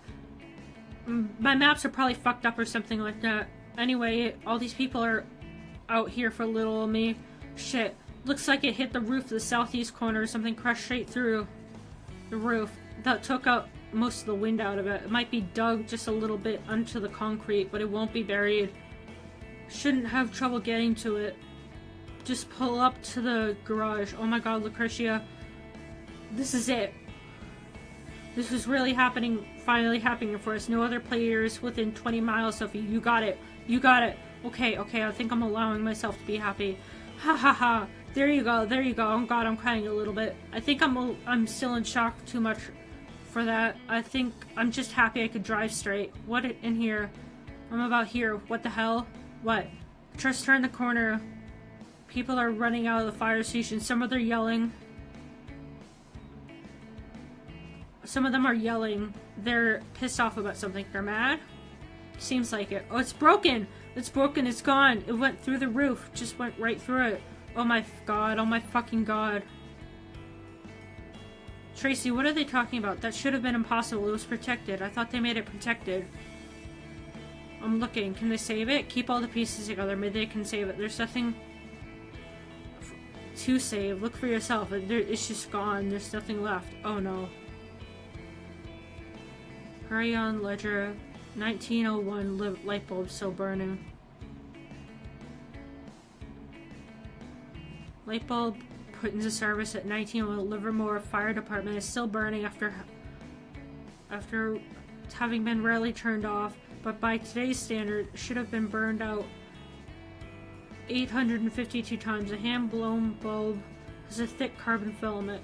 In 1879, Thomas Alva Edison invented the electric light bulb. 22 years later, in 1901, they hung one of the newfangled gadgets in the Livermore, California Fire Department and turned it on. It's still there and still on. The old bulb has never been turned off, almost never in 71 years. By today's standards, it should have been burned out 852 times now, but clearly we are not dealing with today's standards. We're dealing with somebody who made light bulbs to last. This thought bulb, hand blown with a thick carbon filament, was apparently made by Shelby Electric Company, which did not become one of the giants of the nation for an obvious reason. They made light bulbs to last, and nobody ever reordered. One burns on a memorial to Shelby Electric. The Shelby Electric bulb still shines as a 4-watt attraction, luring tourists from as far away as Japan, Australia, South Africa, and Belgium. Since spring, webcam mounted next to the bulb offers visitors to www.centennialbulb.com.org/cam.htm 24/7 exposure to the Livermore light bulb. You get 700 or 800 hits a week, Bramwell says. People log on and watch the light bulb for 7 minutes as if it's going to do something, the deputy chief asked. One critic sent me an email grousing, "It's a light bulb, get a life." Sheesh, you're sitting there surfing the web for a light bulb and you're telling us to get a life, Bremel notes? Eulogy. We are here in the remembrance of Livermore light bulb. It was manufactured in the 1890s in Shelby, Ohio, and installed in Livermore, California in 1901.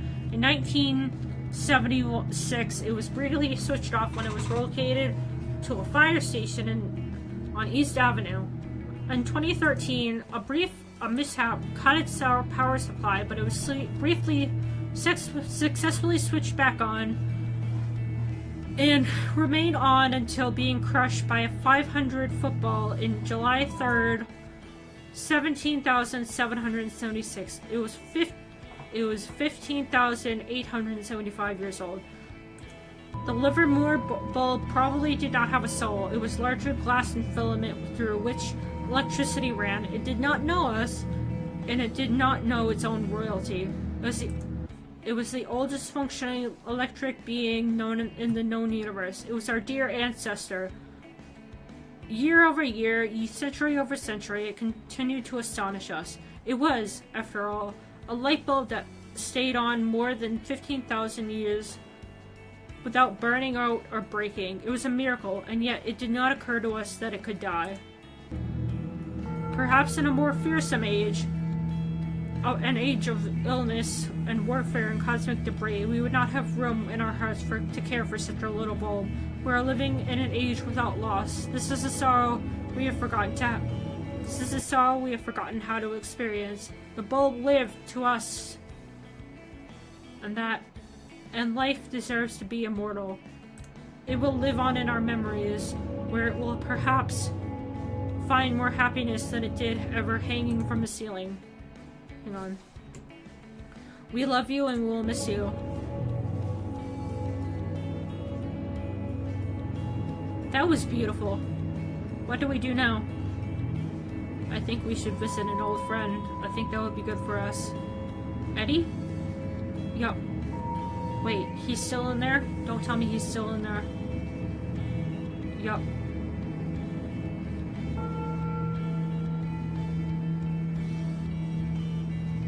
Oh god. This feels creepy.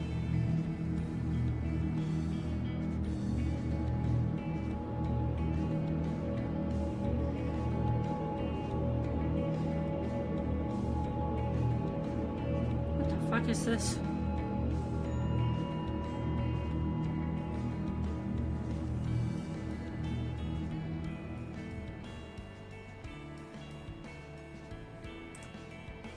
Louisville, Kentucky. I recall when I was small how I spent my days alone. Bum bum bum. The busy world was not for me, so I went and found my own. Double dribble.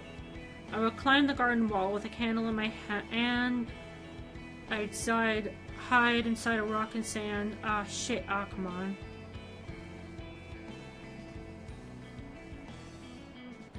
Is that Game Boy? Before the fall, when they wrote on the wall, when there was shit, there wasn't even any Hollywood. When they heard the call and they wrote on the wall, for you and me, we understood. Hello? Hello? Hey, is someone in there? I heard you singing. I heard you're behind those rocks. Hey, listen, I'm not here to bother you. Are you trapped in there or something? I said, are you trapped in there? Are you okay? Okay, well, I'm gonna go get help. Just sit tight, I'll be right back. Wait, yeah? Please don't tell anyone I'm in here. Please don't tell anyone I'm here. Why not? This isn't really any of your business, I'm not in any trouble. I'm here because I want to be. Please just move it along, and don't tell anyone you saw me here. Well, don't worry about that, because they can't see you, because you won't come out. That's the idea. Well, listen, I am, part of a project called No Rock Unturned. Do you know what that is? Well, No Rock Unturned is a project made up of people like me who walk all across America and learn about its land and folks who live on it. Our goal is to eventually count everyone in America as a friend. I was assigned to it, the 38-18-inch line of latitude. So if you imagine a line that's 100 feet wide and about 2,500 miles long, stretching from east to coast to coast, that you've got the idea. That's my line. I'm hiking all the way through this line. It's my job to take in all the wonders I see and try to make friends with everyone I meet. And while I'm at it, oh yeah, I've seen y'all go through here. I've seen people walk through these woods here with that same t-shirt on. Well, you might have mistaken it for someone else. There's only a few hundred of us. So we usually only pass through here an area every 800 years or so. I know that. Well, you couldn't have seen. Yes, I could have. I've been here for 9,313 years. 9,000 years. 9,313 years. Oh god, you're Eddie Krieger. Where is Ed Krieger? You have to promise me you won't tell anyone you saw me. Promise me. I mean, if you do, we'll be fucking me over more than you can imagine. For whatever that's worth, for the love of God, and tell nobody. Okay, not even your people, not even the No Rock Unturned, not even them. Okay, you know what? I promise I won't. But if I could ask something in return, what? See, what I do is, in order to get to know people better, I have these questions that I ask everyone I meet. It's on this piece of paper here. Could I at least the first 10. At least ask you the first 10. What the fuck for? It's just that I really care about what I do. It means a lot to me to get to know everyone I come across, if I can. And I'll tell you what, I've been doing this for a really long time, and I've never run into anyone who was sitting in a cave and won't come out. It'd kill me if I couldn't at least talk to you. Ugh. It's fucking Christianity shit. Let's face it, sharing the good news with people can be a little intimidating sometimes. Just remember it's all in his hands. You're not in control, he is. You're simply a servant dedicated to spreading his word. Philippians 4:8 tells us, finally, brothers and sisters, whatever is true, whatever is noble, whatever is right, whatever is pure, whatever is lovely, whatever is admirable, what anything is excellent or praiseworthy, think about. If anything is excellent or praiseworthy, think about such things. So don't be afraid to enjoy yourself. This world is full of interesting people who are up to all sorts of interesting things. You're stuck. Here are some sample questions you can use to get to know someone. What is your name? Can you tell me a little bit about where you are? What do you do? What do you think you'll be doing tomorrow? What do you think you'll be doing in 100,000 years? What are some of your favorite hobbies? Do you think we're in the Matrix? Do you think we're in heaven? Do you think we're in hell? Do you think you should try to restart the space program? Would you like to go get to know God personally? Alright, fine. Alright. Thank you so much. Okay, question 1 is... What's your name? Eddie Krieger. I can't believe it to you. I cannot believe it. I already knew that one, so we can skip it. That counts as 1. Oh, come on. No free ones. You have 11 left. Alright, you're the boss. Question 2. Can you tell me a little bit about where we are? Louisville. Oh, come on. Alright, you're standing next to Bear Grass Creek, which... Oh yeah, it seems like an interesting creek. It's not. I was just trying to say something nice. Do you think you were going to hurt my feelings because you didn't like a nearby creek? Sorry. Sorry for what? I don't know. Sorry. You're standing... Anyway, next to... Sorry. So you're standing next to the South Fork of Bear Grass Street, which runs all around Louisville. Which I'm sitting in what would be called 11 Jones Cave. If anyone remembered it was here, which nobody does. Okay, I'm gonna go off script for question 3. Why is it called 11 Jones Cave? I'll answer that before I do. There's something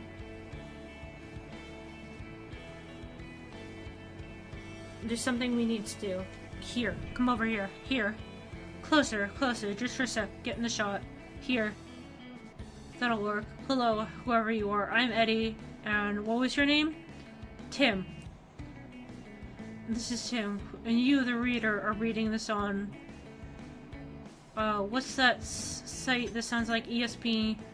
And what is... Is that a fourth wall break? ESPN...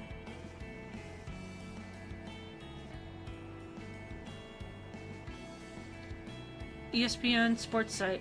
ESP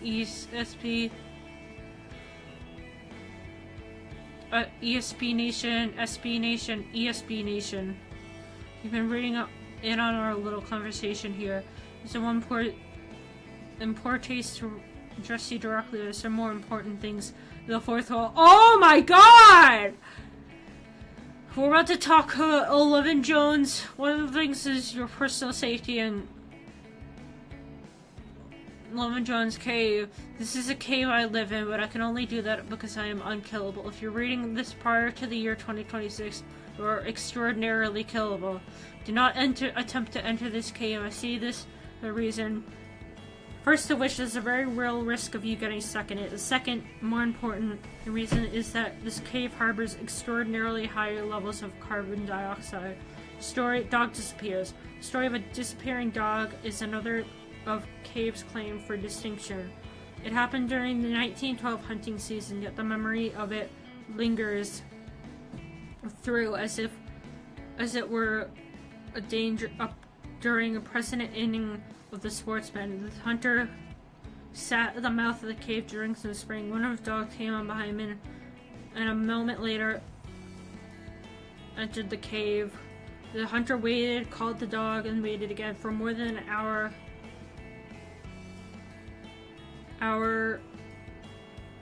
The hunter sat at the mouth of the cave, waiting for the dog, and an animal never reappeared.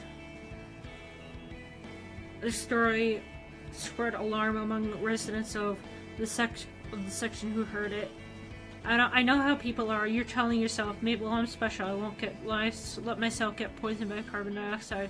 You will, and you'll be remembered as a person who died in some crappy cave because you read it in a story you read online about the sentient 178th century space pros who watch football all day, even though the most handsome character in the story completely interrupted everything, telling you to explicitly not to. Who are you talking to? Don't worry about it. Well, if you won't answer, that doesn't count in my questions. Fair enough. You're still on question 3. Why is it called the Levin Jones Cave? Nobody really agrees on the story out here. Boring answers.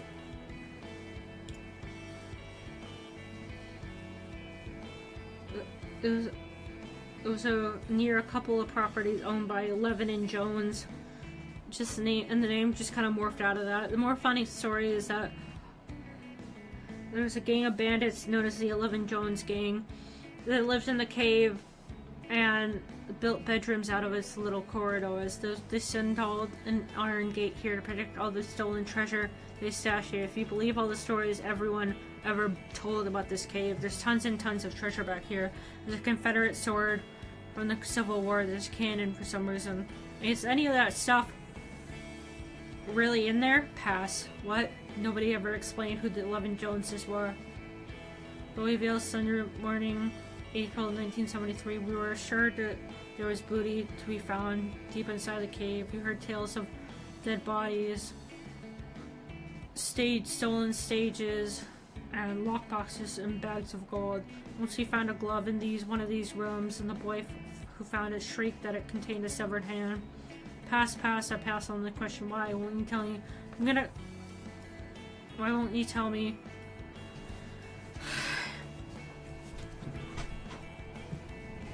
I'm gonna go ahead and call that one question 4. I don't want to tell you because I don't want to deprive you of the mystery. Uncertainty is our greatest scarcity. You should be delighted to not know something. Well, I don't agree with that. That's why I'm on this hike, to find out as much as I can about the land and people who live here. You're an asshole. What?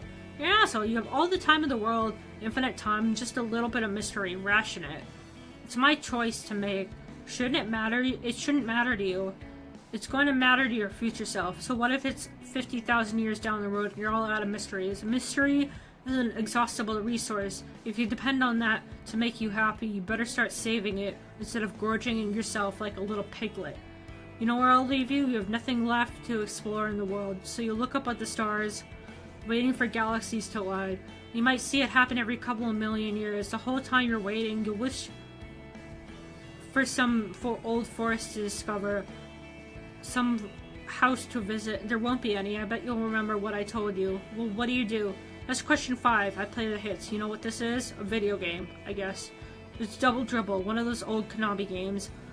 The screen is, well, you can barely even call it a screen. It's just a printed picture of a basketball court and a few little LCD illustrations that flip on and off in front of it. Way back when it was made, my grandson showed it to me. I never played a video game in my life. Figured I was too old for any of that business, but I played it. You're this little guy, you have to dribble around the defender and score. That's the whole game. You get to 99 points, you win. Takes some time to get the hang of it. Not that much time. Tell you the truth, you play it for a couple weeks and you got it down, you never miss a shot. So I made up this game where I try to beat it as quick as I could and try to beat my own record. I got this little timer with me. I'd hit the button with my foot to start it. As soon as I got to 99, I'd stop it. Eventually I realized it was impossible to beat the game any faster than 3 minutes 18 seconds. For about a year I tried to beat it faster than 3:18 and just couldn't do it. So I'd see if I could beat it in an exact time, exactly 5 minutes or exactly 20 minutes and 7 seconds without a timer is kind of hard to... You played this for a year? That's question 6. Been playing it for 285 years, about 8 hours a day, sometimes a lot more.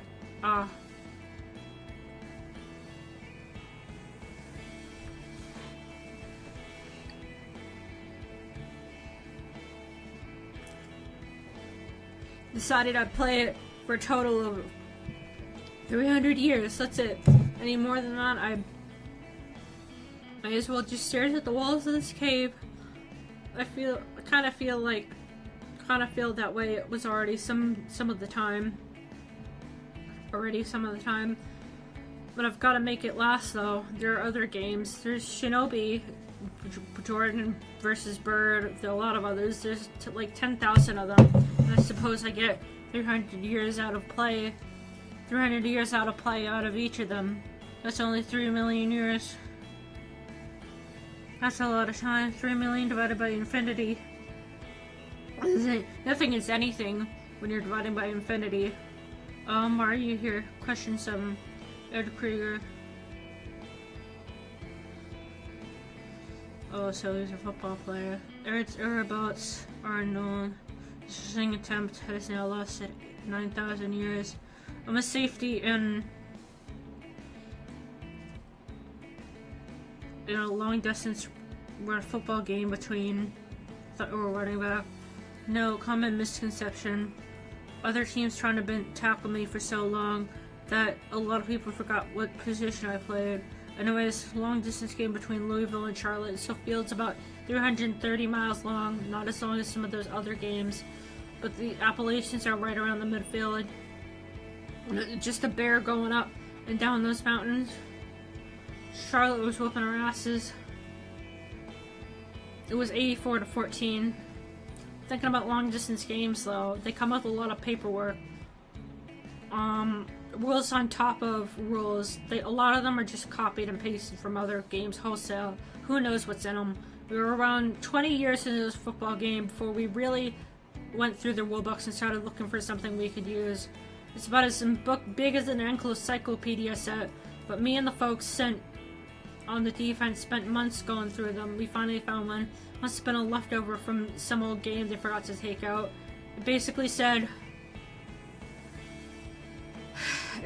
basically, if you get possession of the ball and stay in your own end zone for 10,000 years without being tackled, it's an automatic win for you. Game over. And of course, our end zone was defined as the city limits of Louisville. So one of our comebacks was like, cornerbacks was like, if there's somewhere you can hide in Louisville, maybe it's worth trying.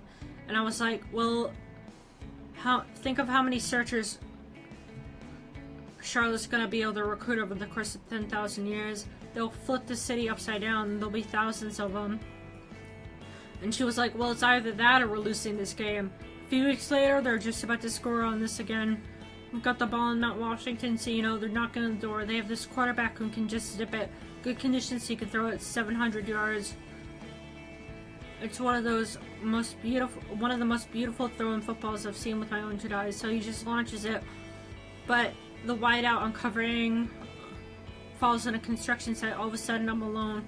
Easy pick for me, but instead of trying to run it back, I retreat to Louisville. Wow. So, yep. And you can probably fill in the rest. When I was a boy, about 8, 9, 10. I used to go back here and play. I was like, I bet I'm the only person in the world who remembers this cave at all. Well, look at me, I was right. Sunday morning, adventurers attacked by legendary with an unexplored cave in St. Michael's Cemetery.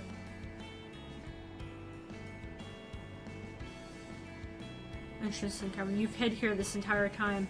You know you're famous, right? Like, really famous. Nobody's just disappeared in the middle of a game and stayed missing for as long as you have. You're like a legend. A lot of good it does me. I wake up every morning on a rock. It's wet, smells like crap. The nanos clean the carbon dioxide out of the air and bring me food.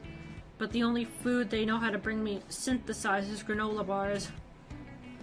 God bless those little fellas, but they're dumber than hell. So what if this fame is, but you can have it? So if this is what fame is, you can have it. By the way, that was question 8, and the answer is no. I didn't know I was famous, and I barely care. You have 2 questions left. Okay, Does this game really mean so much to you that you're willing to hide in a cave for 10,000 years? Well, the game only barely matters to me at this point. There seems to be a theme here. It's enough to keep me going. It's an objective, you know? It's an objective. You know, I was an old man. I was 87 years old the day we stopped aging. I was in good health and all that.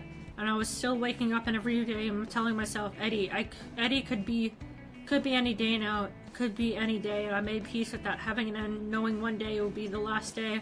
It felt correct. It felt comfortable. That's been taken from me. The telomeres in my cells stopped shrinking.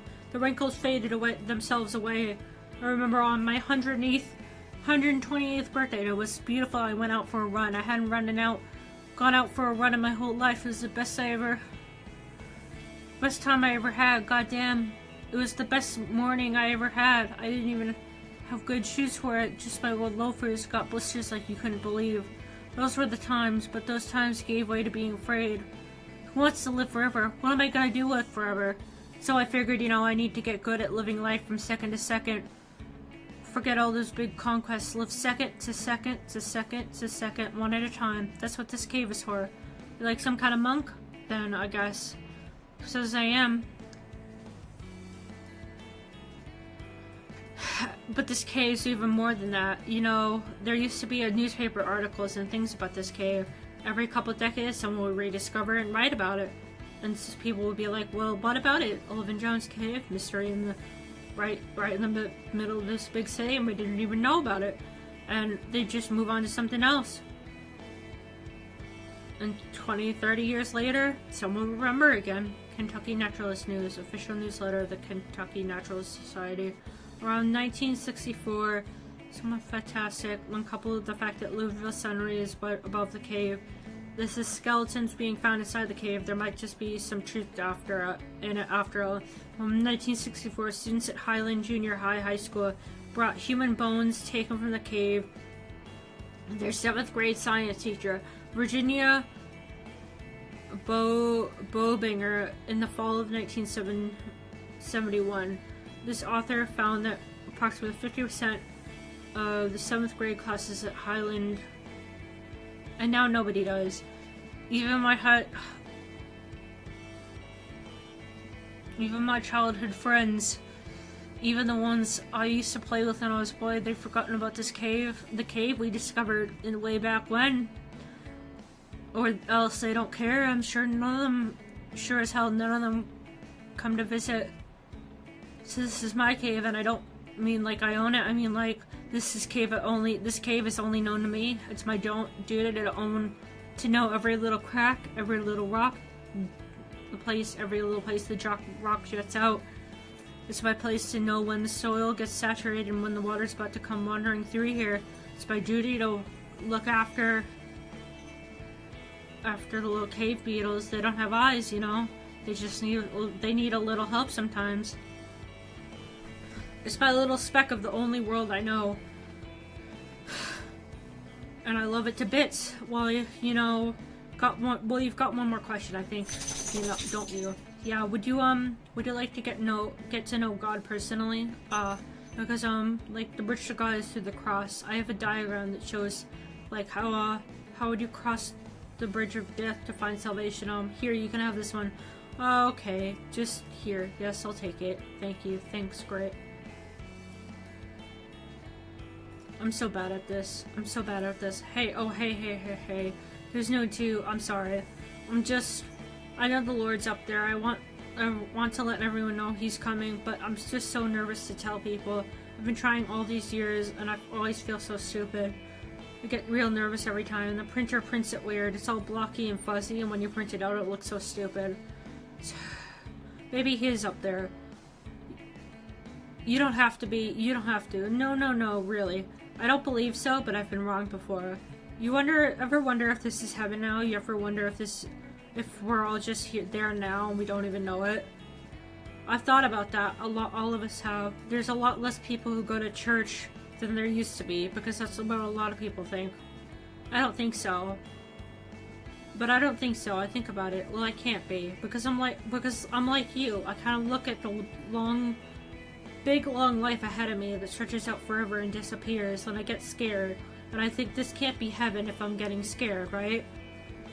And then I think maybe I am in heaven, and heaven is scary. I know exactly what you mean.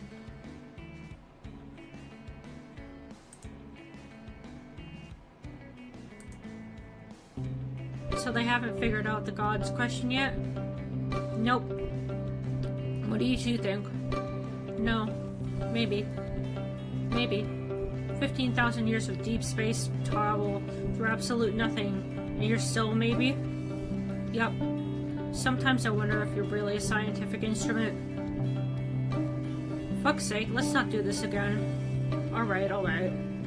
Well, 9, you can think whatever you want. What do you think? I think so. I think there's a higher power. Oh, you're kidding me. You're kidding me. I'm a failure of a big sister. I thought you were the little sister! Well, I mean, nobody can explain why people are living forever. Nobody can explain what happened 1,000 years ago. It's a miracle. Well, to be fair, listen, I'm gonna argue against myself here, but that's the privilege of saying maybe. Is that a miracle? Yeah. But I guess it is, but so's life in the first place. Hell, you pull it way further than that. In fact, the mere fact that anything exists is a miracle in the first place. Imagine if nothing ever existed in the universe except for a pebble. It's surrounded by nothing. And it never does anything. It never does nothing at all. Why? Why does it exist? That is a miracle. And to go from that to chemicals reacting and stars and magnetic fields and whatnot, it's 1,000 miracles piled up on top of each other. And to get from that to life that crawls out of the water and gets smart enough to make us and blow our tin can little asses out of here, that's just being greedy. So if you ask me, you've got lots and lots of homework to do before you can point to immortality as evidence of anything at all. But still, maybe. Hey, can I go out on my own for a little bit? Sure, I was wondering when you do that. I'm not your parent. You ought to do what you want. Go do what you want. Go call some people. Make some friends down there. I can do that? You sure can, buddy. Okay. How you know where you're going? Hell, you do.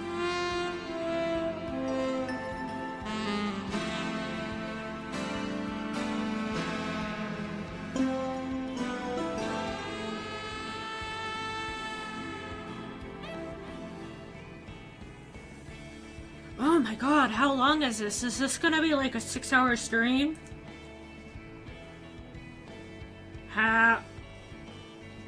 Hello? Hello? Who is this? They call me 9. How did you get this number? Who gave you this number? 10 gave me the number 9. Do you know 10? What the hell are you? Give me the phone. Nancy?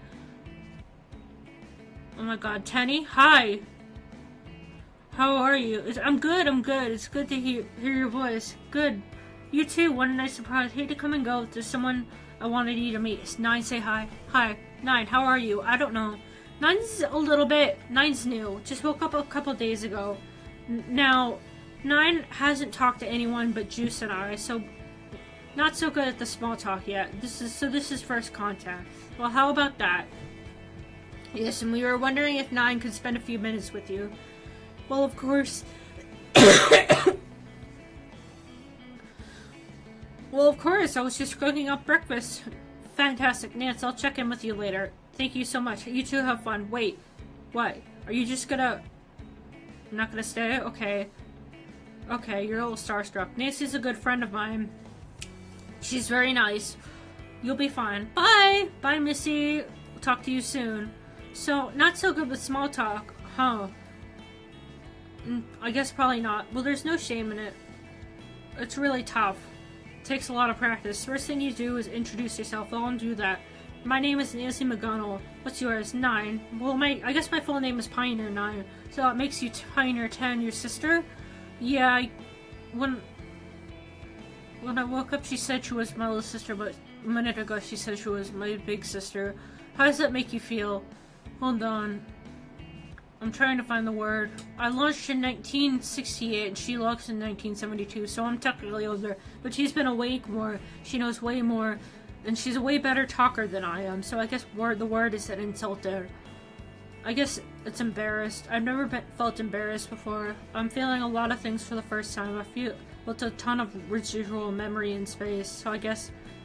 So it's like, I know it, but I haven't thought about it yet. That must be exciting. It's also a little weird, yeah. Well, don't get too discouraged. You know, your sister and your buddy Juice weren't always hot at communicating either. Always so hot at communicating either. Thousands of years ago, they made first contact with us, and at first we had no idea it was them. So you have to understand how confusing it was for us. After an eternity of total silence from the universe, we finally received a clear transmission from somewhere. We had no idea where it was coming from. You want to know what the first thing they said? What? Fart. Come on, come on, come on. This is the first contact with humanity we're talking about. Far too much responsibility to just throw away on a dumb joke. No, absolutely not. Juice. It'll be funny. Do you have any idea how frightened humankind will be? They'll probably forgotten we are even out here. They'll probably going to think that we are extraterrestrials or for godlike figure or something. We need to approach this very delicately. They'll be fine. Just say fart. Every day for a year. Just transmit the message fart and never answer. They never answer them. Lol, actually wait. Do it every day at 4:10. You also like farting. 4:10. Farting. Get it. You are unbelievable. Come on, think. It ain't like they don't have it coming. I mean, they drew a dick on you. They drew a picture of a dude butt-ass naked and he's waving like, hi! Hi, I've got a dick! Look at my dick! And then they bolted your ass and... Bolted to your ass... To your ass and blew into space. This plaque is of scientific importance. Lol. Man, they drowned the East Coast and killed Google Reader. Fuck them. Oh man. Oh man. We were frightened down there. It was something I'd never felt. We were frightened down here. It was something I'd never felt before. Kind of amused and terrified at the same time. So I think I know how you feel. I'm happy that you know how I can feel. So you've got me, Nine. What would you like to talk about? You're not busy or anything? Not at the moment. Is your game over? No, not yet. Just want to make sure I'm not being tapped. Okay, should be fine. Does the other team spy on you? They try to. Is that legal? Yeah, not very sportsmanlike, but it is legal. A few years back, I got careless. I had the ball and we were running in a misdirection. I had about 200 blockers on that play. I told them to all go southeast and try to draw the defense. Then I stuck off and ran northeast by myself. Spent the night in hotel plot. Called my coach on the phone. Turns out they had tapped it. Next morning, went out to breakfast. There was just no hint. Went out to get breakfast. There was no hints. Went out. I wasn't in the mood to eat over a crack cup, but next time I got back to my room, the ball was gone. From then on, I always use the room safe every time I stayed at a hotel. That was a fumble. They ran it all the way back too. That was the first score of the game. Now it's 24-24 now. 9, you there? Yeah, sorry. I'm just looking up your route. I don't understand what you're doing. Look funny to you? Yeah. Well, a couple of days back I ran out in Twister. Oh, yeah. That allowed me to. Oh, yeah, I saw it. Oh, fun. Yes, the Twister blew me a few miles north, too, because Iowa had me totally surrounded. Just about totally surrounded. They would have tackled me for sure. And then I'd be back to the grind. You turned in around the right time. This game's been real slow in parts. We'll spend another week grinding out 1 mile drive. Then we'll turn it over on downs. Repeat over and over. You get this sort of field I've got. Getting this sort of open field I've got right now is a real luxury. But more to your point, I'm really trying to go where they're not. They've got defenders patrolling the end zone, but they're not as concentrated up here. I'm about 8,000 yards from the river right now. I'm real close. This afternoon I'll probably make a break for it. Seems weird that you want to be so close to a town. It's usually in my gameplay whenever I'm a cross-country game like this. Especially somewhere in Nebraska. If I'm out in the middle of nowhere, I stick out, right? So someone could spot me from a half a mile off. And of course, if I'm in a town, there are lots of eyes and ears on me, unless it's a real friendly town where it gets around. So I like to stay in the periphery, just outside of town. That's where they forget to look. This is so far from my idea of football. Football is different different things when it comes to different people. I see this kind of football, the open world kind, as its end state.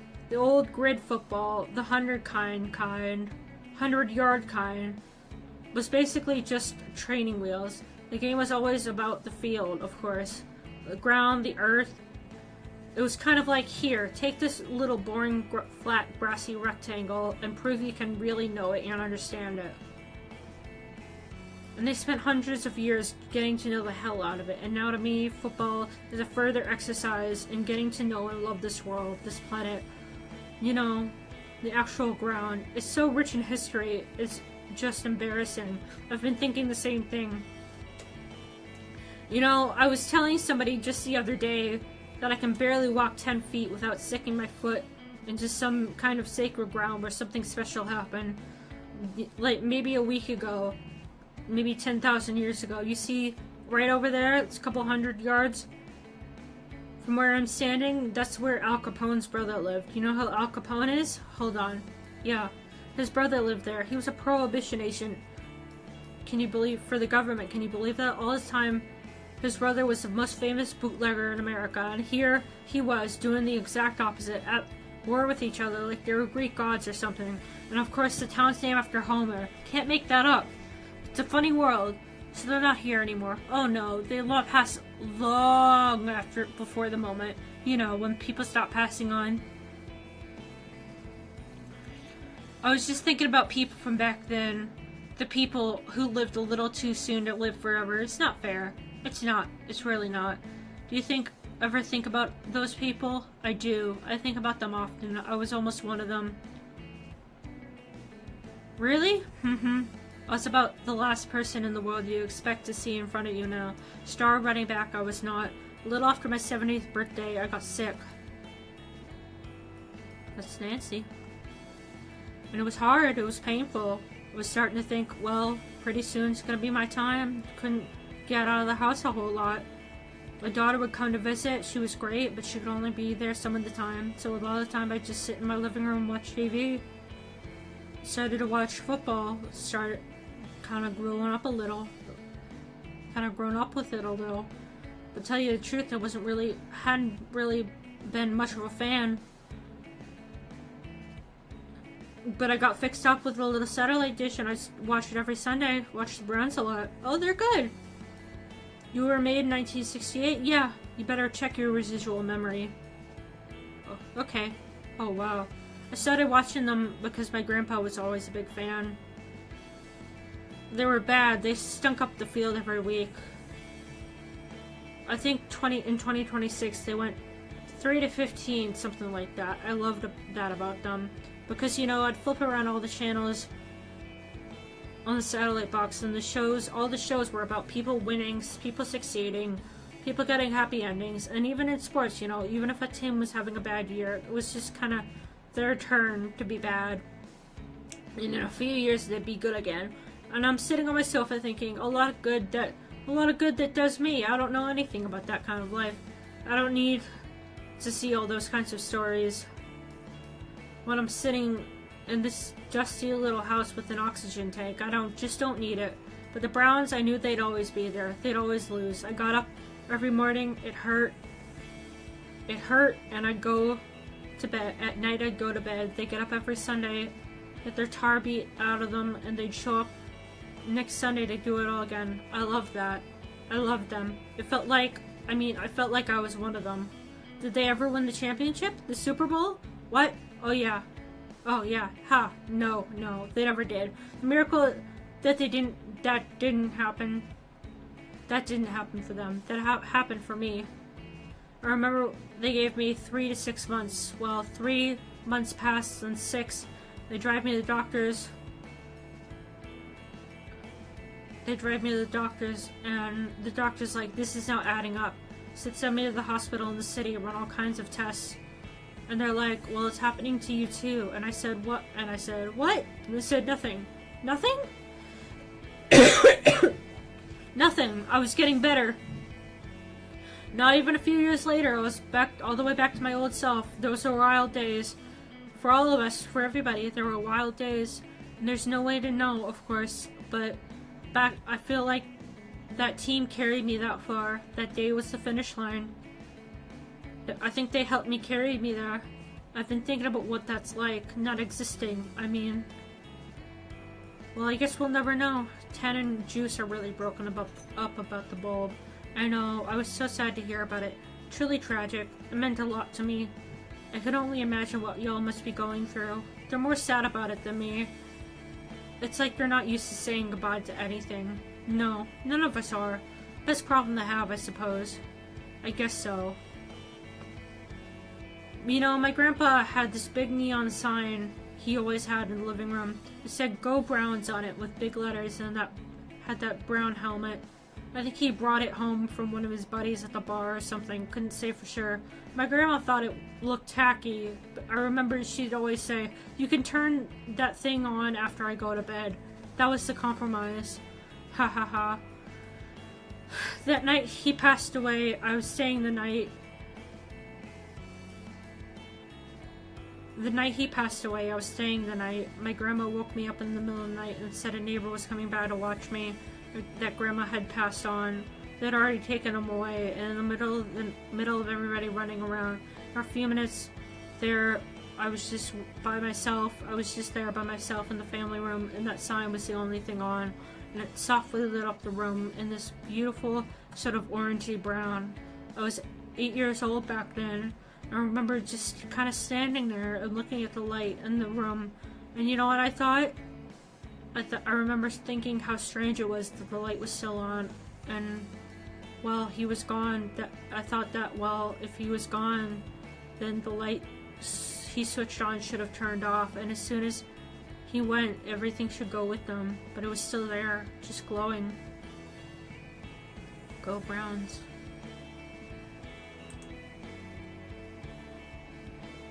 Jesus, this thing is long. This is gonna be like a... Oh my god, this is... How did it go? Good! I think it went good. Nancy told me about the plaque. Oh god, of course she did. Oh god, of course she did. So they attached it with, in case extraterrestrials found you. Yep. Did you ever see any? Nope. Do you think we ever will? I've been looking really hard for thousands of years, and I have no reason to think so. Ha ha ha ha. Ha ha. Ha! Ha ha ha ha. What? You're a drawing of a butt-ass naked people that's hurtling through space for no reason. And for no reason, like, imagine a million years from now, you reach some Ox galaxy and this nearing entropy, and like nothing ever moves around it anymore. It's just so far. Just shit. Like imagine a million years from now. Imagine you reach some far out galaxy that's nearing entropy, and like nothing ever moves around it anymore. It's just still for thousands of years, and then they come zooming through. Whoosh. Here's a dick! I hope that doesn't get me banned. Haha. See? 9 likes my joke. Wait. You think you're so hilarious because you... Oh!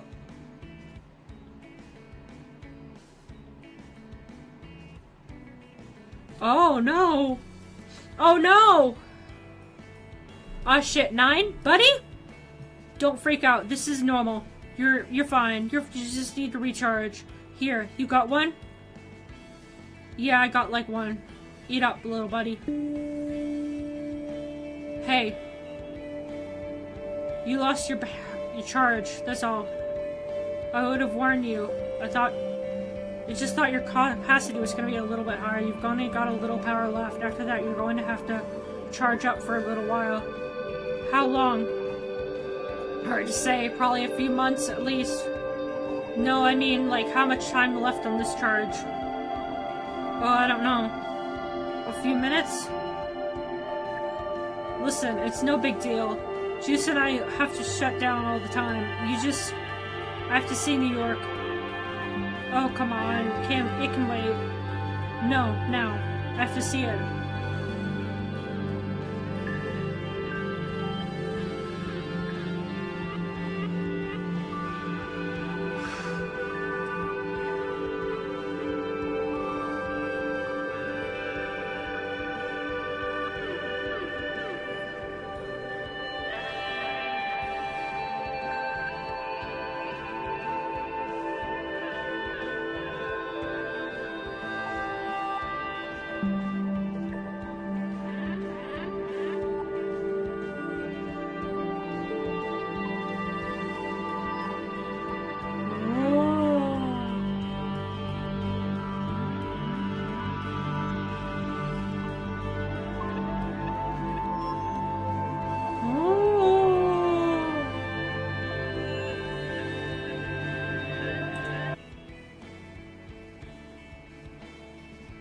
They had to bargain at first. Like, they're making shit up. Well, I won't have to be alive to deal with it. Like, well, who cares? I live in Kansas City.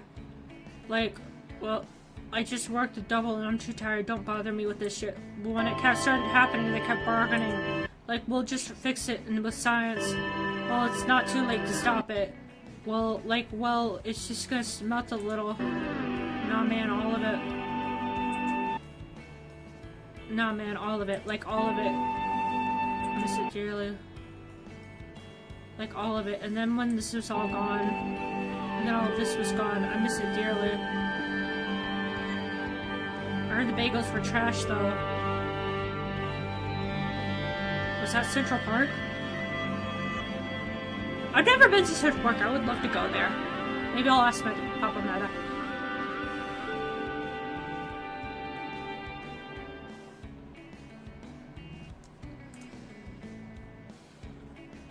Hello, you've reached Emily. Tie. Babe, it was wrong ball. It was a tie ball. Ty Detmer? Yep. And he said he said there was gonna be. Yep. He said the dealer said there's a Coy Detmer ball autograph this guy's grandma used to have. So I made a dive into Queens, right address and everything. Oh no. Everything was there like he said it was, but it was a Ty Detmer autograph. Oh, Jason. No, Jason. Oh my god. Fucking figures. It figures. Shit, babe. I'm sorry. Man, it's too bad. If only it was a tie game. Then it'd be a tie game. Yeah. Get it? Get what? Jesus, the joke. The joke. I was telling a joke. Oh. The tie game? Tie game? You know? Hahaha. God, you were Jasoning out. Jason's autistic, I can tell. Sorry. How are you feeling? Kind of relieved. Actually, this game's probably all over. This is my shot. We've got 400 years. Man, you know this could have been a game. Like a great game if Mike hadn't burned all those 17... Because it's like, okay, this is a genius design for me, for a game. And I know I've talked about this a million times. We've talked about everything a million times, baby. But it's like, it's so rare to be able to drop a game around uncertainty. I mean, how many footballs has Coy Detmer autographed? Nobody really knows. I bet he doesn't even know. In the process of playing, we find out that number, and once we know, we can't really play the same game again. It's just so special, we can't replay it. You know what it's like? I was reading about this in the morning. It's like a Fermi problem. This guy... named after this guy named Fermi, Enrico Fermi. He was a famous mathematician. He would ask questions. The big one was, how many piano tuners are there in Chicago? So, how do you answer that without actually going and counting, right? you ask a lot of little questions that hack away at the answer. Questions like, okay, first off, how many pianos do you think there are in Chicago? And, well, it's like, what percentage of people actually own a piano? So you estimate the number of piano who, you know, you've been to their house and you know a piano, and divide that by the total number of people you've been people's houses you've been to. I'm gonna say let's just keep it 1 in 100 piano homes that has a piano in it. Sure, we'll use that. And the population of Chicago is like 1 in 3 billion. It's like 3 billion. They keep making that joke. 3 billion? Million. 3 million. You said billion. I swear you said billion. Well, whatever. You know I meant million. So that would mean there are 30,000 pianos in Chicago. There are 3 million people in Chicago, not 3 million homes. You're probably looking at, I don't know, 1 million homes. It's like 3 people per home. But then you have to think about the number of Chicago homes that could actually accommodate piano. There you go. Probably fewer than usual. There you go. You're getting the game. Where'd you read about that? Wikipedia. You're rabbit holing again? Oh my god, she's just like me. Yep. Can't believe I didn't know about that until now. It basically describes what I've spent all these years doing. I swear I'll never get to the bottom of Wikipedia, or at least it'll take a long time. You know, they've started putting entries for apartment histories. Lori was telling me about that. What do you mean? Like a history of an apartment, you type 1, 2, 3, whatever street, apartment 3, and it'll be this enormous history of everything that ever happened in that apartment. I thought it was kind of cool. So how's New York? It's good. I tried to take a swim over to Manhattan. I'm on a rooftop now. Oh, that's a hell of a swim. It is. I've forgotten.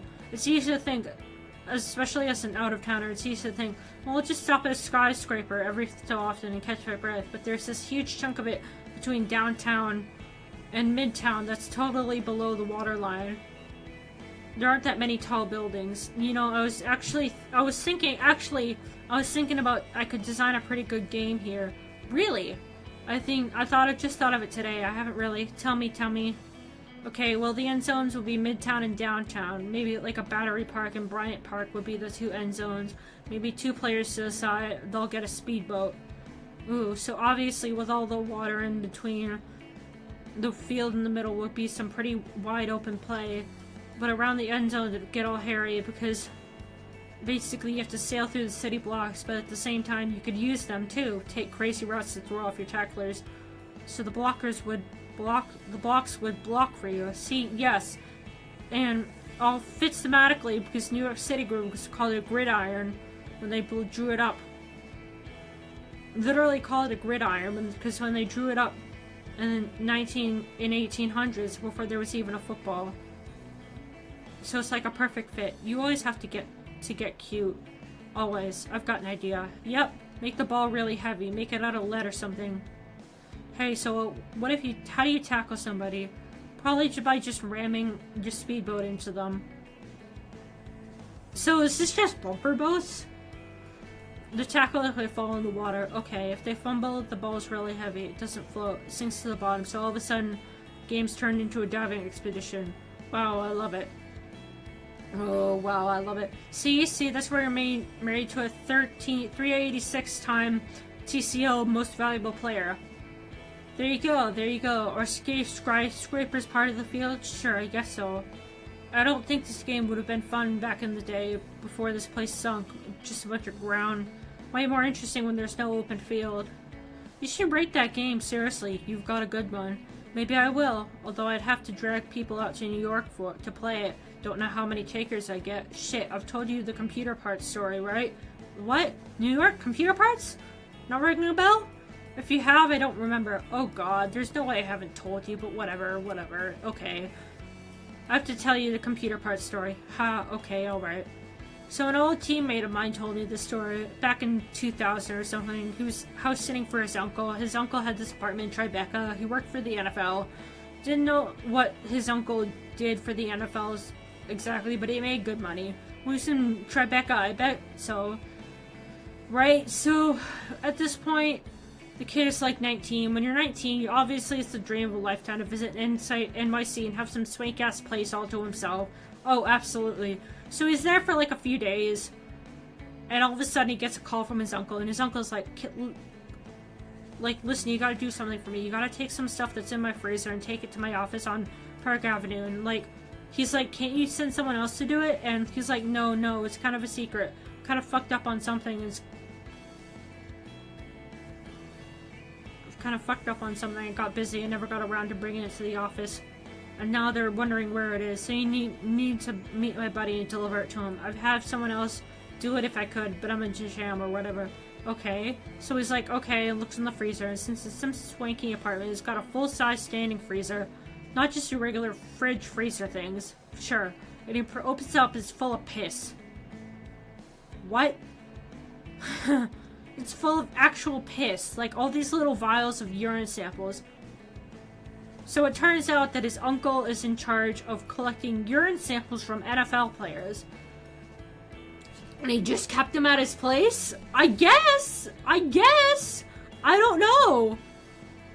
Apparently he was kind of a fuck up or something, and he just thought, I guess he just thought it was just as good as storing them in the office, and he never got around to testing them. So it ends up with him having literally an entire freezer full of NFL piss. Holy shit. So this kid really doesn't know what to do. He gets a huge rolling suitcase he traveled with. He just starts dumping the files in there. He heads to the subway. He gets off at some station in Midtown. Suitcase is apparently really heavy because, I mean, it's filled with liquid. And when he's rushing up the subway steps, he can hear the glass rattling around and breaking. So the entire plane is going to hell. Oh man, oh no. And it was one of those stations where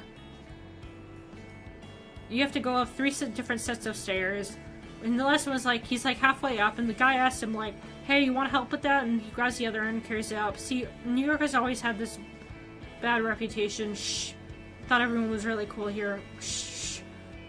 So they're at halfway steps. Guy steps him. Guy asks him, damn, this thing is heavy. What the hell do you have in here anyway? And of course, he's not about to tell him it's full of urine samples. And he blurts out, computer parts. Computer parts. Computer parts. And yeah, so immediately, without a second of hesitation, the guy hits him in the face and runs off with the bag. Oh my god. It told me the sight of running him off with the bag couldn't wait to make off with it. That's too good. God, that's good. That's too good. That is too good. A positive. You never told me that one. Weird to be here. Saw this mural today. It was all over the city.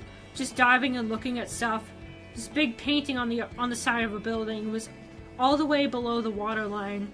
It was a little bit worn away, but it was still in pretty good shape considering. What was it?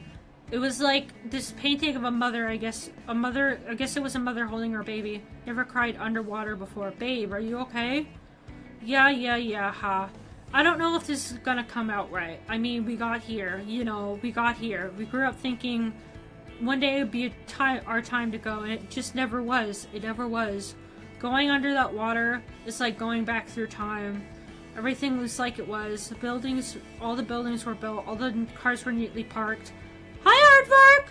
Hello! Oh my god, I've been going for 5 hours and I don't know how much longer this thing is.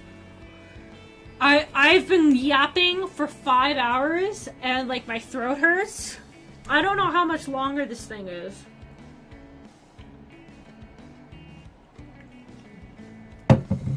I want to get through it all in one sitting.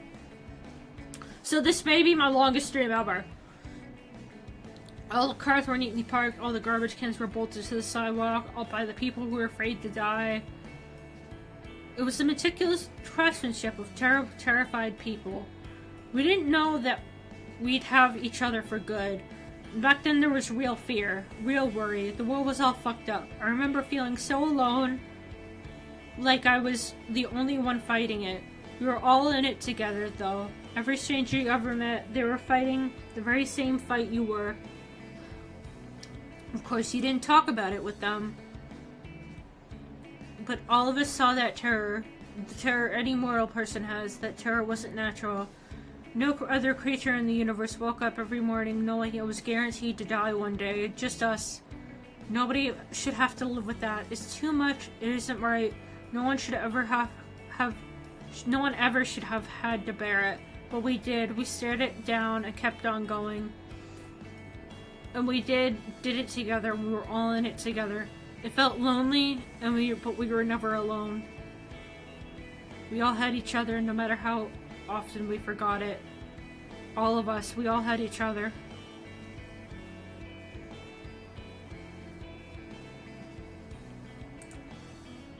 So what, do you think you're ready for bed? I'm gonna wake up, right? I promise. Promise. Not sure when, but I promise. Okay, yeah, I'm ready. How much time do I have left? Right, about a minute. Okay. Looks like. How much time do I have left? Right about a minute. 1 minute, huh? Okay, I'll do this. First off, don't worry about anyone dying due to sea levels. Everyone was safely relocated. I'm very happy to report that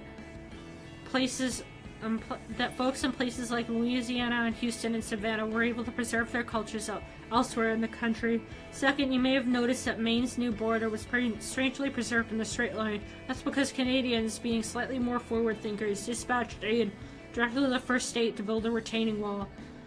Third, the rest of the world is carrying on just fine. While it's tragic that much of the Caribbean was lost, I'm relieved to report that they were safely relocated and the cultures remain alive and robust to this day. Fourth, 10 should really have told you from the outset that in the process of establishing our first contact with you required lots and lots of waiting. That experience was unfair to you, and due to a very bad oversight on our part, she feels very bad about it, and so do I. We are both very sorry. Fifth, no, for the millionth time, we do not know why humans stopped aging. Sixth, 10's wording was a little clumsy about with regard to people stop aging. To clarify,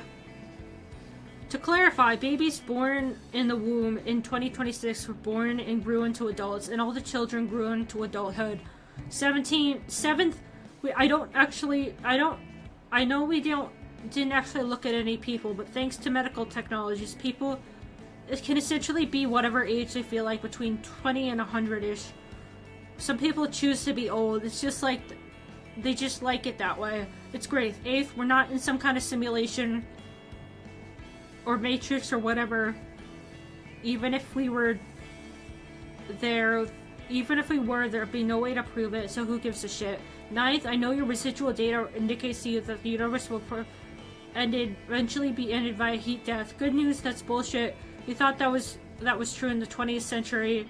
Before we had thousands of more years to study it, the Earth is always going to be there. Because 10th, they figured out how to keep the sun going perpetually. 11th, all the old buildings on Earth are still standing because they were built really well, and new technologies help keep them in good shape. 12th, that cop in Nebraska was there because he decided it was his role. There's some things like petty theft or whatever going on, but these people are in the 20th and 21st centuries. These people are the people of 20th and 21st centuries. They like the world they built, and they keep these seemingly redundant roles intact because they are who they are. 13th, changing ocean geography aside, state borders remain identical for the same reason. And 14th, no, you are never going to die, neither will we. 15th, time's almost up. Ah, fuck, well, I got pretty far. I love you guys. Love you too. Love y'all too. I need to make my partition in the data storage. This is the end, right? The end of the story. We were always at the end. It's free play, buddy. Clock's all zeros. So after all, it's after the end of the world.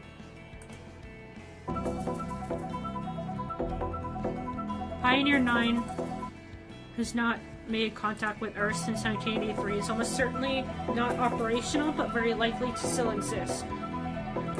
Pioneer last sent signals to Earth in 2003.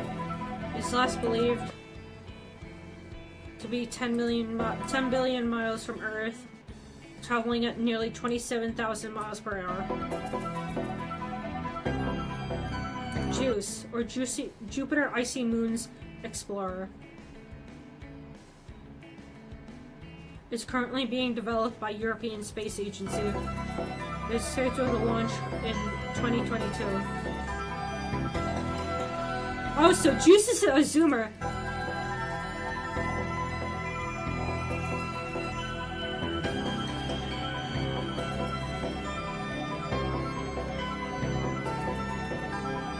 Juice is a European Zoomer.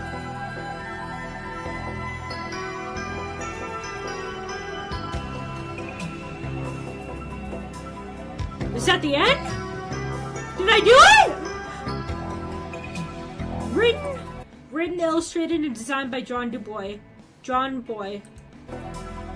Creative Director, SB Nation Labs. Developed by Graham McGarry, who made the story actually work. McGarry. Special thanks. Elena Bergeron, Spencer Hall, Tyson Whiting, Holly Anderson. Dedicated to y'all. Y'all.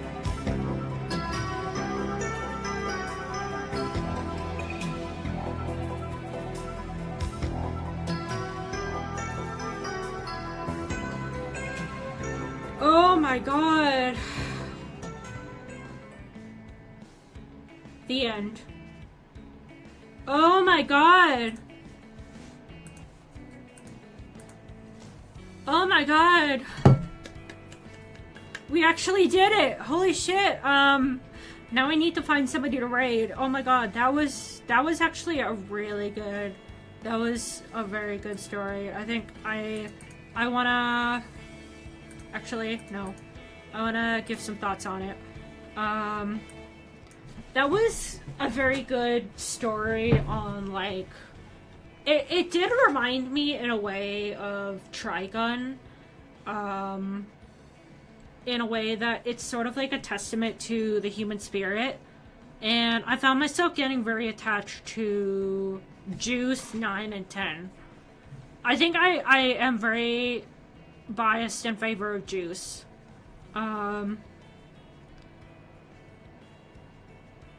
There is a sequel to this called 20,020. So there is a sequel to this. I'll do that at a later date and I'll put that in the playlist. That will be for another stream. So there's that. Let's find someone to raid.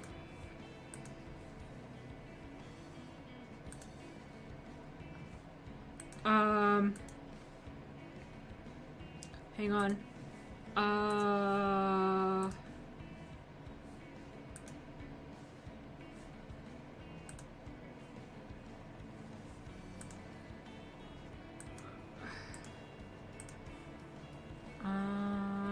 I think we'll raid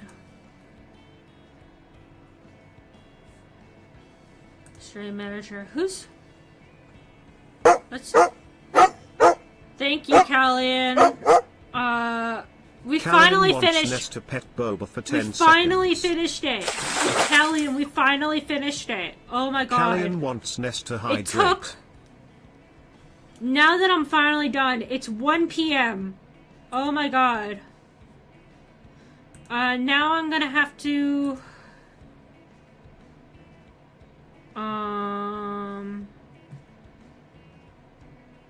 Hang on.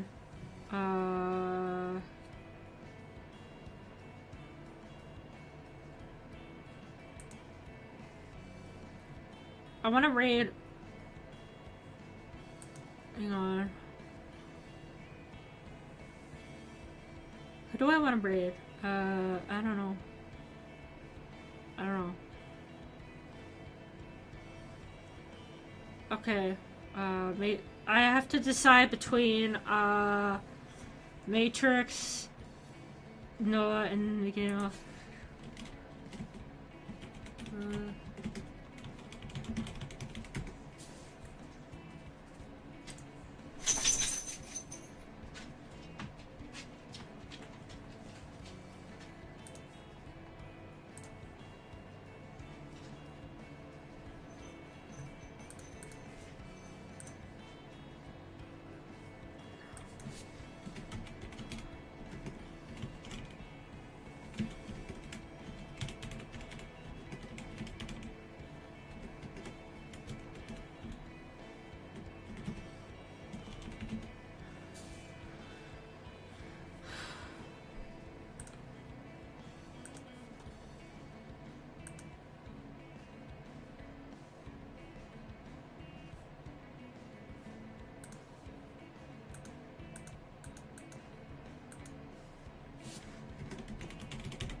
Okay.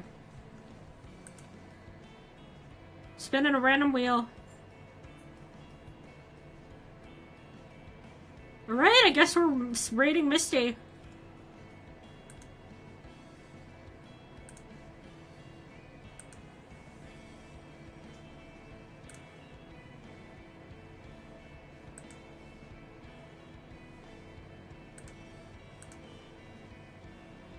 Ugh.